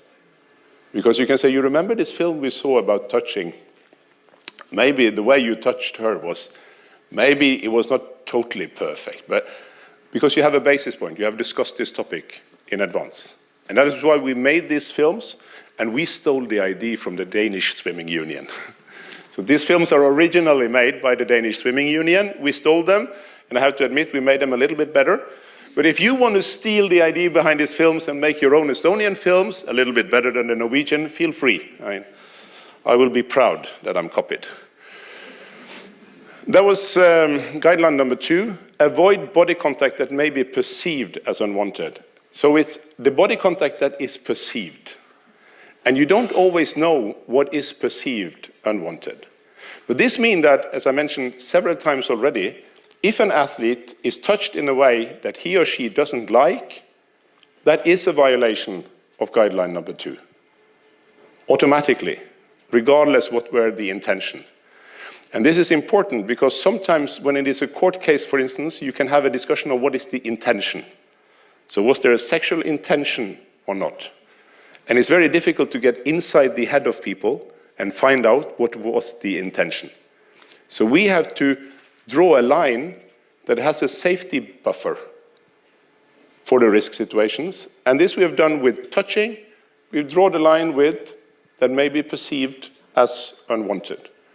And then we expect the different coaches or doctors or physiotherapists to have discussion and to reflect that, for instance, how long up at the thigh is it okay to touch? That you have to discuss sort of where is it okay and where is not okay. Where is it that you have to ask first? Because you can ask. It's like the same as with the hug. Is it okay? I see that you have a problem with your leg. I want to feel if the muscles are very hard or if the muscles are not very hard. Can I touch your leg? You can ask. And then it might be that the athlete is saying yes, but meaning no. But then you have less responsibility as a coach because you actually asked. You indicated that it is okay to say no. And if someone says no, you should not react like the coach in this film who said, concentrate. Because then she told, I don't like you to tell me not to touch you. And that is not the best way. So if someone reacts, you should say, okay, I'm sorry. It was not my intention to touch you in that way, and you decide yourself. Because that is according to the guidelines we have. 3, avoid all types of verbal intimacy that may be perceived as sexually charged. So what you use is called the locker room talk is something that we have to avoid. It is not okay to talk about who should have, pardon my language, who fucked who and who should fuck who, etc., etc. Like, I know from being in a men's locker room that sometimes there is talk like that. I don't know how it is in the female locker room, but I haven't been there so much, I haven't been there. But this is a type of verbal intimacy that may be perceived as sexually charged. It's not okay. If someone doesn't like it, they shouldn't be forced to experience it in sport. Avoid expressions, jokes, and opinions that relate to the athlete's gender or sexual orientation in a negative way. We say that misogyny, also discrimination of women, that is sexual harassment. And homophobia, that is sexual harassment. And as I have the opportunity, I will just say a few words about sexual. I don't know, how is it? Is there a lot of open gay and lesbian and bisexual athletes in Estonia? No. Do you think that is because there are no gay or lesbian or bisexual athletes in Estonia? No. Okay. You're halfway to the good. I will say a few words because this was what I was working with between 2007 and 2011. These are some figures from Norway. It's the membership in sport club or sport association. This is straight men, gay men, bisexual men, straight women, lesbian women, and bisexual women. And what we see from research is that 25% of straight men are member in a sport club in Norway, and 8% of gay men are member in a sport club in Norway. Big methodological problems with figures on this topic. But what we see is that gay men do not participate in sport as much as straight men. And we see also among lesbian women and bisexual women, there's less participation than among straight women. And we have the intention to have the joy of sport for all. That is not the joy of sport for heterosexuals only. That is not joy of sport for all. So if we want to live up to our vision, we need to actually have the same amount, the same percentage of gay men doing sport as straight men doing sport. Because, it's not in this, in the same research, there was a question whether gay men wanted to do sport, physical exercise, leisure activities, outdoor, etc. And it showed that gay men and straight men have the same interest in physical exercise, activities, etc. The only problem is that in sport, by one reason, gay men do not feel as welcome as at the health club or the fitness club. And that is a responsibility that we have in sport. When we worked on this topic, there are two advices to coaches that we give in Norway, and I don't know how the situation is in Estonia, and you decide your own recommendations, but I will just share with you the advices we have in Norway. One is about the coming out. This is a quote from a Norwegian handball player. He played in one of the two best clubs in Norway, and when he came out to his friends in the sport club, he said in the newspaper, "I have never been so nervous in all my life." This was not the first time he came out. He came out to his best friend when he was 15, to his parents when he was 16 and 17. Everybody in the local community he comes from in the middle of Norway knew that he was gay, but then he moved to Trondheim and then he moved to the city. And the problem about being gay is that unless you're a pop star or a sports star, you have to come out again and again and again because people think you are straight. Well, except if you work on LGBT topics, then people think you're gay. I guess now most of you think I'm gay, but I will not disclose my sexual orientation. You can be questioning it. It's okay. It's okay. I will not wink to you men in the audience. I'm not doing it. He say, "I've never been so nervous in all my life." One thing you have to understand is, for a person who is gay, lesbian, or bisexual, when, let's say, a young kid at 16 is thinking about whether to tell his or her parents or friends or fellow sport athletes about he or she being gay, lesbian, bisexual, do you think that the person takes basis in a best case scenario, in a worst case scenario, or in a most likely scenario? What do you think? The worst case scenario. That is very correct.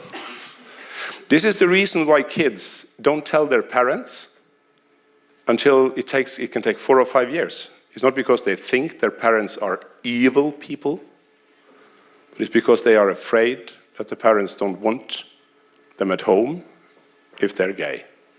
So the reason why we don't have more open people in sport, the reason why you don't have more open lesbian, gay, and bisexual athletes in Estonia, as well as in Norway, is not because they do not exist, but because they think the worst case scenario is so bad that they choose to tell about them being gay or lesbian or bisexual after they finished sport.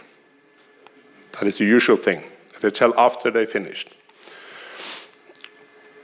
Then the question is, how can we reduce this fear? How can we make people more comfortable about being who they are? Well,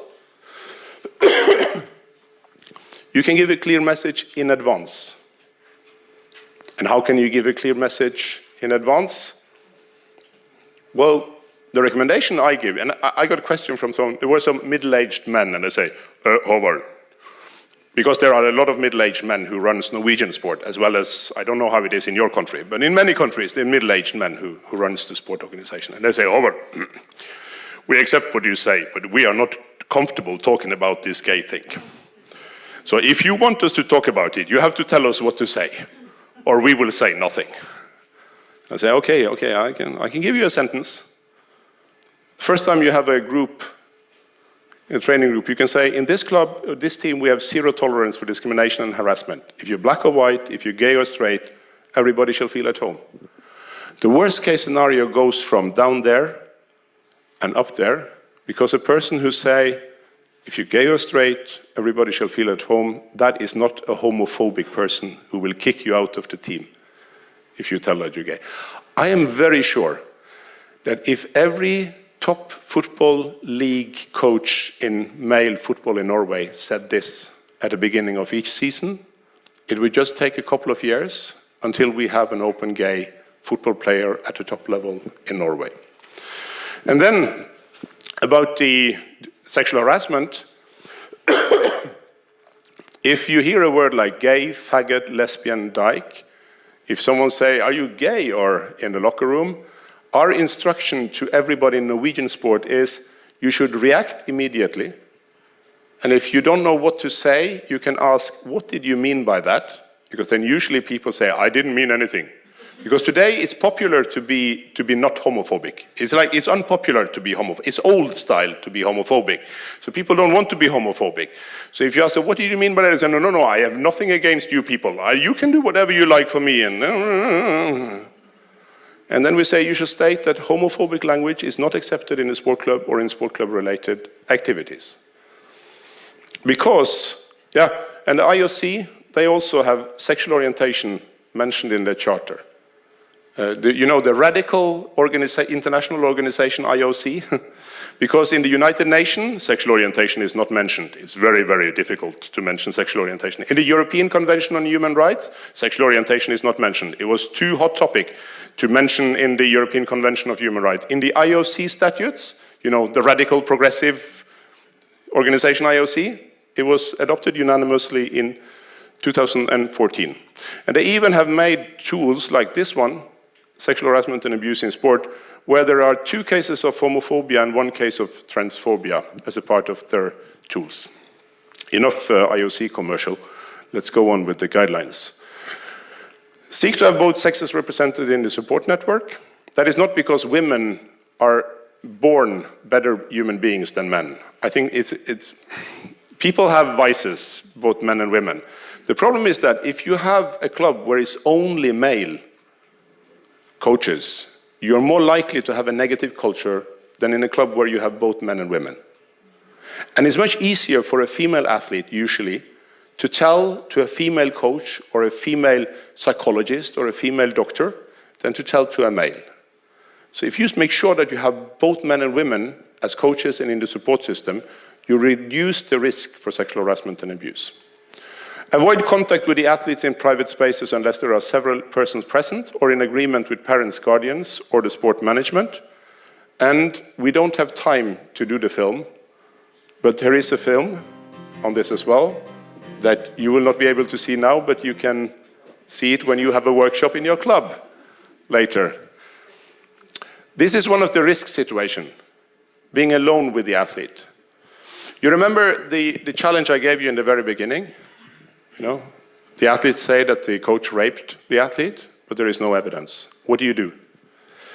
I can tell you what we do in Norwegian sport. We follow it up in a proper way, as I will show you afterwards, how we deal with cases. But if the coach agrees that, yes, the coach was alone with the athlete, and the athletes say that there was a rape, we don't have proof. I cannot say that it has happened a rape, because it's only the court system that can say that it happened a rape.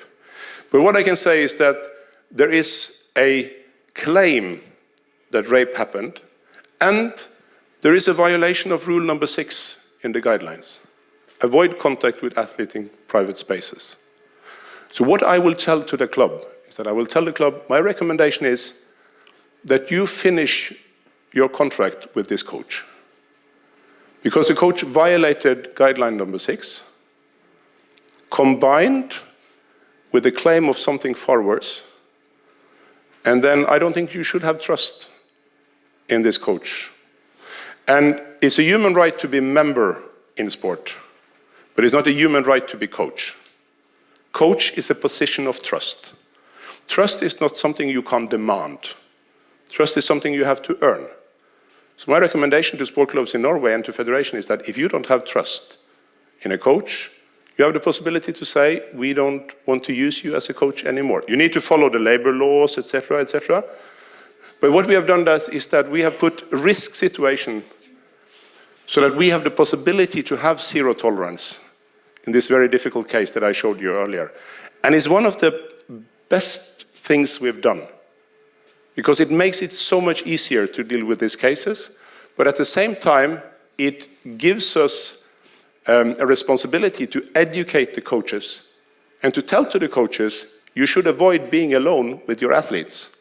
And if you're alone with your athlete, you should talk to your superior, to the head coach or the president of the club, and say, in this and these situations, I'm alone with the athlete.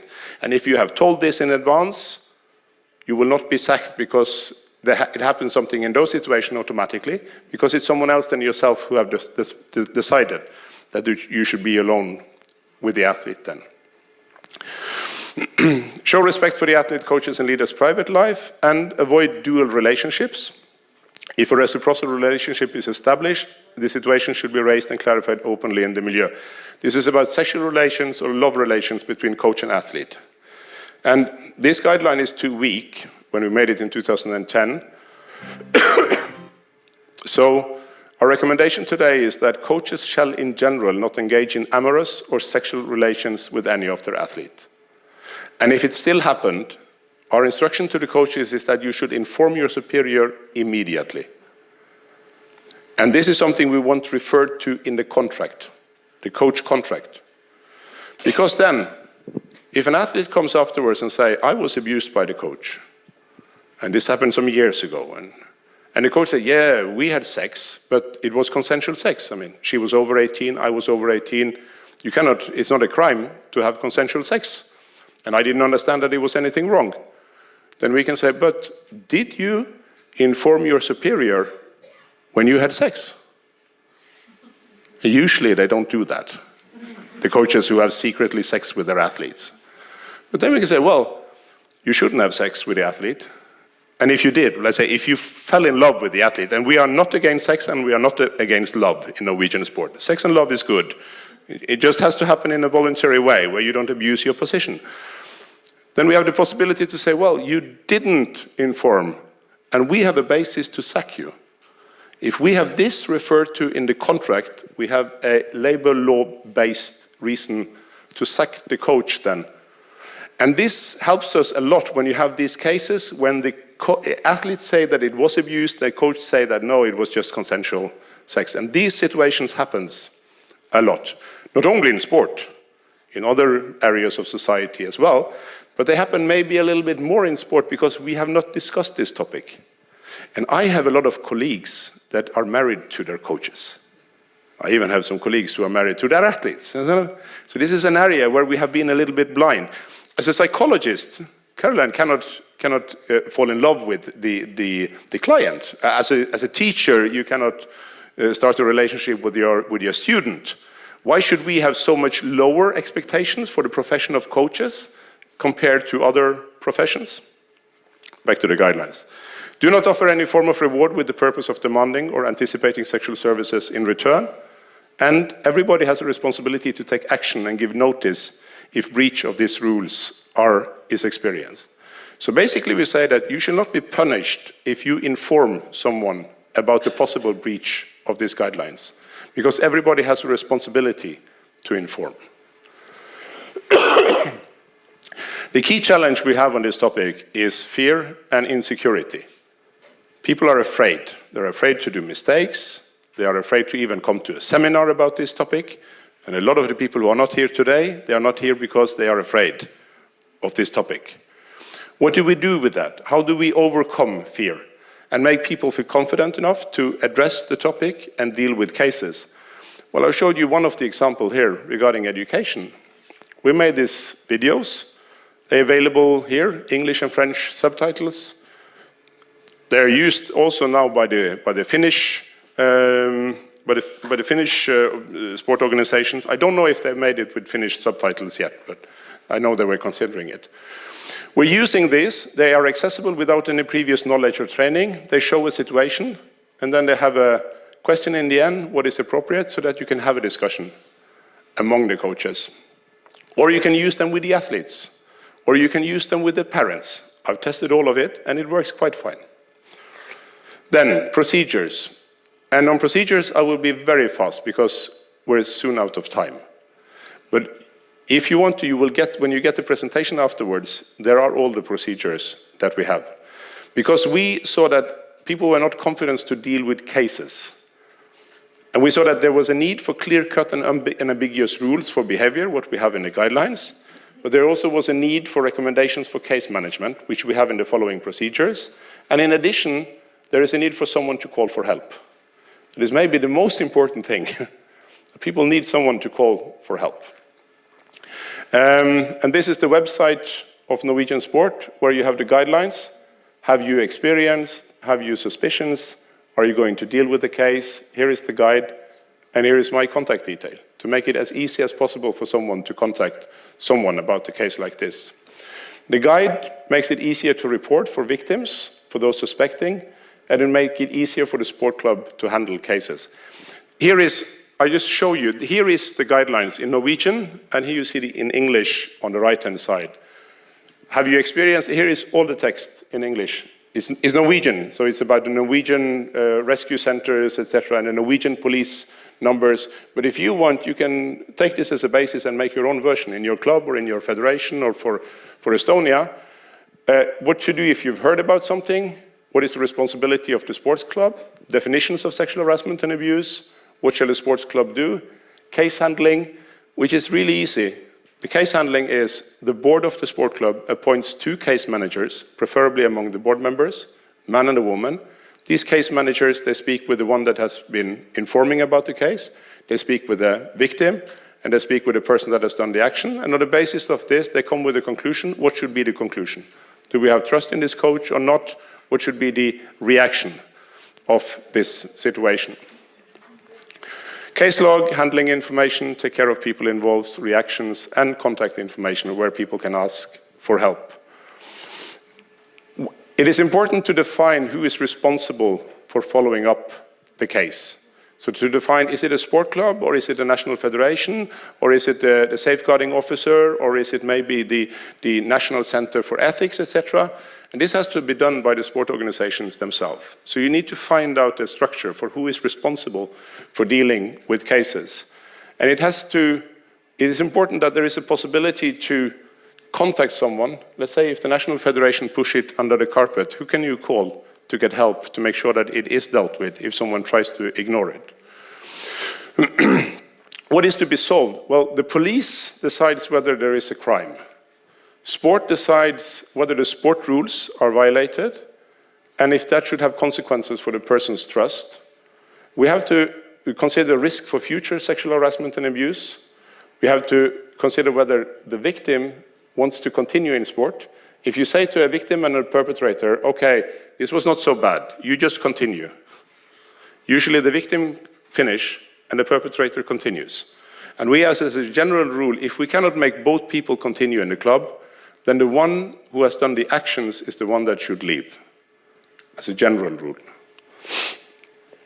And also, if someone comes to you with a story about abuse, you cannot start to question the validity of the person's story.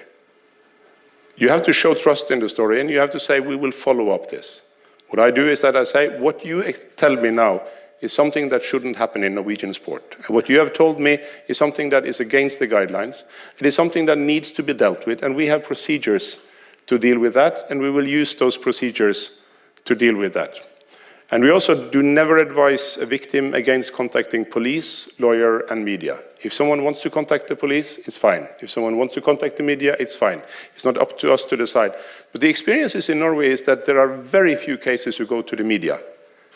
Because when athletes feel that they have been treated well by the sport organization, they don't have the same need to go to the media. But if you don't treat your athletes well in a situation like this, they will go to the media. And to ensure a fair process, we say that, well, in order for something to have consequence for the coach's position, as a general rule, the person that has experienced the violation of the guidelines shall tell about it, him or herself, to the case managers, so that you've heard it firsthand, not secondhand. And the one that has done the actions, or allegedly have done the action, should be informed about who tells that you've done it, and what is the person telling that you've done, and have the possibility to present his and her or her version of the story. What we call in legal terms the principle of contradiction. That is, as far as we recommend, a requirement for instance, a situation where the coach should lose his or her job. Labor legislation shall be followed. Trust is not something you can demand.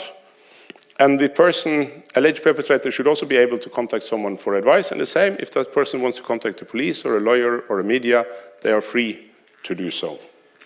Summary, you need procedures for case management. You need rules that includes risk behavior and risk situations. If you want to address these cases, you need trust from the victims. And you need someone to call for help and advice. And there needs to be someone in the country, someone where you can get some advice.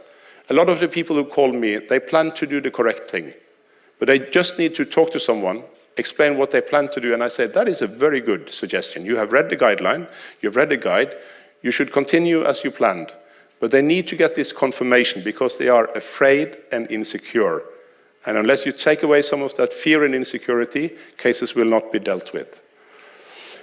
Our recommendation to Norwegian club, if you want to have, you will get this afterwards, if you want to have recommendation for your club, talk about it with the coaches, inform the athletes, and make a procedure for handling cases. You cannot be neutral. We want to ensure the joy of sport for all. I hope the last hour has been useful for you, and don't hesitate to contact me afterwards. Thank you very much.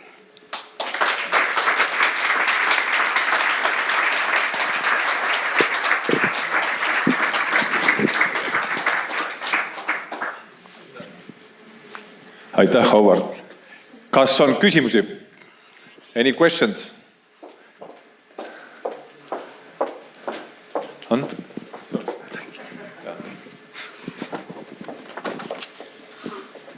Hi. Just to continue the discussion, actually, I'm representing few sport federation and also Olympic Committee, and we are like bringing this topic to Estonian sport at the moment. So in general, this is very uncomfortable topic if you are not used to talk about it. And the easy way to get out of the topic is to denial, as we know. And also then when we are talking about entry level of harassment, it's like inappropriate behavior, not polite behavior, like uncomfort zone. If we're talking about clear cases, like criminal cases, nobody is like raising a voice that we shouldn't deal with this. Of course we do, but exactly this, let's say, touching. It's easy to come that patronizing attitude that from the coaches that can't we coach anymore, can't I touch it anymore. So we are in this phase of this handling of this topic. And the word sexual harassment in those cases is very strong word or claim or excuse. So it's very strongly stigmatizing immediately.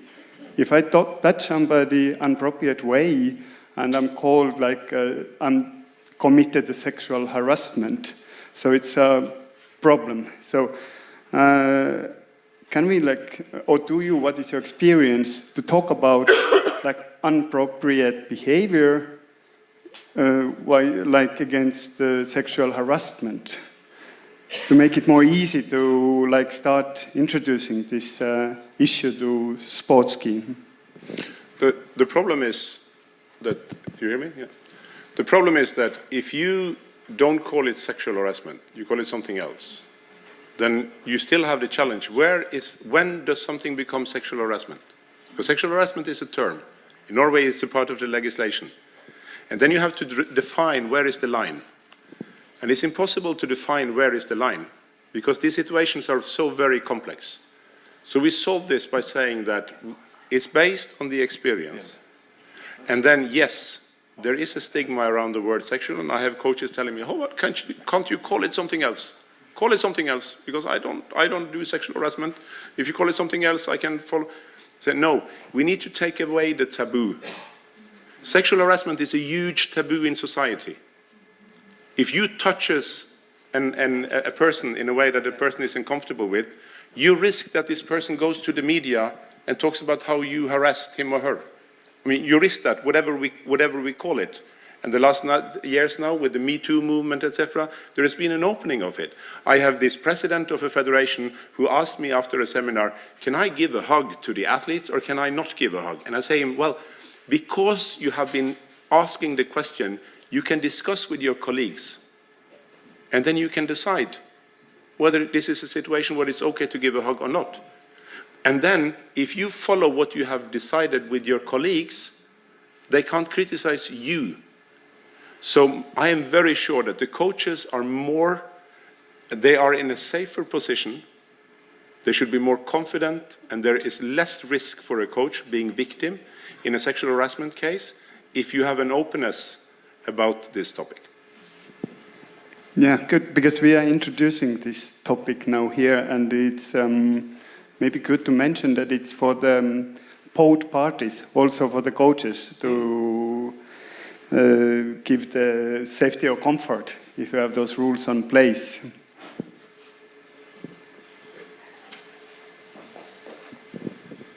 Kas on veel mõtteavaldusi, küsimusi, arvamusi? Tundub, et infot ja mõtteainet on piisavalt, nii et thank you, Howard. Aitäh!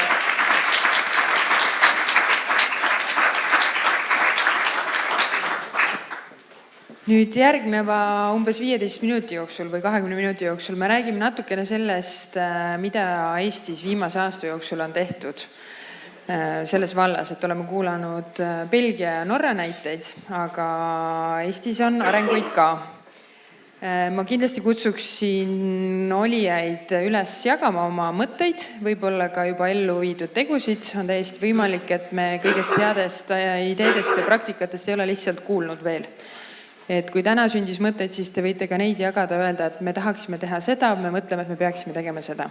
Aga esmalt mõned siis näited, et kui te veel juhuslikult ei tea, siis tõugatuna just laste väärkohtlemise ennetamise sellisest vajadusest ja selle teadvustamisest on sellel aastal uuendatud treenerite eetikakoodeksit. See on täiesti kättesaadav nii selles käsiraamatus, mis osa teist said, ja saate kindlasti kõik hiljem elektrooniliselt, aga on ka siis kättesaadav EOK veebilehel. Selle aasta jooksul on toimunud Tallinna Ülikoolis mõningad koolitused laste seksuaalse väärkohtlemise teemal eelkõige ja mõlemal koolitusel on olnud siis ütleme paarkümmend osalejat, et see miski, mida me oleme siis piloteerinud ja täna on siis võib-olla selline põhiüritus kätte jõudnud.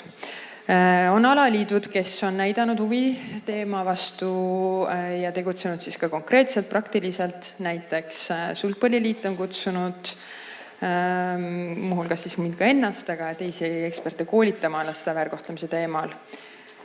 Spordikoolituse Teabe SA on tegelenud lastega töötamise piirangu kontrolli sellise tõhustamisega ja muuhulgas siis sellest teadlikkuse tõstmisega, et on teatud kuritegude eest karistatud inimesed, kes ei tohi siis lastega töötada, sõltumata tegevusalast, aga kui neil on siis selline kokkupuude lastega enda töös. Ja on siis ka mõningad spordiklubid, kes on kutsunud laste väärkohtlemise teemal koolitama klubipõhiselt sellisele väiksemale sihtrühmale, et näiteks ülehomme olen ise minemas Rakveres jalgpalliklubi Tarvas treenerit koolitama. Ja kes soovib sel teemal hetkel veel lisa lugeda, siis ajakirjas Liikumine sport, küll aasta tagasi ilmunud artikkel laste väärkohtlemise ennetamise teemal. Aasta on möödunud, aga faktid on samad. Ja Liisa, et kas sa sooviksid mõne sõnaga rääkida plaanitavast veebikoolitusest, mis võiks olla treeneritele siis kättesaadav? 2 lauset. Tere, et Spordikoolituse Teabe SA poolt siis me töötame välja treeneritele väärkohtlemise teemal koolitust, mis siis jõustub tõenäoliselt järgmise aasta 2. kvartalist, et see tuleb umbes 45 minutine ja siis aitabki siis võib-olla treeneritel oma tööd siis paremini teha, et nende hirmude ja kõigega kokku puutuda, et sealt võib-olla on teile nagu abiks õpetussõnu, et kuidas peaks käituma ja võib-olla mida ka ei peaks tegema. Aga et selle kohta me saadame teile kindlasti ka täpsustavat infot. Aitäh! Ja enne kui ma annan sõna Kergejõustikuliidu esindajale, kes räägib siis selle alaliidu praktikatest, et kas on veel keegi, kes sooviks mõnda oma head mõtet jagada? Või on mõni konkreetne selline küsimus, millele teile tundub, et peaks ekstra tähelepanu pöörama? Nii, tundub, et Henn, aeg on taas sinu käes. Et räägi meile, mida Kergejõustikuliit on teinud enda koodeksite käitumisjuhenditega. Aitäh! Nagu Eestis kombeks, siis tegeletakse mitme asjaga ja juhtumisi paar aastat tagasi võtsin üle Kergejõustikuliidu kutsekomisjoni juhtimise. Ja seal tekkis meil lauale teema, seesama treenerite käitumise ja nende käitumise treeneri kohustamine teatud viisi käitumiseks. Et jah, meil on eetikakoodeks, meil on ka mingid tavad, meil on vanemad eeskuju näitajad, aga ikkagi, et kuidas me saame siduda treenerid paremini ja täpsemalt ja efektiivsemalt sellele heale käitumisele. Ja siis Kergejõustikuliidu peasekretäri eestvedamisel siis võeti üks saksa materjal, seda natukene muditi, selle asja nimi oli aukoodeks ja siis me vaatasime ta üle kutsekomisjonis. Meil ei ole väga suur kutsekomisjon, 4 inimest, ka Liisa on seal ja töötasime välja, ütleme nii, et me võtsime selle teksti aluseks ja aukoodeksi asendasime käitumisjuhendiga. Ja ma arvan, et täna vist on esimene spordialaliitudest, kes on sellise asja nagu lauale tõstnud. Ta ei ole veel käivitanud, aga ei ole ka täna väga palju vastuväited sellele, et see võiks käivituda. Mõte on selles, et selle käitumisjuhendi allakirjutamine on treenerile kohustuslik ja selle allakirjutamisega tekivad treeneril juriidiline seos selle täitmiseks ka, lisaks siis treeneri eetikakoodeksile. Et kui tulla nüüd eetikakoodeksi juurde tagasi, siis ma vaatasin just, et Olümpiakomitee kodulehel oli 19. novembri seisuga oli uuendatud, kutsekomisjon oli uuendanud eetikakoodeksit ja seal sees on seesama seksuaalse sättumise punkt juba sees, millest Howard rääkis. Ehk siis treener või spordijuht ei peaks siis eristama või peaks nagu aktsepteerima seda isikut spordis ka sõltumata tema seksuaalsest sättumisest. Aga nüüd ma tulen tagasi selle käitumisjuhendi juurde. Ja nagu te näete, et siin on siis ta siduv siis mitte ainult treeneritele, vaid ka siis ka kõigile spordis spordi tugipersonalidele. Kas ta nüüd liigub meil edasi siit? Ja siin on 15 tegusõna, et ärge sellest suurest tekstist laske ennast häirida, et 15 mina luban, mina teen viisil lauseid. Ehk siis ma austan igat last kui isiksust ja toetan tema arengut. Ma luban arvestada iga minu hoolde usaldatud lapse privaatsusega ja nii edasi. Ma juhendan lapsi nende eneseteostuses, õpetan neid kasutama. Ma tahan õpetada neid suhtuma õiglaselt ja austavalt inimestesse ja spordirajatistes, kui väljaspool ja nii edasi. Ma ei tea, kas jõuate teksti lugeda. Taha väga ette lugeda neid. Kas nüüd läks valesti? Teisel pool. Ma ei usu seda. No proovime teisel pool siis. Nii läks edasi, jah? See oli juba, jah? Ei olnud. Siis edasi. Ma kohaldan alati sportlike ja mittesportlike tegevusi, et nad vastaksid laste võimetele ja kasutan lapsesõbralikke meetodeid. Ma püüdlen alati selle poole, et luua minu hooldeusaldatud lastele ausad õiglasi tingimusi. Ma austan minu hooldeusaldatud laste õigusi füüsilisele puutumatusele, muuseas, ega rakendan nende suhtes mis tahes liiki vägivalda, füüsilist, psühholoogilist, vaimset ega seksuaalset. Tagan kergesti reeglite täitmise, luban olla positiivne ja aktiivne eeskuju, muuseas, mitte neutraalne, võitluses dopingu ja narkootikumide tarvitamisega, samuti võidelda mis tahes muul ebaausal teel tulemuste või tulemuslikkuse parandamise või tulemusega manipuleerimise vastu, näete jälle spordivõistluste manipuleerimise teema, võimaldan minu hooldeusaldatud laste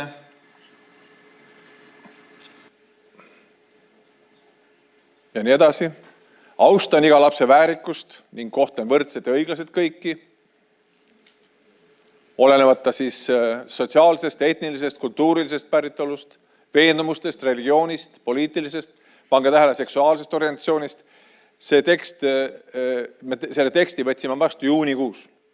Ehk siis treeneri eetikakoodeksi jõudis sellele siis novembris järele. Ja olen eeskujuks minu hooldeusaldatud lastele, selgitan reeglite ja inimestevahelise käitumisnormide järgmise olulist ja nii edasi.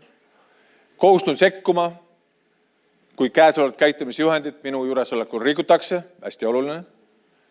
Luban otsida konflikti olukordades professionaalset nõustamist, ehk siis kõik ei lahenda ise, ning teavitada sellest viivitamatult juhtkonda, millest rääkis ka Howard.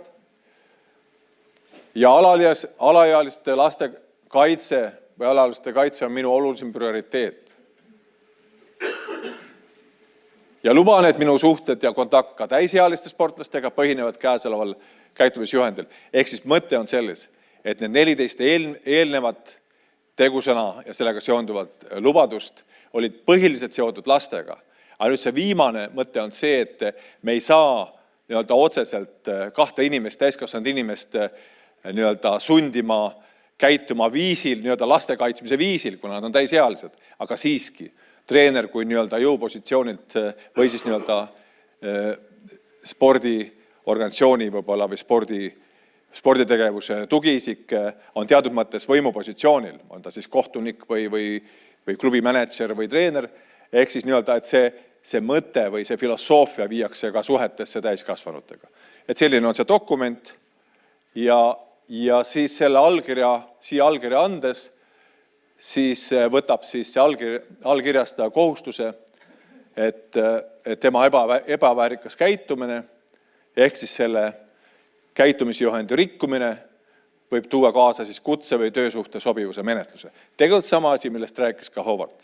Aga Howard räägib, et see on nüüd selline, põhineb rohkem sellisel case study'l või juhtumipõhisel, aga siin oleks siis juhend, mille alla kirjutamisega tekib ikkagi päris juriidiline seos.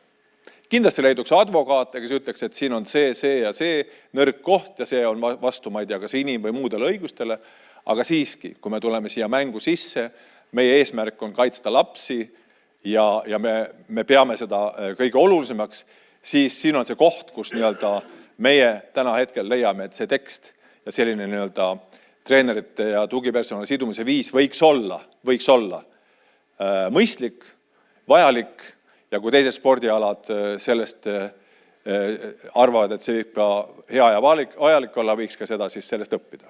Tõstke käsi, kas ka mõni kergejõustiklane siin on? Ühte ma näen, Ulvi, 2, 3, 4. Jah, ega teil ei ole ju veel kuskil seda näha kuulda olnud. Aga rääkisin just peasekretäriga, küsin, et kas see peaks siis olema ka juhatuse tasemel see dokument kinnitatud. See öeldi, et ei, aga teie olete ise selle ju kutsekomisjonis heaks kiitnud.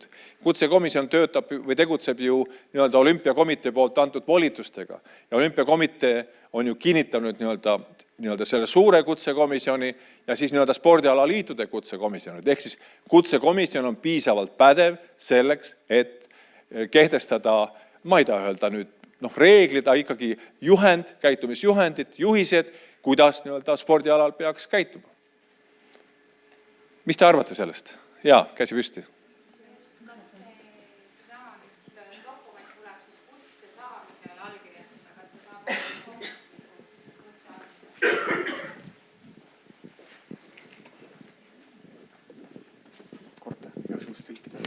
Kas selle dokumendi peab siis treener allkirjastama kutse omistamisel või kuidas on see, see kohustus tal tekib?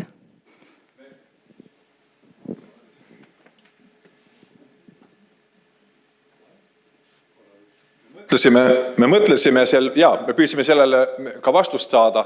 Meie praegune seisukoht on selles, et me ei saa võtta kõike 204 treenerit seina äärde, öelda nii, et siit uksest sisse ei lähe, kui alla kirjuta, aga need protsessid, kui on treenerid kutse taas taotlemine, eks ole, siis selle protsessiga saab seda allkirja võtta. Kui on uued treenerid tulemas, me saame seda allkirja võtta. Mul ei ole täna head vastust, mis nendega teha, kellel juba on elukestev või kestev siis see kutse. Et see on selline tehniline küsimus, aga väga hea küsimus. Et mitte joosta kohe ust kinni panna, et muidu lahti ei saa, kui allkirja ei anna. Ja mis siis saab, kui keeldutatakse allkirja andmisest? See on ka järgmine küsimus.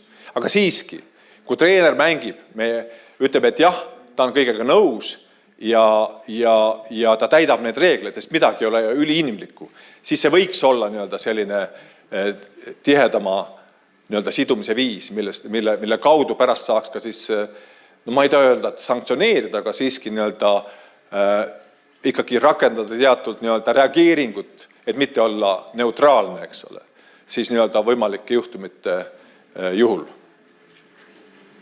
Said sa vastuse ei saanud? Väga ei saanud. Aga ütleme, step by step on vastus.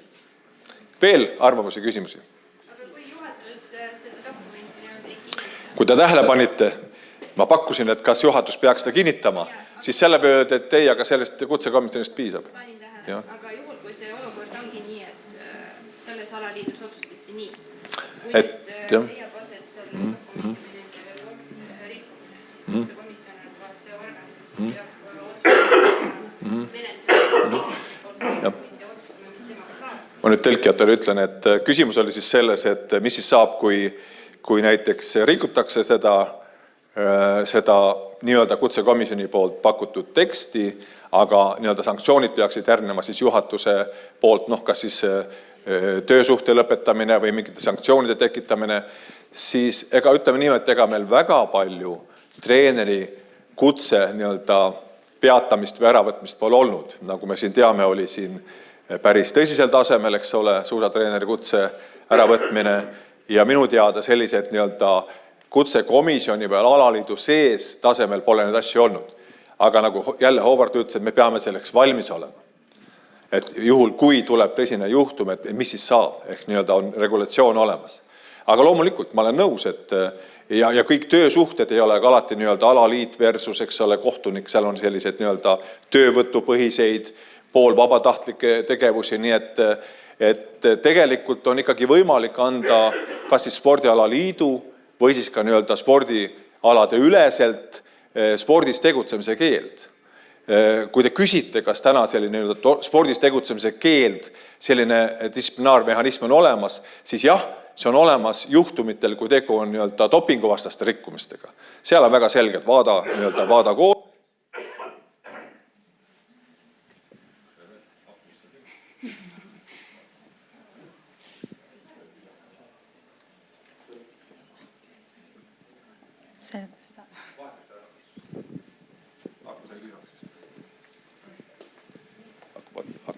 Ehk siis dopingureeglite rikkumisel on väga selge, on vaada koodeks, rahvusvahelised standardid ja kui rikutakse, siis seal on väga selged sanktsioonid, juriidiline alus on olemas. Aga nüüd, kui me räägime siis sellest käitumislikest rikkumistest, kas siis treeneri või tugipersonali poolt, siis need on sellised hellemad teemad. Aga me ka eile rääkisime meie külalislektoriga, et tegelikult see sama märk, et reageeritakse, kui on sõna vastu, rikutakse teatud põhimõtteid. Me siin neid põhimõtteid ei ole väga täpselt kirja pannud, aga need soovitused, mis Norras on läbi käidud, et sa ei jää sportlasega üksi ja kui tekib selline sõna teema, et siis vähemalt on reageeritud ja on ka nii-öelda tuvastatud, et jah, sa rikkusid seda sellist nagu üldreeglit, et võib-olla ei olnud tegu, vabandust küll, vägistamisega või nagu ahistamisega, aga vähemalt sa sattusid olukorda, mis nagu juhiste või reeglite järgi ei oleks pidanud toimuma. Mõte on selles. Ma nüüd kaotasin küsimus juba ära. Taunimine peab tulema nagu alaliidult, aga kas kõrgemalt ka? Ja mul jäi mõte pooleli, et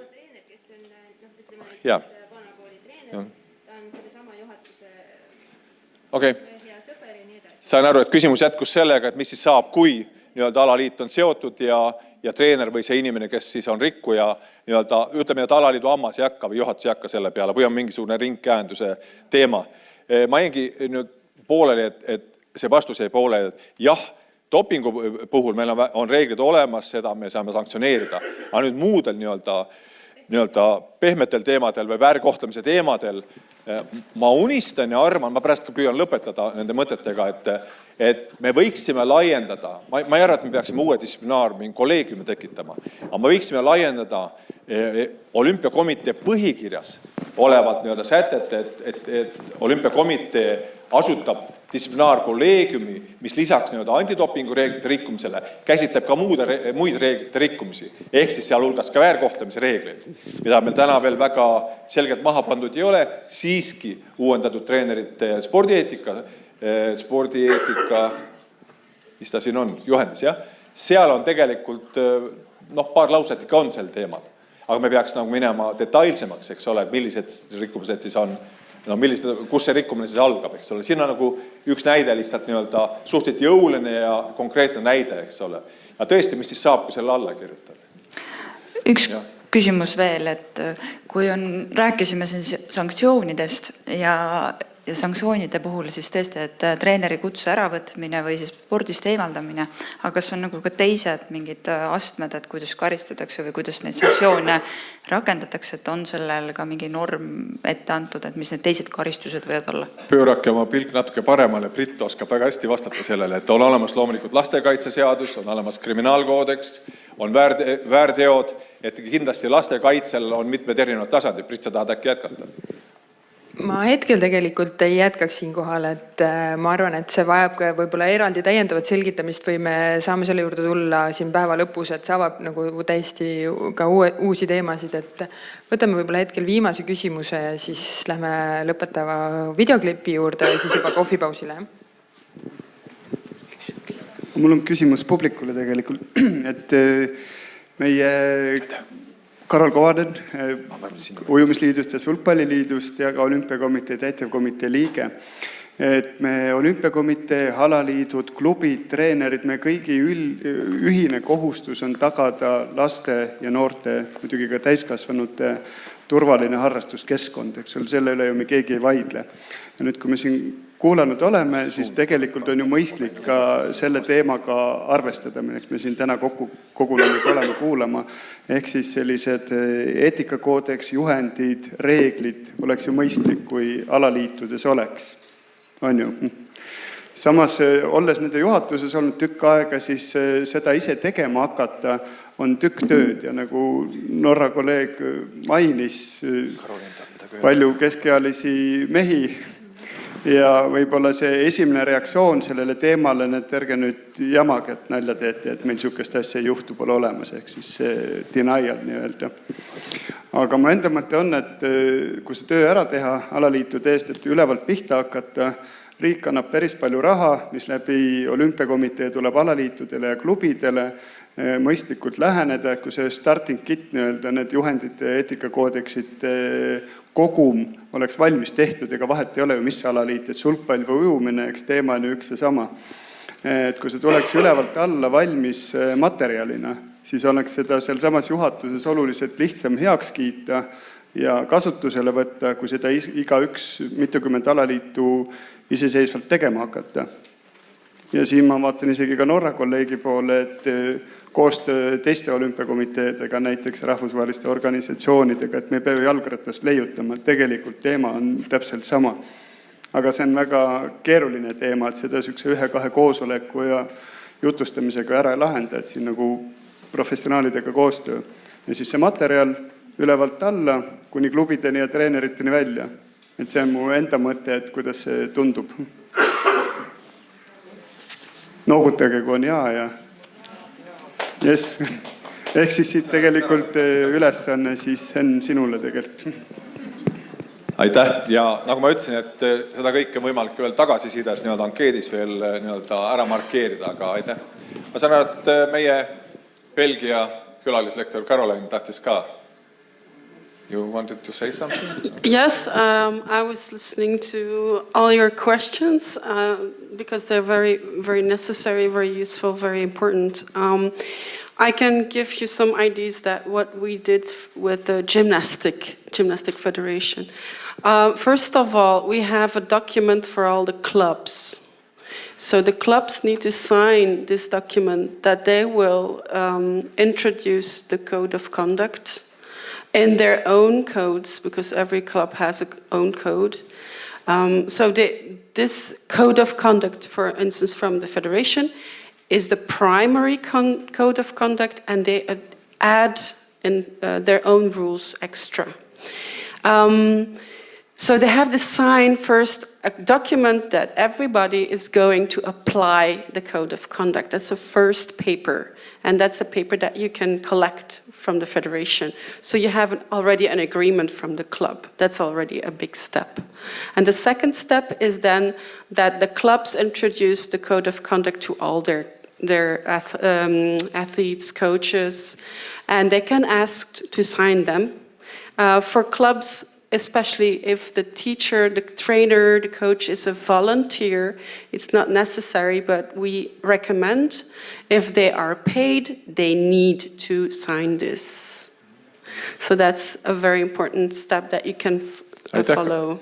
Aitäh, Karolin, sest tegelikult väga hea märkus, et siis Belgia näide on see, et sõlmitakse leping siis mitte otse treeneriga, või õigemini allkiri, vaid kõigepealt sõlmitakse leping klubiga. Ja siis kuna klubi on treenerile tööandja, et siis on klubi siis tehes lepingu siis alaliiduga leppides kokku, kohustab ka siis treenerit, ehk siis treener, kui klubi töövõtja, siis ta on seotud klubiga. Meil on muidugi veidi erinev olukord, kuna noorte treeneritele pool palka tuleb avalikust sektorist, ehk siis otse ministeeriumist, et sellisel juhul oleks õigus ka alaliidul võtta see allkiri otse. Aga Karol on super märkus, et võib-olla see klubi kaudu sidumine lisaks oleks veel mõistlikum, et teha nagu topelt kokkulepped. Aitäh! Ja nüüd enne, kui me lähme kohvipausile, vaatame ühe videoklipi. Seejärel peale pausi räägib Anna meile sellest, kuidas siis seksuaalselt väärkoheldud lapsi Eestis aidatakse. Ja tegelikult päeva päris lõpus me jätkame selle diskussiooniga, mis siin hetkel võib-olla mõnevõrra poolikuks jäi, et millised võiksid olla need edasised sammud Eesti spordivaldkonnas laste väärkohtlemise ennetamisel. Kohvipaus! Video. Pärast video. Ma armastan oma lapsi ja tahan, et neil läheks hästi kõiges, mida nad teevad. Mulle meeldib sport ja ma tean, mida sport õpetab ja kuidas arendab. Ma tean, kui oluline eeskuju on sportivale lapsele treener ja ma usaldan oma lapse treenerit. Ma tean, et tal on treeneri kutse. Ta on õppinud, ta on pädev. Seda pädevust kinnitab talle antud kutsetunnistus. Kas sinu lapse treeneril on kutsetunnistus? Teadmatusest või oskamatusest põhjustatud vigastus võib tekitada trauma kogu eluks. Vaata järele, kontrolli ja veendu. Treenerikutse.ee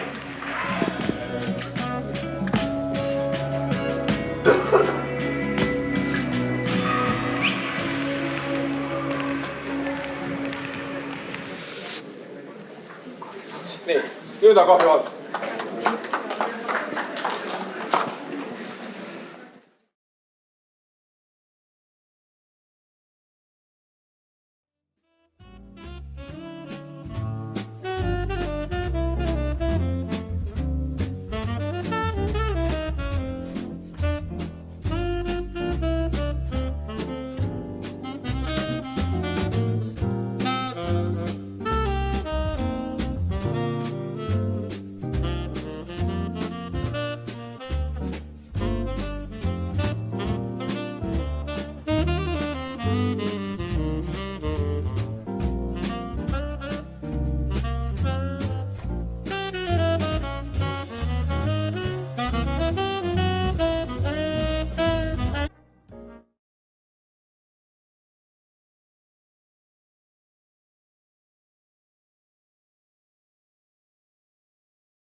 Igal aastal langeb 500 last Eestis seksuaalse väärkohtlemise ohvriks. Need on meie lapsed, meie enda keskel, meie seas. Lapsel läheb keskmiselt 2 aastat väärkohtlemisest, kui ta julgeb sellest rääkida. Meie täiskasvanud peaksime kohe märkama ja kohe rääkima.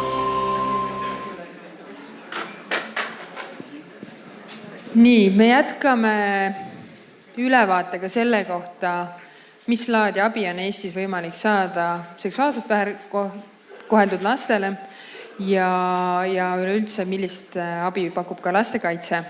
Ja tuleb kõnelema Anna Frank-Viron, Sotsiaalkindlustusameti lastemaja teenuse juht. Ole hea. Võtan kätte. Tere! Minu poolt ka, ma saan aru, et meil on koorekihti jäänud alles. Aitäh selle eest, nagu Henn ka ütles, et kiidan ja tänan jääjaid. Ma olin natuke mures, et minu jaoks nii oluline teema jäi nii õhtusse, et äkki keegi ei jaksa ära kuulata, aga õnneks on huvilisi ja ma saan aru, et mingisugune keskustelu tuleb veel peale seda, nii et ükskõik, mis see põhjus teil siin on, ma olen väga hea meel, et te siin olete. Ka mina olen haige. Mina sain enda haigus oma lastelastelt, keda ma nädalavahetusel hoidsin. Nii et ma võin ka vahepeal köhida ja nuusata. Vabandan juba ette. Seksuaalne väärkohtlemine, jah, et väärkohtlemine üldse spordis, et kui ma panin Facebooki üles täna, et ma osalen sellisel üritusel, siis just kommentaar tuli alla, et sport ise on üks väärkohtlemine. Et võib-olla mõne jaoks ongi nii. Et siis ma mõtlesin kohe kiirelt, et millised väärkohtlemise olukorrad mul endal spordis on olnud. Üldiselt on need korrad, kus ma ise ennast väärkohtlen, ehk siis lähen, et väga head ettevalmistust omamata lähen siis pool maratoni jooksma ja siis sellele kaotan ühe väikse varbaküüne näiteks, praegu vaikselt kasvab tagasi. Et me nagu ise ka väärkohtleme ennast aeg-ajalt siin ja teises olukorras ja võib-olla täna ka see, et ma olen haigena teie ees on ka väike süke enda väärkohtlemine. Aga see on suurem eesmärgi nimel, et ma saaks rääkida natukene sellest seksuaalse väärkohtlemise ennetamisest spordis ja siis ka abi saamise võimalustest. Et täna on hästi palju räägitud siin nagu üldiselt sportlastest, mina keskendun lastele. Aga miski ei takista teil siis natuke laiemalt mõtlema, et lapsed on lihtsalt nii haavatav ja tundlik grupp, et nende puhul on selline eriline käitumine äärmiselt oluline, mis ei tähenda, et me ei või sama käitumist ka täiskasvanute puhul rakendada. Kindlasti tuleb palju kordamist, et ma ei kuulnud Briti esitlust, aga teised esitlused ma nägin selliseid tuttavaid kohti, eriti Howardi esitluses on mõned asjad ma kordan üle, aga mina räägin siis eesti keeles.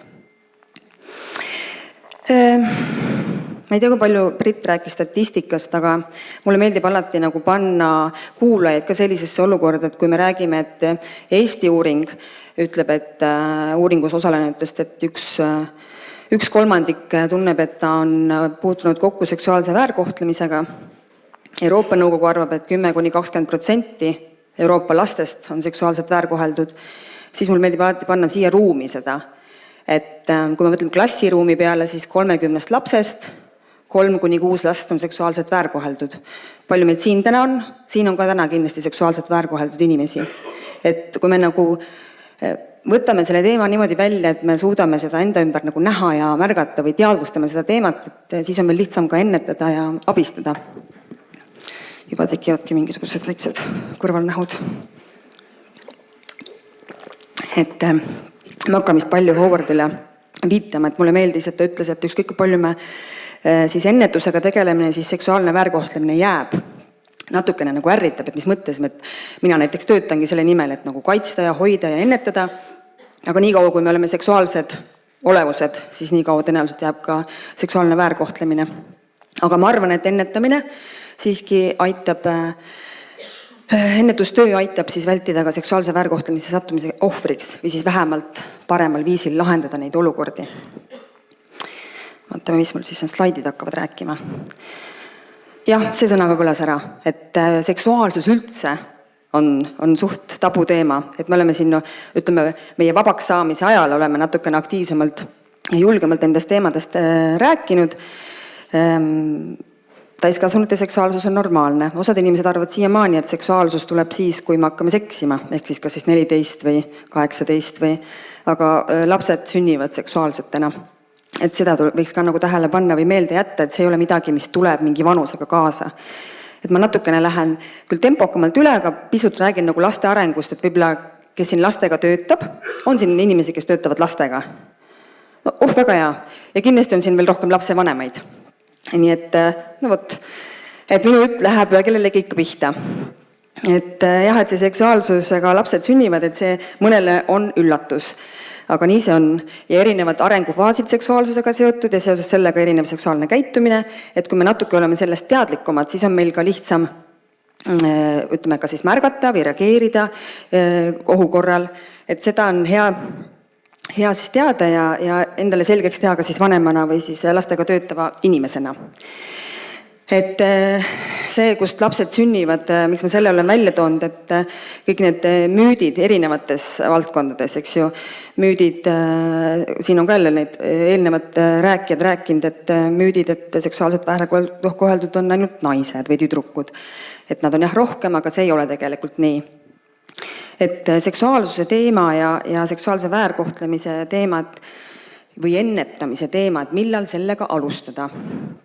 Et see on ka hästi kuidagi kultuuriti erinev, pereti erinev, võib-olla siis, kui spordis mõtleme, et siis erinevates valdkondades erinev, näiteks trennid, kus ollakse palju, kas siis kasutatakse duši või ollakse palju selliste riietaja, kus keha on rohkem nähtaval, et seal võib-olla käsitletakse seda teemat rohkem, võib-olla mitte. Oluline on see, et me nendest teemadest lastega räägiks ükskõik kas vanemana või siis treenerina, et need teemad oleks kuidagi avalikud ja laua peal. Ja me ei pea alustama sellest, et me hakkame rääkima väärkohtlemisest või selle ennetamisest, vaid just sellest lihtsatest asjadest. Ja me oleksime ausad erinevate asjadega, mida me lastele räägime või õpetame, et need samad kapsalehed ja kurk toob lapse on see olukord, et kui me hakkame lastele natukene keerutama ja luuletama selliste asjade kohta, siis on suht tõenäoline, kui nad teada saavad, kuidas päriselt asjad käivad, siis nad ei usalda teid pärast enam või ei tule nende teemadega teie juurde. Et ükskõik kus valdkonnas, kas lapse vanemana või treenerina ja laps pöördub teie poole seksuaalsusega seotud küsimusega, siis olge temaga ausad ja arvestage tema vanust ja arengut, kui te talle mingeid vastuseid annate. Ja seksuaalsus ei ole negatiivne, seda ma tahan ka alati rõhutada, ma kasutan ära seda võimalust, et ma olen siin teie ees. Et seksuaalsus ei ole negatiivne, seda ka õpetajad ja treenerid kahjuks kasutavad. Et seksiga seonduvad ikka suguhaigused ja soovimatu rasedus. 2 asja, mitte armastus või tunded või et see on jah, need on need halvad asjad, mis võivad juhtuda, aga ärme seda seksuaalsusega seo. Kindlasti on oluline infot jagada sellel teemal ka. Aga ei ole vaja seda seksuaalsust negatiivseks teha. Armastusele ma lihtsalt pannud siia, sest ma püüan natukene täna ka üldse väärtustest rääkida, et kui me seome seksuaalsust armastuse tunnetega, et siis on seda on ilusam ja kuidagi parem siis lastele ka, ma ei tea, esitada või tutvustada neid teemasid. Ebamugav tundlik teema, et ma ei tea, kui paljud inimesed siin oma lastega või siis töölastega julgevad rääkida kehaosadest, et kindlasti treener oskab öelda, et pane oma, ma ei tea, põlv sinna või käsi sinna, aga sellised sõnad nagu suguelundite nimetused, et kas need on ka sama loomulikud tulema. See muidugi oleneb kontekstist ka, et niisama pole muidugi vaja hakata rääkima neid sõnu, et see peab ikkagi olema mingisugune sobiv kontekst. Aga enne, kui te nendel teemadel noortega räägite või kui te satub olukord, proovige enda sees ära kindlaks teha, et millised sõnud ise olete valmis kasutama või palju te üldse olete nõus või võimelised lastega nendel teemal rääkima. Miks ma need sõnad olen välja kirjutanud, sest et siis ma ütlen ka pepu ja nuku ja tussu, et me ei kuule igapäevaselt neid sõnu. Võib-olla me kuuleme ikka peenis või rohkem, mis on ka väga okei sõna, et kõik normaalsed nimetused on õiged ja tegelikult ütleme, ennetavas töös lastega võiks neid käsitleda, et see ei ole midagi sellist keelatut või salajast, ehk suguelundite nimetused.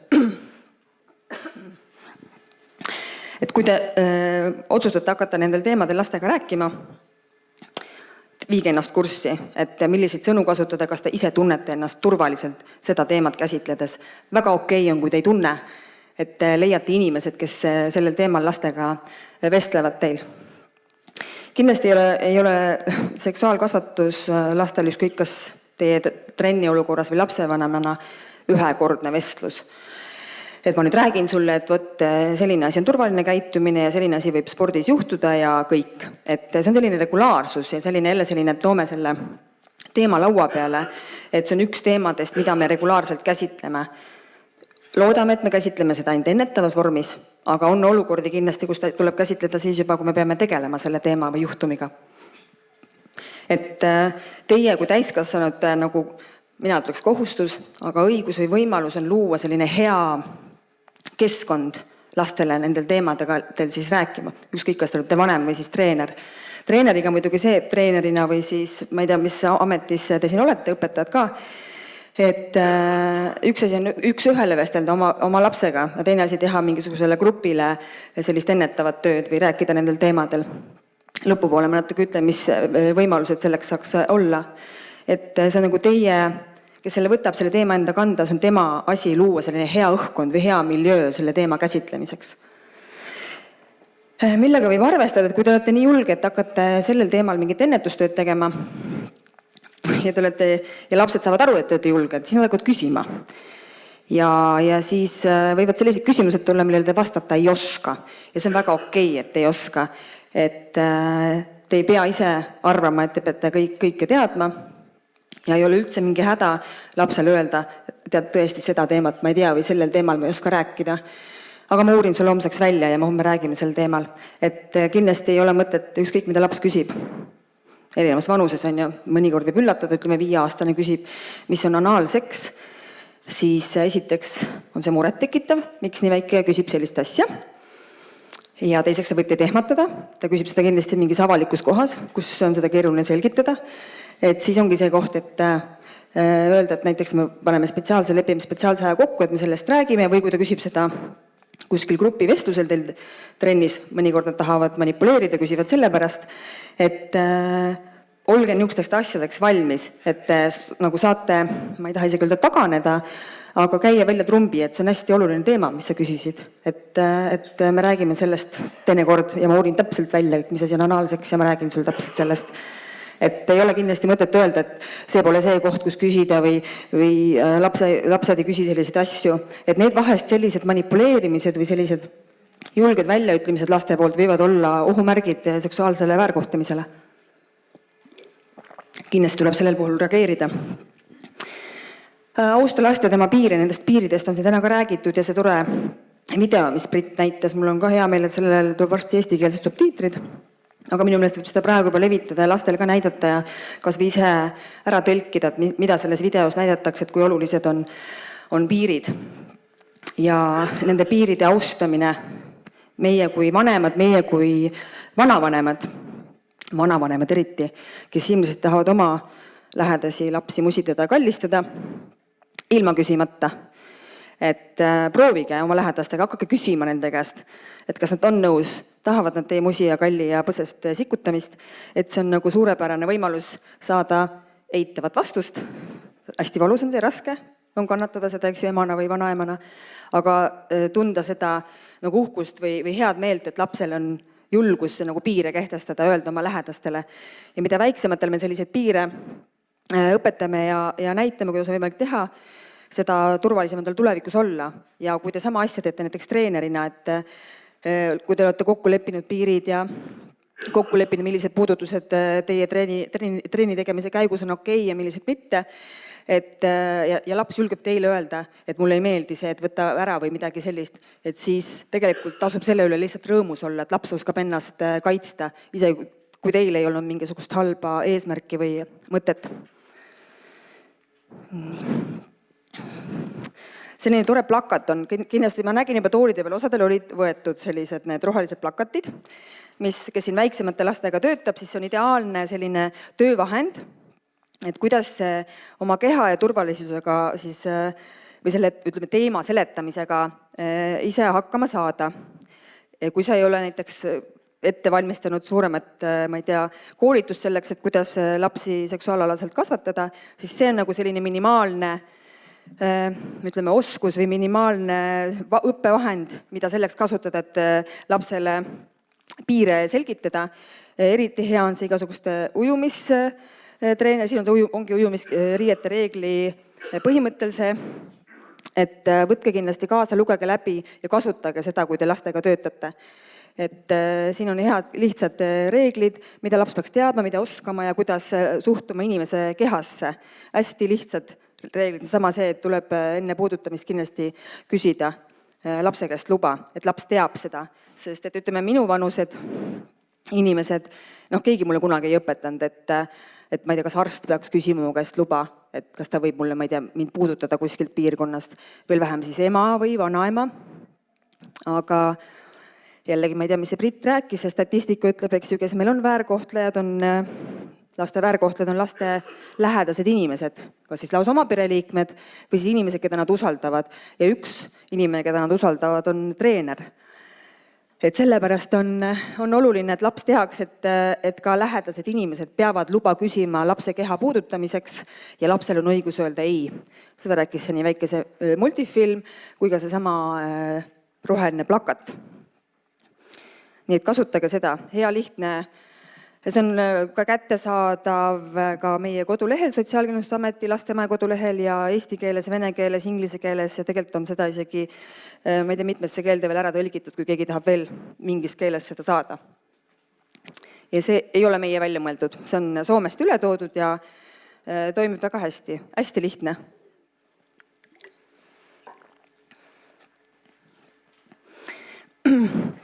Kiirelt lähen ikkagi üle, mulle see laste arengust ikkagi meeldib rääkida, et mis on okei ja mis ei ole okei, et see 1–2 aastane ongi selline hea vanus tegelikult hakata õpetama lapsele, kus on tema piirid.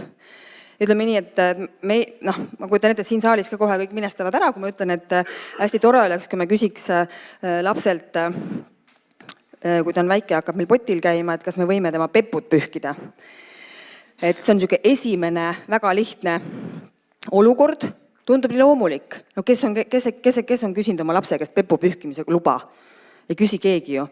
No kes küsib, tubli, tõstis käe üles. Et see on väga okei või lausa vajalik, et me juba selles vanuses õpetame lapselt, tal on valik.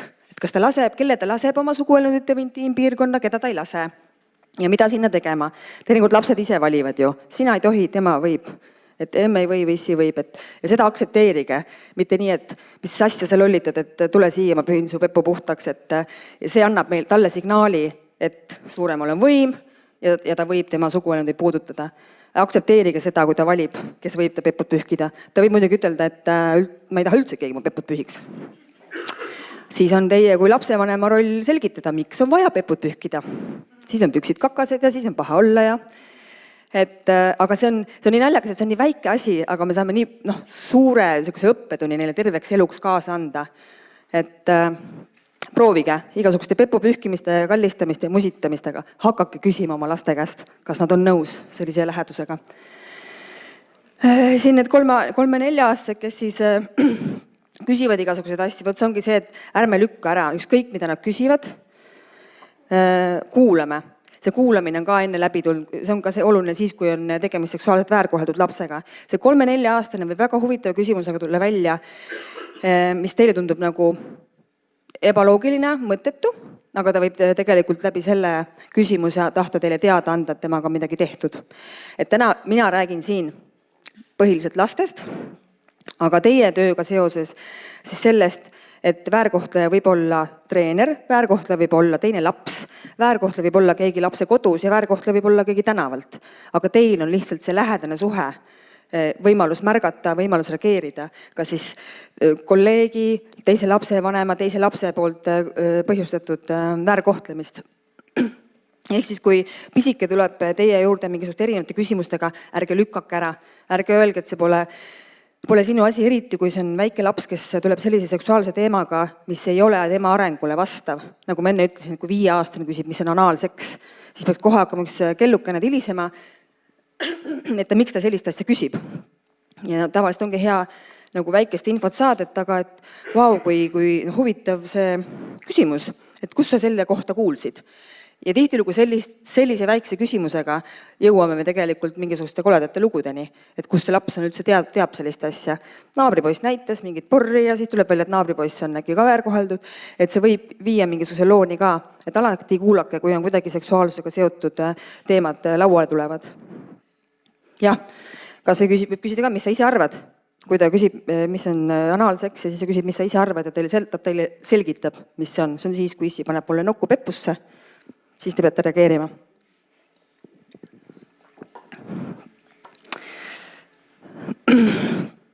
Et siin on mul toodud plusside ja miinustena ja võrdlusena on sellised vahepealsed käitumised, millised need okei käitumised on ja millised ei ole. Et siin enne Belgia esineja näitas seda toredat pilti, kus siis poiss pildistas seda tütarlast, kes siis tuli pesuruumist, et kas see on okei käitumine või ei ole okei käitumine. Et tegelikult on hea teada, millised on enam-vähem normkäitumised ja millised ei ole. Et kohe ma näitan teile murebaromeetrit täpsemalt ka. Aga näiteks väike lapse puhul on tegelikult normaalne, et nad uurivad, mida üks või teine peldikus vetsus teeb, või peldikus ka, on. Ja mingis vanuses on normaalne ka kakaga mängimine. Näiteks kui 5-aastane mängib kakaga, siis me peame hakkama muretsema. Aga samas me kunagi ei tea, milline on tema areng, et vahel on see areng nii maha jäänud, et ka tema puhul võib see olla. Aga samas, ütleme, suuremal lapsel kakaga mängimine on üks seksuaalse väärkohtlemise märke. Et mingis vanuses on see okei, aga mingis ei ole. Et ükskõik millises vanuses on hästi oluline, et ei oleks sundi äraostmist ja ähvardamist. See oli see sama konsendi multikas, kus näitab, et ma annan sulle kingituse või ma kutsun su sünnipäevale, siis sa näita mulle või ma näitan sulle, kui sa mind kutsud. Et selline äraostmine ja ähvardamine ja jõu kasutamine on ükskõik mis vanuses, ka täisealiste puhul big no. Et see sundimine ja seda peab kindlasti nagu jälgima, et see ei ole okei. Aga samas mingis vanuses enda katsumine on väga okei. Väiksed lapsed, kes oma suguelundit katsuvad, see on okei, me peame küll reageerima, aga me ei pea väga üle hakkama muretsema. Mingis vanuses, kui näiteks kooliealised hakkavad avalikult ennast suguelundit katsuma, siis on murekoht juba. Et nende 5–7-aastaste kui üldse lapsed, kes hakkavad vaikselt minema sinna kooli ja on huvitatud suhtlemisest teiste lastega, siis hakkavad hästi palju saama infot erinevatest meediakanalitest. Minu lapselaps on 2,5, hakkab 3 saama. Ta oskab, mul tundub vahepeal paremini käsitleda mingid nutiseadmeid. Ja see oht, et tema satub mingisuguse sellise sisuga materjalisse, on väga tegelikult lihtne tulema.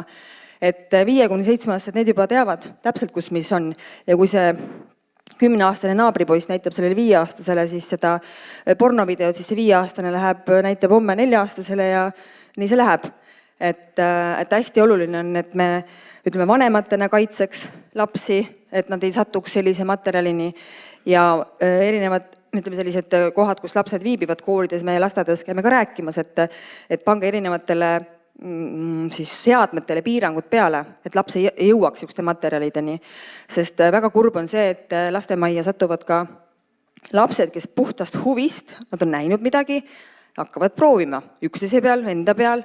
Ja siis jõuavad meieni lapsed, kes on seal 5-aastased, on juba endale toppinud igasugustesse kehaõõnsustesse erineva suurusega ja erineva, ütleme, otstarbe, teisteks muudeks otstarbeteks mõeldud asju. Et mingis vanuses on normaalne, kus laps oma kehaõõnsusi uuristab, paneb ninasse endale hernekommi ja siis avastab omal seal aanuse või paneb midagi tussusse, et mingis vanuses on see normaalne, aga kui 5-aastased teadlikkus mingis tegevuse käigus üksteisele mingid asju panevad, see on juba hästi suur murekoht ja kui me seda teada saame, siis me muidugi kahtlustame, et see võib olla kõige hullem, mida me peame igaks juhuks kartma ja kontrollima, aga tegelikult tuleb välja, et lihtsalt on vaadatud pornograafilise sisuga filmi ja lihtsalt tehtud järgi. Et sellepärast hästi seda ka kontrollida. Teie puhul on see ohukoht see, et kui ma räägin, et lapsed spordis, kuidas nad satuvad riski, üks oht on see, et neil pole lapse vanema kontrolli. Ütleme nii, et kui on üks ema, tal on üks ainuke laps, ainult ühte kontrollida, aga te lähete mingi kambaga kuskile ja teil on mitu last vaja, eks ju kontrollida. Ja teil on muidugi hea meel, kui see laps istub seal õhtul oma voodis ja on seal telefonis või kuskil, aga kas me reaalselt teame, mida ta seal teeb, et see on hästi oluline, et me saaksime sellistel teemadel ka lastega kokkulepet teha ja muidugi vanematega, et mida siis, kus näidata, et kui te lähete lastega kuskile treeninglaagrisse või reisile, et neil oleks juba turvalised, ütleme, need erinevad nutiseadmed siis kaasas, et ütleme, teie ei hakka ju panema nendel nutiseadmetele piiranguid peale, et vanemate poolt oleks see tehtud. Ja 5-7 on see näite sina mulle, mina näitan sulle. Ja sellega te võite küll kokku puutuda, kui te lastega töötate, kui on mingid need riietusruumide ja tualettruumide tegevused. Ja see on ka väga okei, kui selles puhul on saavutatud konsent ehk siis nõusolek. Kui 2 last oma üheealised on nõus üksteisele näitama suguelundeid, on see tegelikult normaalne seksuaalne areng. Me ei peaks pööraseks minema, kui me selle näiteks peale satume või kuuleme, et näiteks, et ma ei tea, Mari räägib, et Jüri näitas oma nokut ja mina näitasin oma tussut vastu. Te saate ainult küsida, et kas sul oli okei see olukord, et kas keegi oli selles olukorras nagu vastumeelselt. Nii kui tuleb välja, et keegi on selles olukorras vastumeelselt, tuleb reageerida tõsisemalt. Et aga kui on tegemist sellega, et mina tahtsin tema oma näha, tema tahtis minu oma näha ja meil oli tore ja vaatasime ja saime teada, see on normaalne areng, et selle puhul ei pea midagi suurelt reageerima või ma ei tea, vanematele teavitama. Rääkida võib alati vanematele, et võt, meil oli siuke olukord, et Jüri sai täna teada, mis Maril on ja Mari sai teada, mis Jüril on ja see on nagu lahendatud. Tõenäoliselt, kui nad saavad selle uudisimu lahendatud, siis normaalne ongi see, et nad teavad. Nüüd ma tean ja nüüd ma elan oma elu edasi, ma ei pea enam minema vaatama või küsima kellegist luba. Kui te lastega ise räägite või te näete, et lapsed on nagu vägivaldsed, selles osas hakkavad nagu sikutama kuskilt kedagi pükse maha või meelitama, siis tuleb kindlasti tõsiselt reageerida. Et hästi oluline, et lapsed teavad, et nad peavad ise ka küsima. Jüri, kas sa oled nii kena, näitad mulle oma nokut? Ja siis Jürile peaks olema selge see, et Jüri võib öelda, et ei, ma ei taha näidata sulle oma nokut. Ja Mari peaks aru saama, ahah, Jüri ütles ei, ma lähen küsin siis hoopis nüüd Antsu käest. Ja see on ka okei lastel teada, et nad, ei, ta on alati valus saada, võib-olla siis, vihastab võib-olla Jüri peale või midagi. Et nii kaua küsib, kuni saab selle nõusoleku, et see peab olema vastastikune ja see on ka üks, jälle sükene tundub väike asi, natuke naljakas ka, aga tulevikus, et väga palju seksuaalse väärkohtlemise juhtumid laste või noorte vahel juhtub sellepärast, et üks ei oska küsida ja teine ei oska ei öelda. Et hästi lihtsad asjad. Mehed arvavad või poisid kuidagi niisugused, meil on näinud noortega just, et ma ei tea, mul tundus, et ta ütles nagu mõmises midagi, et vist oli jah, on ju. Ja tüdruk ütleb, ma ei tea, ma seal all olin ja mina ei saanud aru, mis ta teeb ja ma ei julgenud ei öelda. Ja sealt tegelikult võib kriminaalasi tulla. Lihtsalt sellepärast, et üks ei oska küsida, teine ei oska ei öelda. Aga kui me õpime maast madalast, siis on lihtsam ka selliseid hetki vältida. See 5-7 on selline paha iga just võõraste lugudega, et kuigi muidu tavaliselt väärkohtled on lähedased, siis neid 5-7 aastased saab meelitada. Kindlasti olete näinud Facebookis, et kutsikad ja kiisupojad ja tule kaasa, mul on kodus veel 5 kutsikat ja lapsed, kes või vanemad arvavad, et nende lapsed on nii hästi õpetatud, et ei lähe kaasa, ikkagi lähevad kaasa. Kutsikas on nagu trump. Et peab hästi nendel lastel peab hästi, selles vanus peab kindlasti selge olema, et kuhu ja kellega mida võib teha ja kuhu minna.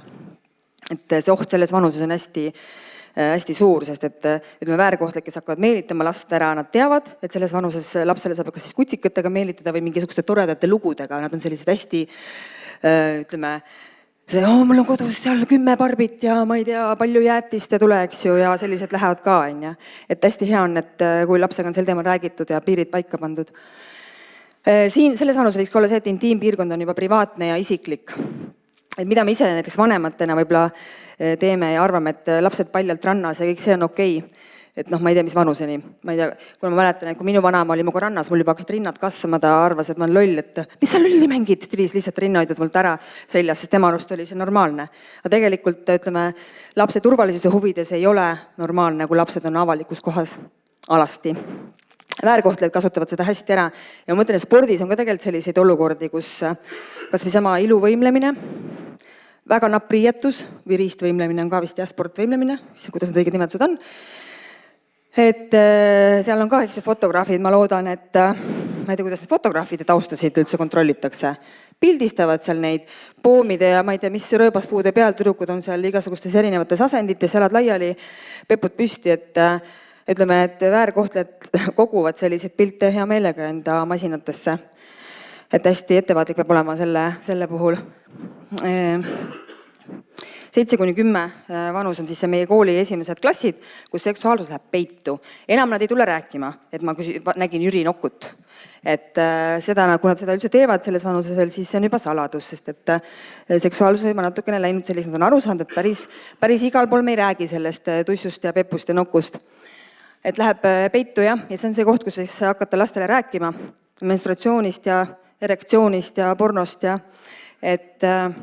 sest tänapäeval järjest nooremad tüdrukud, ma ei tea, kuidas teie, palju, kes siin kellega töötab, et järjest noorematel tüdrukutel algab menstruatsioon hästi vara. Ja kui see on nagu ka selline teema, mis on nagu tehtud tabuks või sellest pole räägitud, siis sellega seoses võib hästi palju, ütleme, ebamugavaid ja kurbi olukordi tulla lapsel, kes ei oska sellega arvestada, et järsku nüüd hakkas, et kindlasti tuleb need teemad ka ära rääkida. Ma mõtlen, spordis on see menstruatsiooni teema minu arust hästi oluline. Et ma ei tea, kui palju seda käsitletakse, et mingit sportlikke tegevusi või ma ei tea, kas saavutusi ka takistab ju see kord kuus. Kes ütles ei? Jah, ei takista üldse või? Okei. Osad ütlevad jaa, osad ütlevad ei. Ma arvan, et see on individuaalne. Et see lihtsalt on hea nendel teemadel arutada, ükskõik mis spordi all on, näiteks ujumine või ratsutamine või kujuta ette, mis need ebamugavad olukorrad on tüdrukutel menstruatsiooni ajal, et kindlasti peaks teemad käsitlema ka jälle kuidagi, tahaks öelda, et kuidagi ilma sellelt võlu võtmata või sellist romantikat võtmata, aga samas panema lauale, et see on oluline teema, mida me käsitleme ja sellel teemal, kui sul on mingi mure, siis sa võid tulla rääkima. Siin on need plussid ja miinused, ma räägin rohkem miinustest siis, et mis see oluline asi selles vanuses on ükskõik jälle laste seas, ükskõik mis vanuses on vanusevahe, suur vanusevahe on hästi sükene kriitiline, et te peate seda vaatama, et kui 10-aastane hirmsasti tahab 4-aastasega mingisuguseid Jüri ja Mari mänge teha, et siis see ei ole enam okei. Täiskasvanutel enam ei ole vahet, on ju 18, 60, keegi nagu ei vaata, või natuke viltu vaatama, aga seal pole midagi kriminaalset. Aga ka laste, ütleme vahelise, kui on seal 10 ja 5-aastane, ei ole midagi kriminaalset, aga muret tekitav kindlasti. Jah, ja siis juba need vanused ma olen siin kõik kokku pannud, sest tänapäeval ei saa aru enam, kes on 10-aastane, kes on 16-aastane. Igapäevaselt siis lastega töötan. Et põhiküsimus on see, et kas nad on normaalsed, ükskõik mis soost nad on ja nii kui hakkab see teismelise iga peale tulema, et siis nad enda arvates ei ole normaalsed. See on meie koht siis ka siis vanematena või treeneritena toetada seda arengut, sest et olla siis rahulikud ja mõistvad samal ajal, kui nemad on pöörased oma arengus. See on hästi hea igasuguste teemadega arutamiseks, müütide, ütleme kummutamiseks. Siin on see normaalne huvi igasuguse pornograafilise sisuga materjali vastu, siin on normaalne huvi üldse seksi vastu, et mis on seks ja raseduse asjad, et müütide osas mina alati soovitan kuulake, mida lapsed ise räägivad, mis uued müüdid peale tulevad, et neid tuleb järjest juurde, et meie need vanad müüdid, et lapsed tuleb kapsalehe alt, et see on juba vana uudis, aga et ütleme, üks müüt on see, et kui sa oled joobes, siis rasedaks ei saa jääda.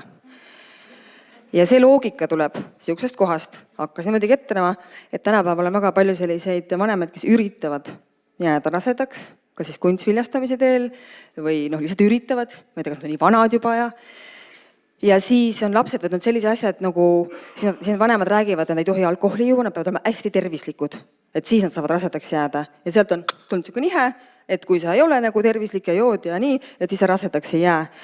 Ja see on päris kurb ja mul on endal lihtsalt veel paar teismelist last ka, kes mind hoiavad kursis nende müütidega. Et sellised huvitavad müüdid on tulnud. Et hästi oluline on anda seda infot, nagu ma ütlesin, maast madalast, vastavalt arengule, vastavalt eale. See võrdub siin see valikud ja turvalisus, ta teab, millised on tema valikud ja kuidas ta saab turvaliselt käituda. Ka ütleme rasastumisvastased vahendid või siis turvalise seksi vahendid. Et see, et me räägime lastele, millised võimalused on, ei tähenda seda, et nad hakkavad seda kohe tegema. Mis te arvate, kui vanalt Eesti laps hakkab seksima? Võib keegi numbri öelda või? Keegi ütles 12, on 12-aastased ka, aga keskmine vanus on 16-17 isegi. Tüdrukutel niimoodi 16, poistel 17. Et see hirm, et meil seadus lubab 14-aastaselt seksida täisealiste inimestega, ei pane meie lapsi seksima, kindlasti ei pane ka seksima see, et me räägime, et kui sa kunagi seksima hakkad, kasuta kondoomi, et see on kondoom, teeme lahti ja vaatame ja katsume, see ei kutsu neid seksile. Et seda muret ei ole, et olge ikkagi avameelsed ja rääkige lastele, kuidas ikkagi, kui see hetk tuleb, kui ta saab 17, et ta siis teab, mis valikud ja võimalused tal on.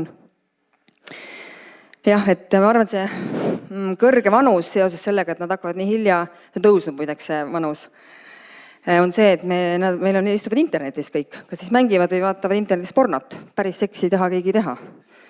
Võib-olla see on, ma ei tea, peaks täiseliste seas ka tegema selle uuringu.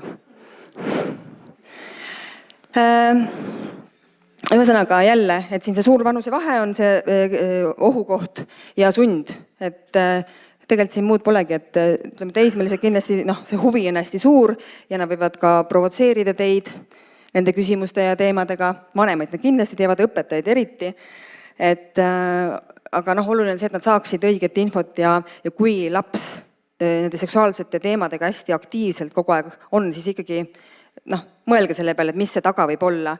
Et üks asi on normaalne huvi, aga teine on niisugune intensiivne huvi. Võib-olla isegi, mul on spordiga kokkupuuteid ka selles mõttes lapsi, kes on treeneri poolt väärkoheldud või teise lapse poolt.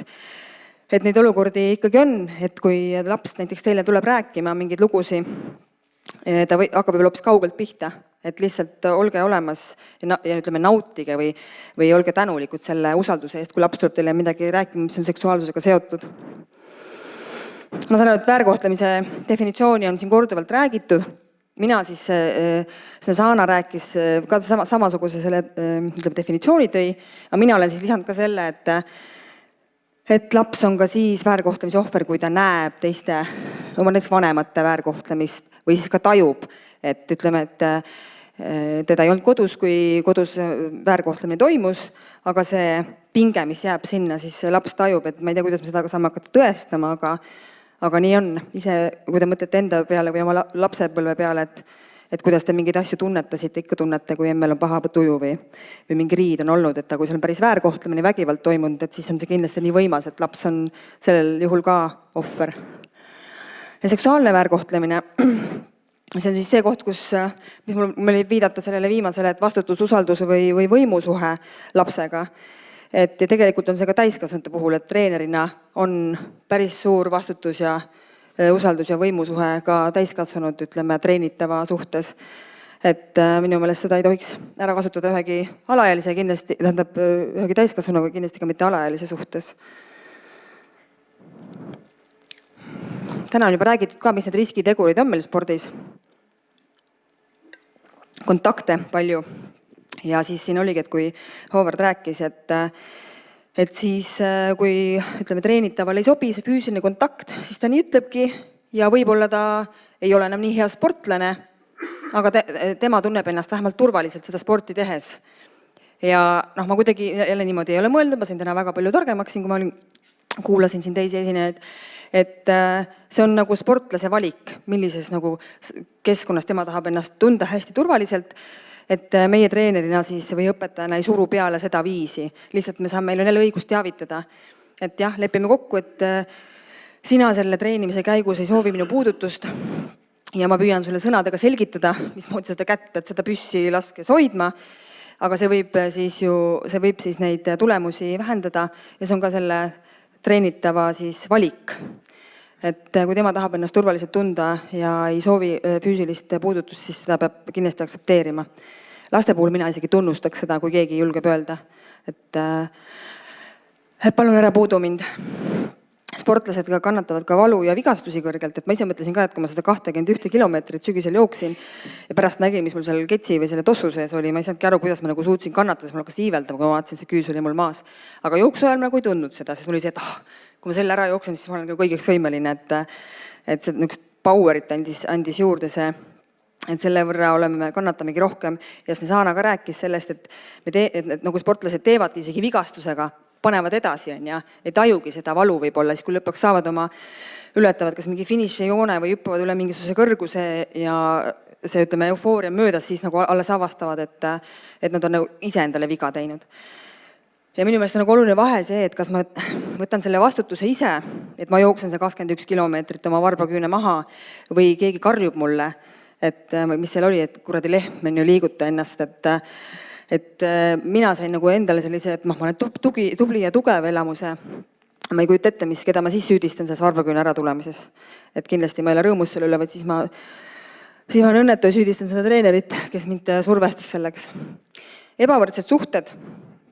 Lapse puhul eriti on ju ebavõrdsed suhted. Täiskasvanud inimene, kes treenib, tihtilugu treener on ju jumal, eriti veel kui on mingisugune tuntud inimene, kellel on oma suured sportlikud saavutused, siis on nagu jess on ja et sellised ebavõrdsed suhted soodustavad erinevate väärkohtlemise võimalusi.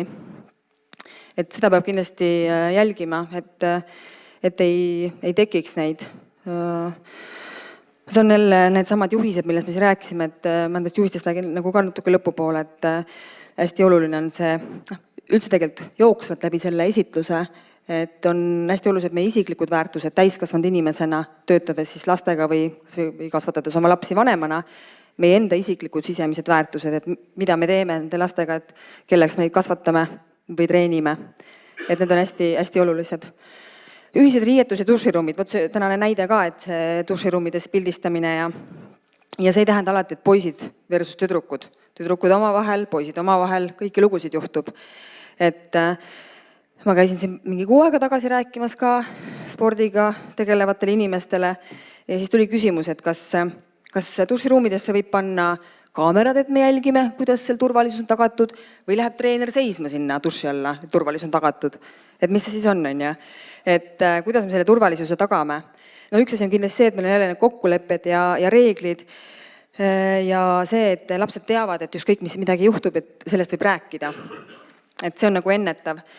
Aga iseenesest, kas miski takistab treeneril olla juures, kui tal on kahtlus, et seal ei ole turvaline pesta? Kas takistab?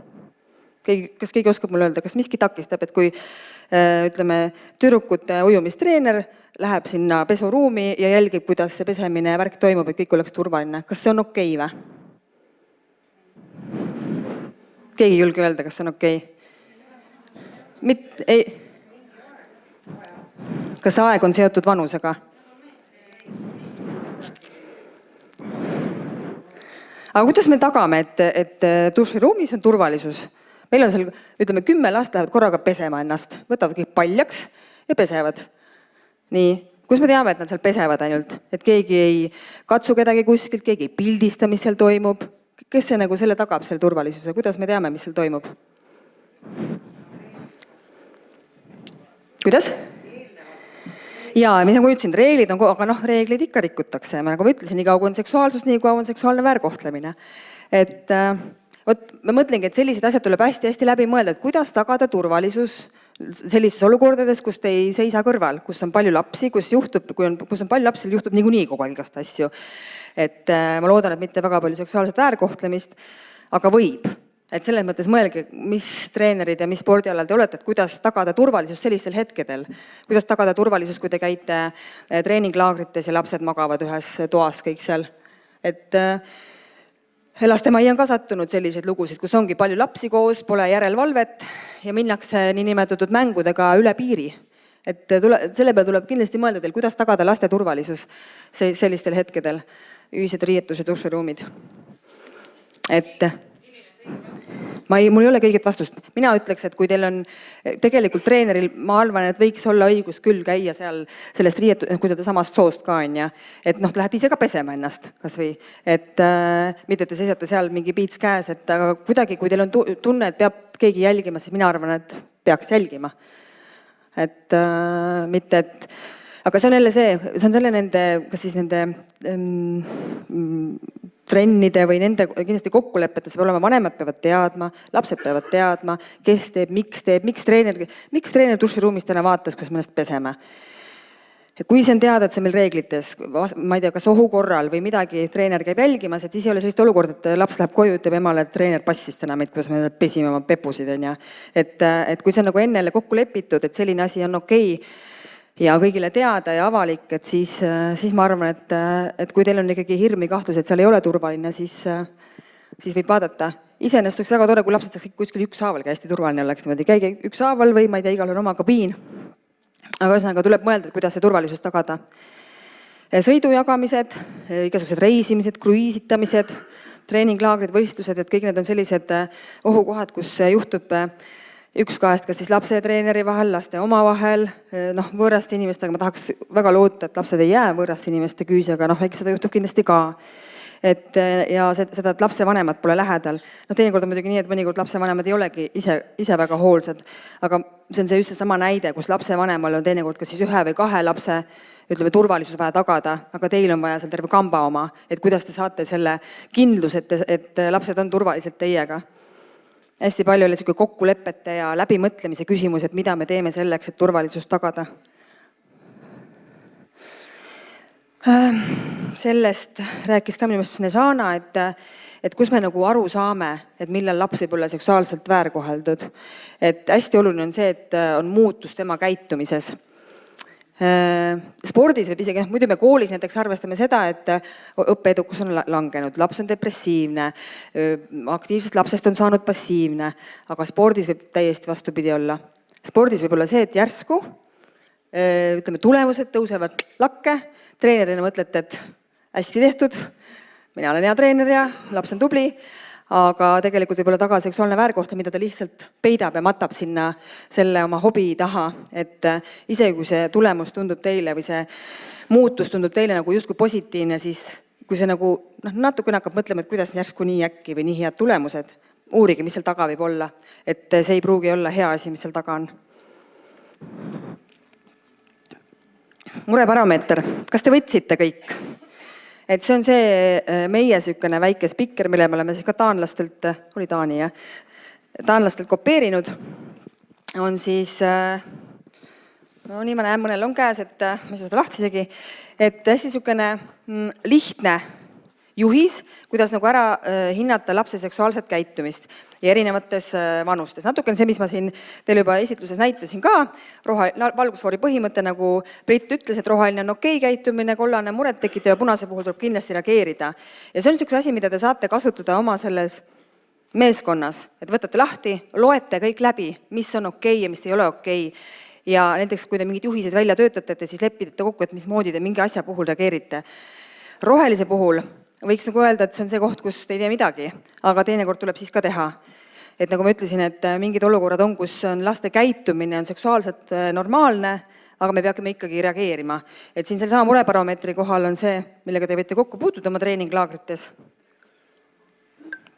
Teismelised poisid grupiviisiliselt onaneerivad. Normaalne käitumine. Aga kui te satute kuskile ruumi peale, kus on, seltskond noormehi, endaga aktiivselt tegelevad, et tõenäoliselt nad lõpetavad selle tegevuse, kui te satute peale, et ei pea tegema, et lihtsalt, et carry on, aga lihtsalt pärast kindlasti vestelda nende poistega, sest et sellistel juhtudel võib olla olukord, kus seal ei olnud kõik vabatahtlikult. Alati tuleb välja uurida, kas see olukord või see seksuaalne tegevus, millele te justkui peale sattusite, kas see on kõikidel olnud vabatahtlik. Et see vabatahtlikkus on äärmiselt oluline. Ja sellise konkreetse olukorrale peale sattudes kindlasti siis teha kas mingisugune individuaalne vestlus lastega või korraldada mingisugune koolituse moodi teema. Et järelikult on see selline oluline teema poistele sel hetkel. Ma loodan, et peale, ma lihtsalt kunagi töötasin kinnises asutuses noortele noormeeste osakonnas, siis ma võin öelda, et see ei ole väga siuke, see võib olla olukord, mille te võite peale sattuda.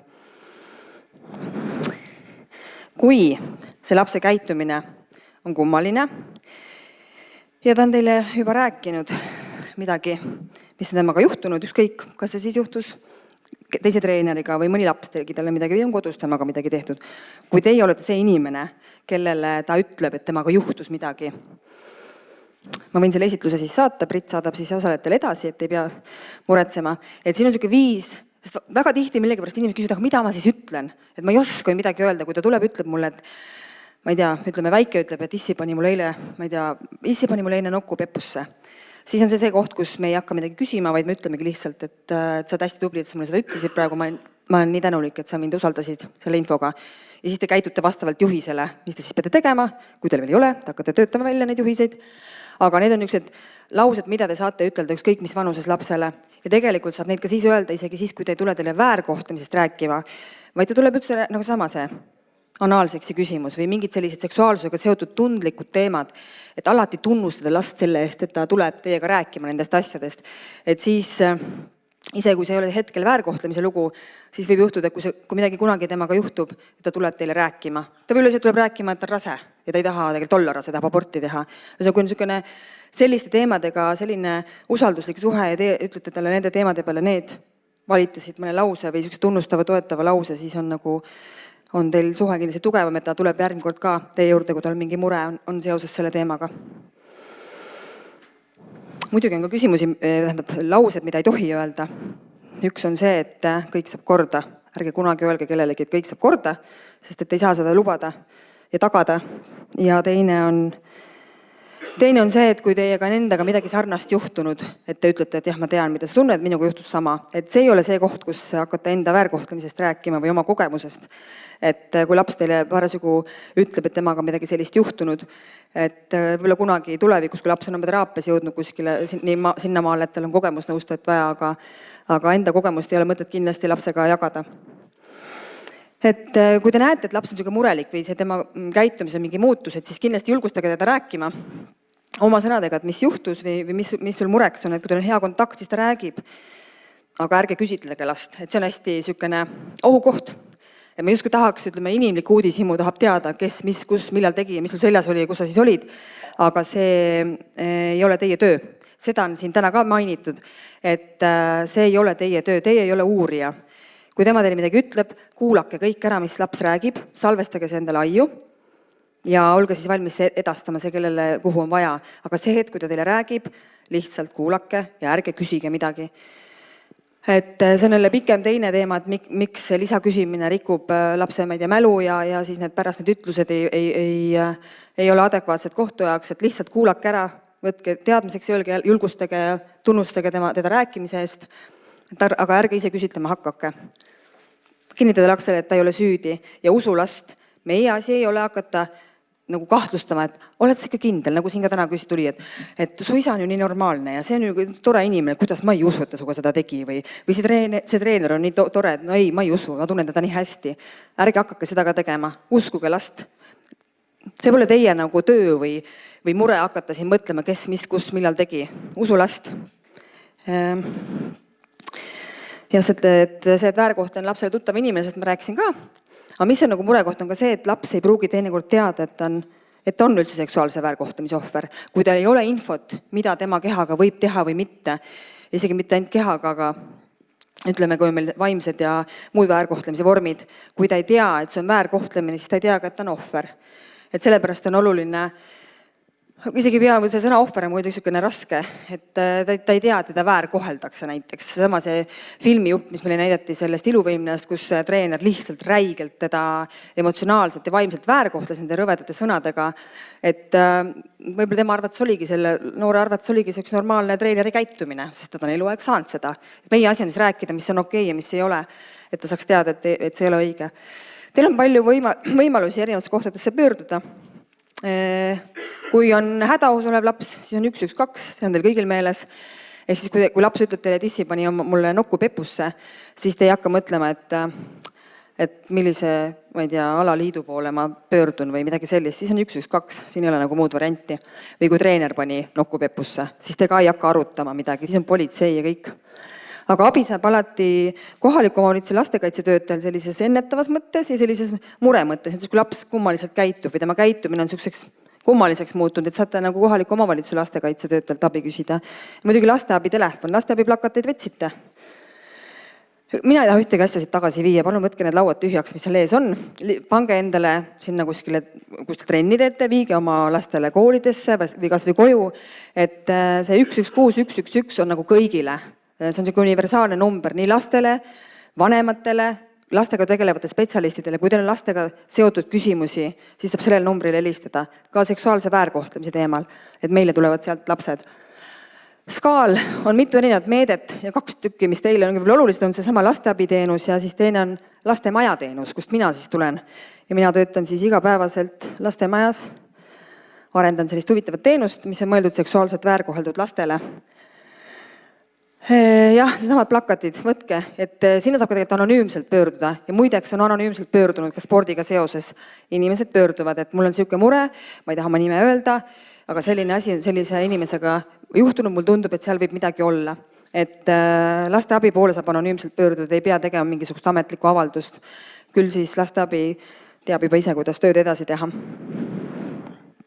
Nii. Kas nüüd, tuleb video nüüd või? Jess, ma siis ei vajuta.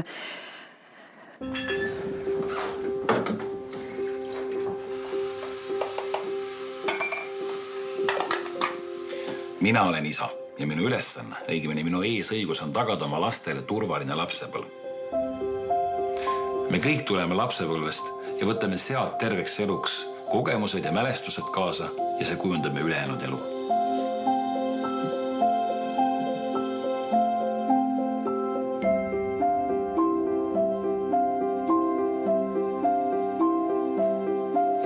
Pool tuhat last langeb igal aastal seksuaalse väärkohtlemise ohvriks. 100 neist vägistatakse.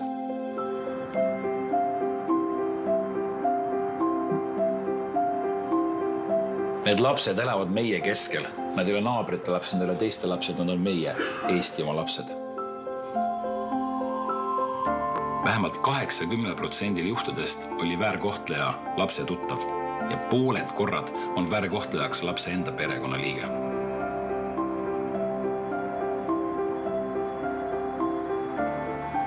Neil on mure, nad loodavad meie täiskasvanute peale. Me peame märkama, me peame toetama, me peame aitama. Mõistagi soovime, et ükski laps ei peaks kannatama seksuaalset väärkohtlemist, mis jätab jälje kogu tema tulevasele elule. Seetõttu õpetame lapsi vahet tegema lubatud ja keelatud puudutusel ja seadma oma piire. Lapsel peab olema julgust öelda ei ning rääkida juhtunust täiskasvanule, keda usaldab. Tihtipeale on ärakasutajad aga osavad manipulaatorid, kes suudavad panna lapse uskuma, et laps on ise süüdi või et teda ei usutaks nagunii. See on probleem, mida paljud inimesed ei suuda või ei taha või ei oska endale teadvustada. Varajane sekkumine on ääretult oluline, mida kiiremini me suudame reageerida, seda turvalisem ja parem lapsepõlv lapsel on. Kahjuks ei õnnestu kõiki väärkohtlemise juhtumeid ära hoida. Et niigi segaduses lapse üleelamisi leevendada, on ellu kutsutud lastemaja teenus. Paik, kus turvaliselt ja rahulikult aidata lapsel kogetuga toime tulla ning menetlust võimalikult lapse sõbralikult läbi viia. Lapse heaolu nimel töötavad lisaks lastemaja töötajatele koos spetsialistid lastekaitsest, politseist ja prokuratuurist, samuti psühholoog ja paljud teised.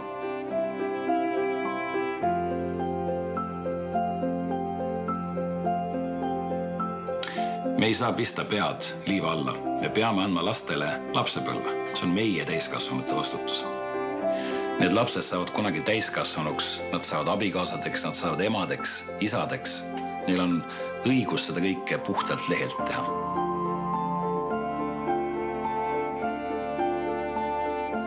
Lastemaja poole saavad seksuaalse väärkohtlemise kahtluse korral pöörduda lastekaitsetöötajad, emad, isad, murelikud inimesed ja muidugi lapsed ise. Abivajavast lapsest tuleb teatada lastekaitsetöötajale lasteabitelefonil 116 111. Meie kohustus on laste muret märgata ja neid aidata.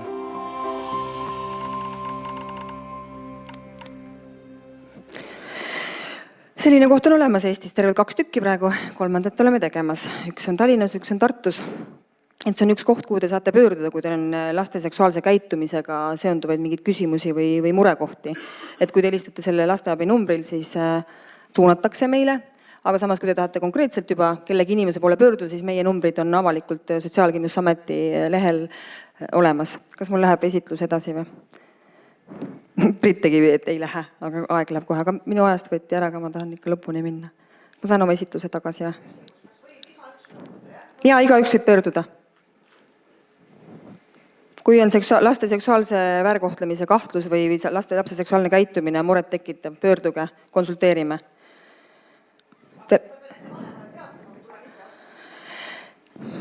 Ei pea vanemale teatama. et te pöördute, ega te lapse kohe ei tule. Kui teil on mure, siis pöörduge ja arutame, sest et nagu on statistika ütleb, siis väärkohtleja on tihtilugu lapse vanem ise. Et siis tuleb lihtsalt, me teeme nagu videost tuli välja, et politsei ja prokuröriga koostööd, et selleks, et oma murest teavitada või arutada olukorda, ei pea lapsevanem teavitama. Et ei hakka meile last kohe tooma ju. Siin on meie ilusad pildid, kes tahab külla tulla, pange kamp kokku, tulge külla, me saame pikemalt rääkida nendel teemadel. Ma isegi siin sellele ei peatu, aga mida teie saate teha, ja see on jälle see kordussaade, mida ma räägin, et mida te saate siis teha oma organisatsioonis, kus te olete. Riski- ja kaitsetegurite analüüs, ka täna räägitud, et väärtused, isiklikud väärtused ja väärtused, mida te kannate selles organisatsioonis. Ja hästi oluline on see, et seda on ka täna toodud, et see hakkab nagu ülevalt pihta. Et mina väikse treenerina, no mul võivad olla sisemised väärtused tugevad, aga kui ma lähen oma juhi poole ja ütlen, et mul on kahtlus, et tegemist seksuaalse väärkohtlemisega, juht ütleb, et kuule, see pole sinu mure. Et siis on seal mingi jama nende väärtustega. Aga ärge andke alla, et võidelge edasi sellepärast, et esiteks te peate teavitama abivajast lapsest, ma arvan, et te teate seda, et te peate teavitama, et kõikidel lastega tegelevatel inimestel, kes näevad abivajat last, nad peavad teavitama, et te peate teavitama. Ärge võtke enda südame peale seda, et teil tundub miskit, et seal on ja te ei teavita sellepärast, et kas teie juhtkond ei toeta või te ise arvate, et äkki te kuidagi tüütate kedagi.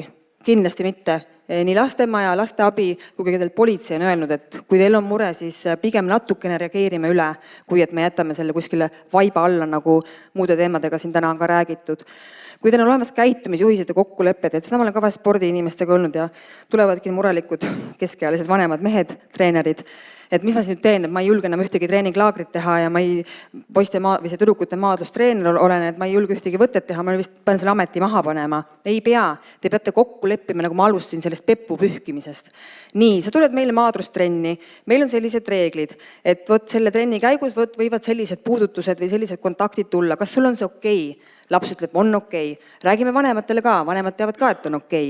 Et me kõik teame, mis selle trenni tegemise käigus need kohad on, mis võivad meil olla kas siis ohukohad või murekohad.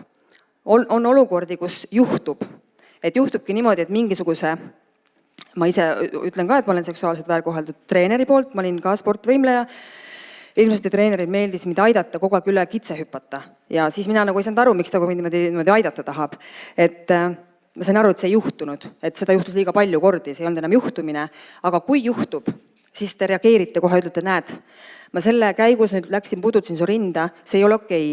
Te lähete oma kolleegi juurde, ütlete, näed, mul juhtus selline olukord, et selle mingi asja käigus pudutasin rinda, vanemad saavad kohe teada, et kui midagi sellist juhtub, et ei hakkaks seda varjama, sest nii kui te selle varjate, läheb see sama laps, läheb koju, ütleb, treener käperdas mu tisse täna ja hoopis teine lugu on sellel. Et alati, kui teil mingid sellised olukorrad on, tooge kohe see nagu välja ja siin on ka täna tulnud see teema, et ärge jääge nagu kahekesi, et see võimalus nagu üks sõna teise sõna vastu on keeruline pärast selgitada. Vestlusringid, koolitused lastele, ka jälle tulnud täna välja, et see on samad kohad, kus me arutame, millised kohad meil siin selles konkreetses spordis on, mis võivad tekitada, kas või need samad duši all käimised, käitused, et tuleb need omavahel kokku leppida, nendel teemadel rääkida. Kovisiooni olen siia pannud just nendel selles mõttes, et kui teil on oma mingi meeskond, kus te saate juhtumid arutada, et võt see juhtum läks niimoodi, ma puudutasin tissi, ma ütlesin lapsele, et see on vale, ma helistasin emale, et siuke asi juhtus, ma läksin kolleegi juurde, ütlesin selline juhtus, et te nagu arutate need juhtumid läbi, et te ei mätsi neid kuskil ära ja ei peida ära, sest see jätab halva maitse ja haisu külge. Et kasutage neid võimalusi. Abitelefoni numbrid nähtaval kohal, võtke kõik infomaterjal kaasa, mis seal ees on, pange igale poole.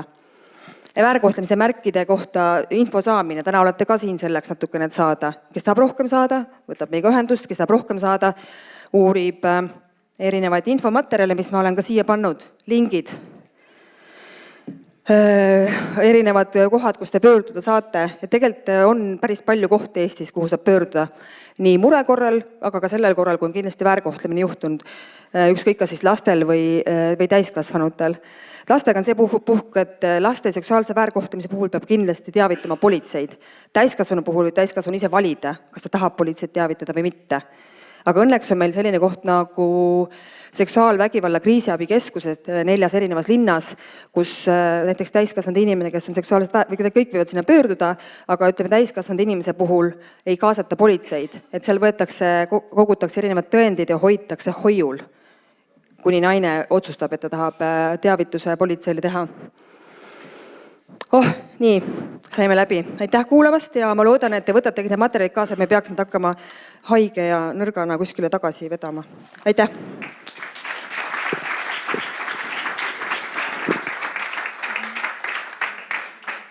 Nii, aitäh Annale. Anname loomulikult ka kingi. Ja siis mul on nüüd mikrofoni võimalik Kui küsida. keegi mulle küsimusi tahab esitada, ma saan aru, et aega praegu ei ole, siis Ei ole praegu võimalusi ja siis ma saan küsida, et kas ma kallistada võin. Võid kallistada. Ja annan mikrofoni kohe Hennule, kes teeb jooksvalt sellise kokkuvõtte ja räägib veidi siis plaanidest. Et tore, kes veel on jäänud kuulama. Aitäh ja aitäh Annale ja kogu kõigile tänastele lektoritele ja osalejatele ja tegelikult Anna oma viimastes slaidides näitas ära ka meie uue sihtasutuse tegevuskava, et ta oli mul ka eraldi välja toodud, aga ma arvan, et siinkohal meil ei ole mõtet asju korrata. Me oleme need asju omavahel arutanud ja nagu te näete, väga palju on õppida, kogeda, märgata, teha koostööd, vaadata, uurida, tuua veel teavet siia, teisi kogemusi siia. Ja nagu hea kolleeg Hovard ütles, et ärge kopeerige ühte riiki, et vaadake, mis on siin hea, seal, kolmandas kohas ja pange oma pilt kokku. Seda me kindlasti ka teeme. Aga nüüd on tulnud aeg otsi koomale tõmmata, et suur tänu veel kord esinejatele kõigile, suur tänu tõlkijatele, suur tänu.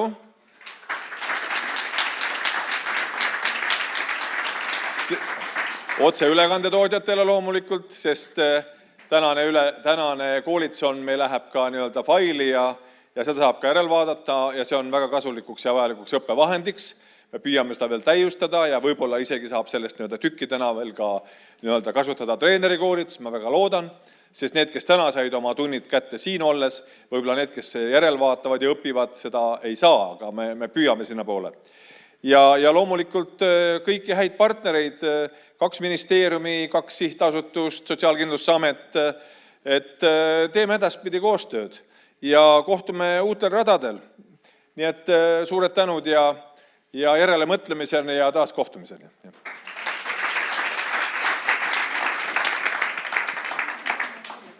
Nii, mulle, oi kui tore. Kas me võime kallistada?